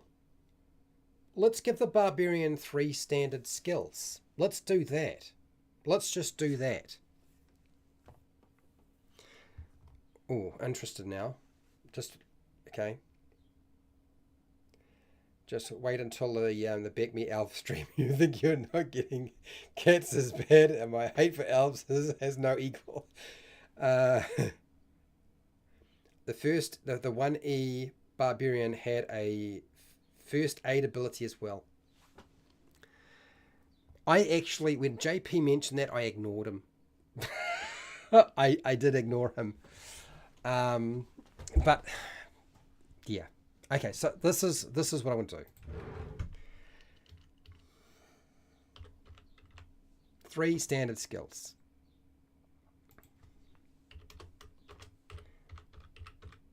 Intimidation as well. I'm going to include intimidation, okay? You're a barbarian, you're probably always intimidating somebody. So we got animal handling, intimidation, survival. Well, let's just do that. That's the easiest way to deal with that part of it. Next, scrolling down here. While raging, you have advantage. Because what's worse than a barbarian that's not raging and they're really intimidating? It's when they're actually angry. So while raging, you have advantage on intimidation,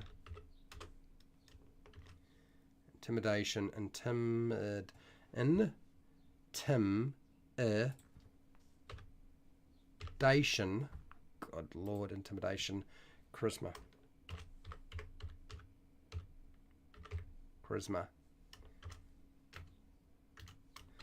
Charisma checks to scare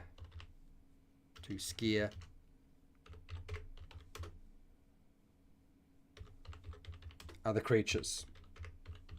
Okay. All right. I think I've got that bit done.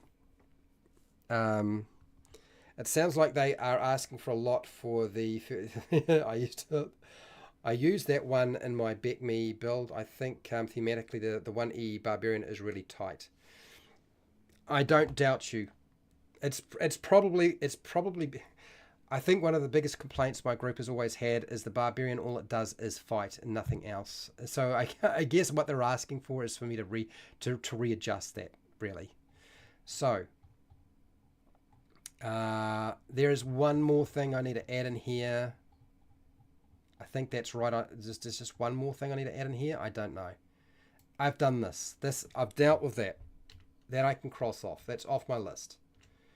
Need utility function. I think we've given them a lot of shitting in utility function. So I'm taking that away. Next.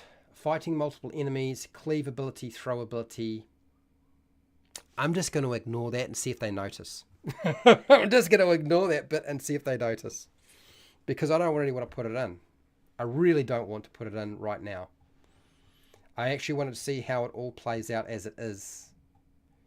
And I have seen that fighters, not fighters, that barbarians do have had fighting styles in the past. So that's one thing, I suppose. But I'm just not too sure that I like the idea. So rage.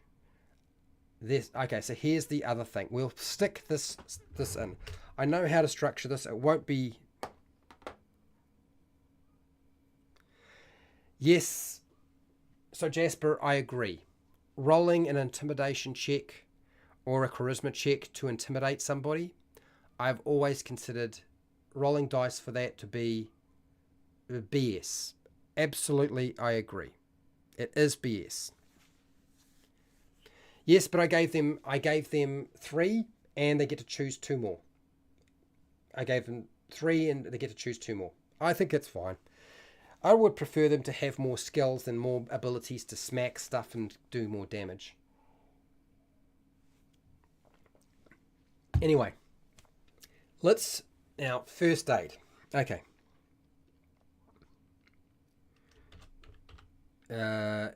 You have learned to use natural plants and animals to apply first aid to injuries in the wilderness. You don't. Here we go. That healer's kit is a giant pain in the butt. I mean, we always need to have a first aid kit, but it was always a pain in the butt. Let me just pull it up, though.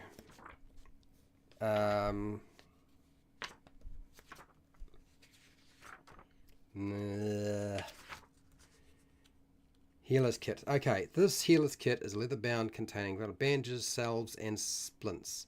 The kit has 10 uses. As an action, you can spend 1 use of the kit to stabilize a creature that has 0 hit points, without needing to make a wisdom medicine check.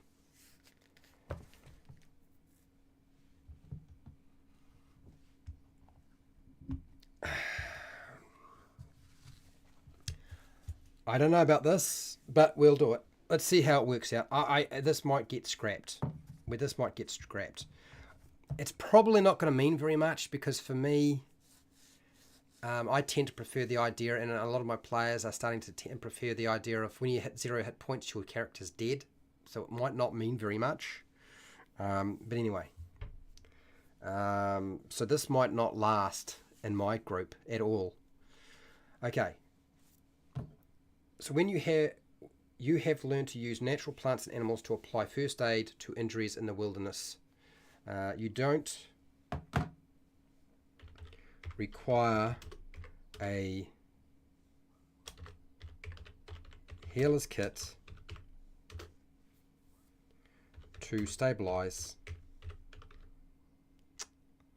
Is that right? Stabilize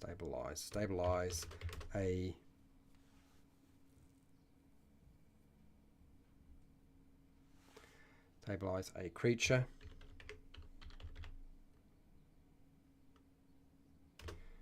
that has 0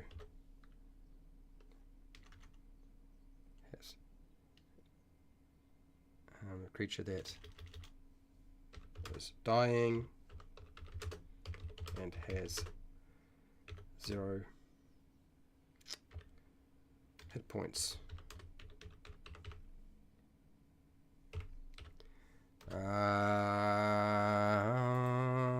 Stabilize. Okay. What do you got here, Jessica? That is so wrong. The 1E Barbarian... that is so wrong. The 1E Barbarian was crazy amount of abilities. Gygax actually listed them as primary secondary and tertiary abilities. None of them are fighting. Yeah, so this is where I am going to... you have learned to use natural plants and animals to apply first aid to injuries in the wilderness. You don't require a healer's kit to stabilize a creature that is dying and has 0 hit points. Now, provided you aren't in the... Now, this is even this is gonna... Is that if I write this in, is it going to even be any point having this ability?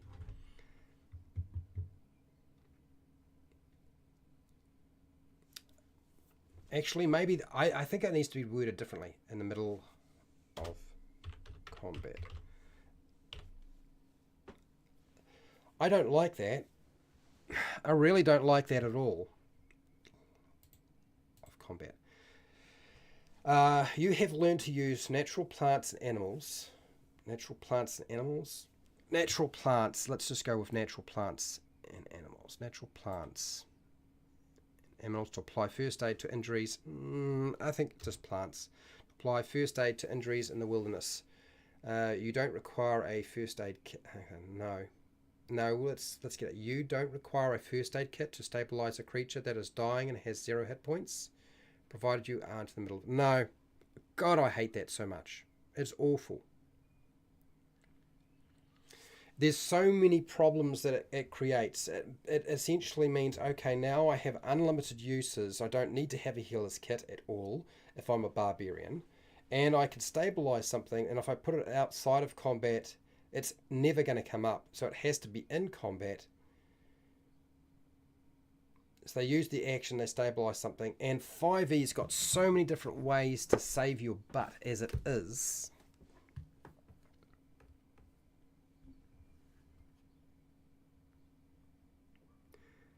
What do you got here?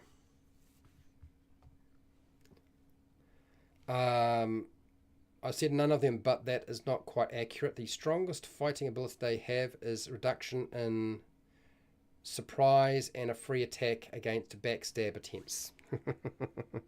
Yeah. So I don't like this. This mechanic really makes the healer's kit a non-event. Again, it doesn't really make sense. What I can do, and what would be probably better, I would actually prefer you have learned to use natural plants to apply first aid to injuries in the wilderness. You can create your own healer's kit. I would actually prefer that. So you still have the mechanics of the healer's kit to apply in 5e, but you can create your own healer's kit with 10 uses. I think that would probably be better. I actually like... That means you don't have to buy it. You'd have to spend time to collect the plants and so forth to be able to have your healer's kit. But you'd be making your own. How do I feel about that? I don't want to make it easier by saying, okay, you don't need to have a healer's kit. But making your own, that's essentially the same though, isn't it? Isn't that essentially the same? I feel like I haven't really gone very far with this. I guess the idea is that the barbarian uses natural resources to be able to do that. Natural plants and resources to apply first aid to injuries in the wilderness.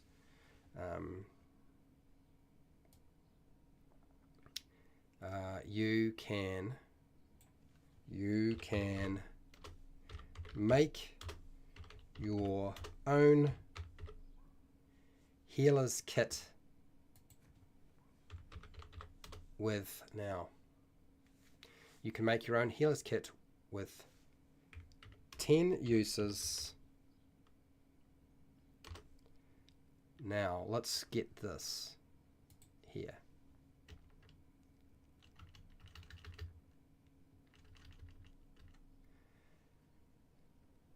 10 uses, provided you spend.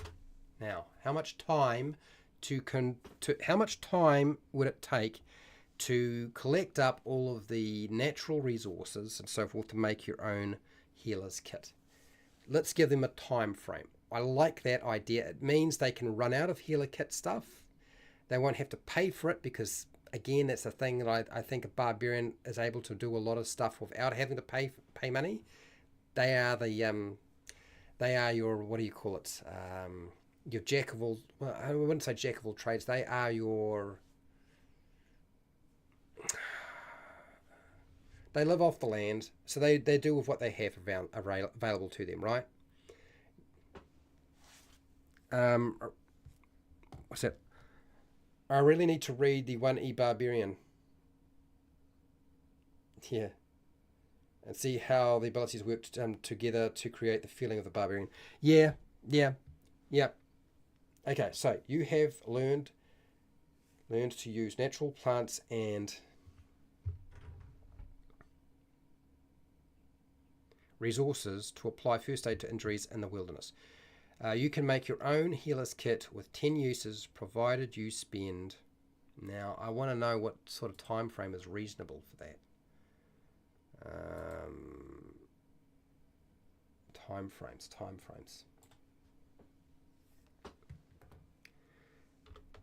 How long does it take to make a first aid kit? I don't know that asking this question makes any sense. How long does it take to replace a first? What do you mean? How long does it take? Typically, no, that's not what I meant. Make a first aid kit. How was the first aid kit created? Invented by Jonathan and Jonathan in the late 19th century. Treating. Okay, all right. How much is a med kit? How long does it take to make a? I don't know. Natural. Does that make sense? How to make an all-natural first aid kit. How to make a homemade first aid kit. Right. That's not going to be any use. That's not really what I was looking at. It's not what I was thinking. See a doctor. Pain. Okay, so this is not going in that direction. Aloe vera, coconut, charcoal, arnica, echinacea, chamomile, slippery elm, oil, comfrey, ginger. None of that is really that useful to me.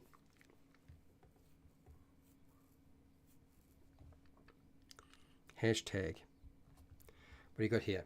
You have knowledge of using plants to help heal injuries during a short rest. No, I'm not using short rests. You can add your proficiency bonus, and I hate it. William, thank you for the suggestion, but I hate it because I don't want to use short rests. I can't stand them. They drive me nuts. I'm so anti short rest and bonus action nowadays. There's no way you'd get me to do it, provided you spend some time collecting it. So it's 2 hours, 3 hours, 4 hours, 2 hours. Provided you spend 2 hours to collect the necessary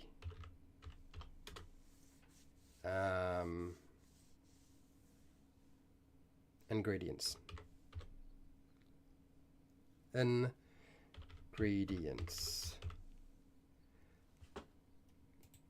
Ingredients. Okay. I think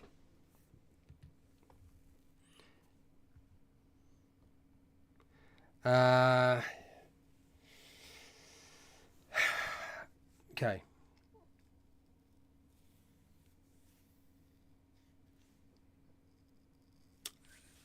Yeah,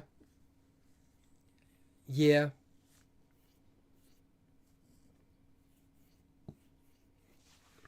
Um, okay. Let me have a look at this. Let me have a think about this one more time. This last feature is not one of my favorites. I have to say, I'm always really reluctant. I've already got two dice rolling mechanics in here, and I hate dice rolling mechanics as it is. Particularly when I'm trying to get away from bonus action, short rest. You'll notice a lot of the things that I put in here don't involve dice rolling mechanics. Has anybody noticed that? That a lot of the stuff that I give you is not a dice rolling mechanic. The reason that there are a lot of dice rolling mechanics in 5e is because Wizards of the Coast did some marketing research and discovered that players of the modern game like rolling dice. And the more dice you can get them to roll, the more they like it. So they decided, well, we'll just give them more dice rolling mechanics. It's really lazy, if you ask me, and I don't I don't like them. But yeah, time would also be determined by terrain. Yeah, I'm actually thinking that this has to be limited. This should be limited to general wilderness rather than the more extreme environments. Something like finding what you need in a desert, an Arctic area, or tundra, or even the Underdark can be super hard. I think general wilderness terrain is what this should be applied. Okay, listen. Um, this feature only applies. Okay. Okay. You provided you spend 2 hours to collect the necessary ingredients and a general wilderness environment. I think that's the thing being here. I think if we're dealing with something like forest, mountains, grassland, swamp, coastlines, and sea, you're probably going to find everything that you need. Whereas with desert, the Arctic region, tundra, and Underdark, not really the case. I feel like that would be significantly more difficult. So it's really something that is only going to be applied to general wilderness environments and a general wilderness environment. I think that's the way to go. I think we'll do that for now. So they can make their own healer's kit, and we'll see what the guys say. I think 2 hours in those kinds of environments is not too bad. It's not. Maybe it should be longer, but I'm just not too sure. Anyway, let's. I've got to finish up. It's been 5 hours I've been at this. 5 sodding hours, and it's time for me to go snooze just about. So this is the 20th. The next time we come back, I'm dealing with the ranger. Please pray for me when that happens, because I'm going to need it. So this is a draft. We've got this down. I'm not too sure about what I'm doing with that. We've got the survivor ability in now. That covers a lot of non-combat stuff that they had requested, so it's been done. We've got this, and this. We've got rage. This goes over to here. That's all fine. Primal path. Why is that got that going on? Don't worry about that for now. Worry trouble, yes, that's all there. That's fine. Conqueror. And I think we've given them plenty to play with, if you ask me. There's plenty of stuff to play with there.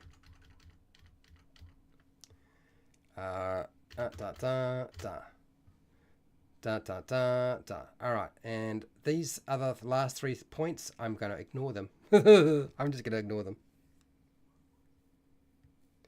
Yeah, the point is to use the ability outside of combat. So this is one of the things that, if it's not obvious, as most of the stuff that I've given is stuff that's outside of combat. That's quite deliberate on my part.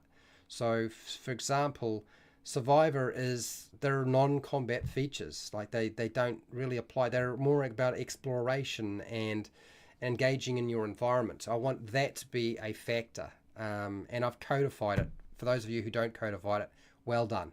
And so yeah, that's where my head is at. Anyway, I'm really tired. I'm really tired. Good news is it's 3 o'clock. I should have time to upload it by the time I go and hang out with my brother, hopefully today. So for those of you who are hoping to get the document later on today, I think it should be up, and if it's not, it'll go up tomorrow for sure. Okay, I'll make sure that it definitely happens. Let's just see that properly. Yeah, I want abilities that people can use outside of combat rather than in combat. For the Barbarian, they've got plenty of combat stuff. They just needed stuff that wasn't combat related. So do you think the Dungeons & Dragons 5e Barbarian class needs an upgrade or fixing? Yes, 36%. Interesting. Just watching, 36%. Undecided, 18%. No, 9%. Okay, all right. So maybe this has given you a couple of sort of thoughts about what you would like to do yourself. The US Army First Aid agrees with you. Does it? Thank you. US Army First Aid agrees with me. I'll take that. That'll do. As long as the US Army or the South African Army or the New Zealand Army agrees with me, we'll deal with that. That sounds good to me. That's all cool. Wonderful. Sound excellent. Dear. All right. Okay. I am so bushed. I'm so bushed. So I'll be back in a couple of days when I recover. Probably on Sunday for me in New Zealand. We'll be dealing with, I don't know what we're dealing with because I can't remember what my name is right now.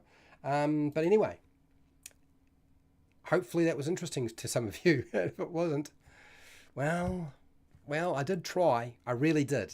Anyway, thank you to all of my patrons who support me on Patreon so I can keep doing this.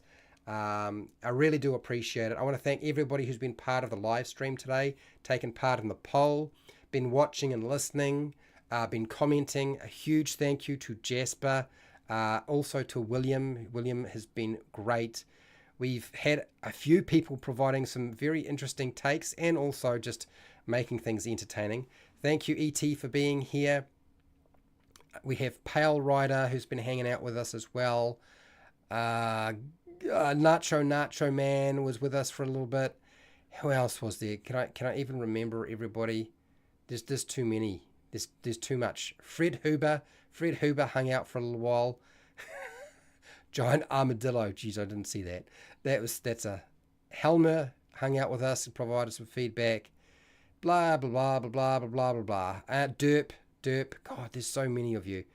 5 hours. What do I expect? There's going to be a few people showing up. So wherever you are in the world, whether it be the morning, the afternoon, the night, or the wee early morning, please look after yourself, your family, and your friends. Be nice to your neighbours. And if I've missed your name and you hung out and talked and chat, I do apologise. I'm smashed now. So, hey, till next time, keep rolling those 20s.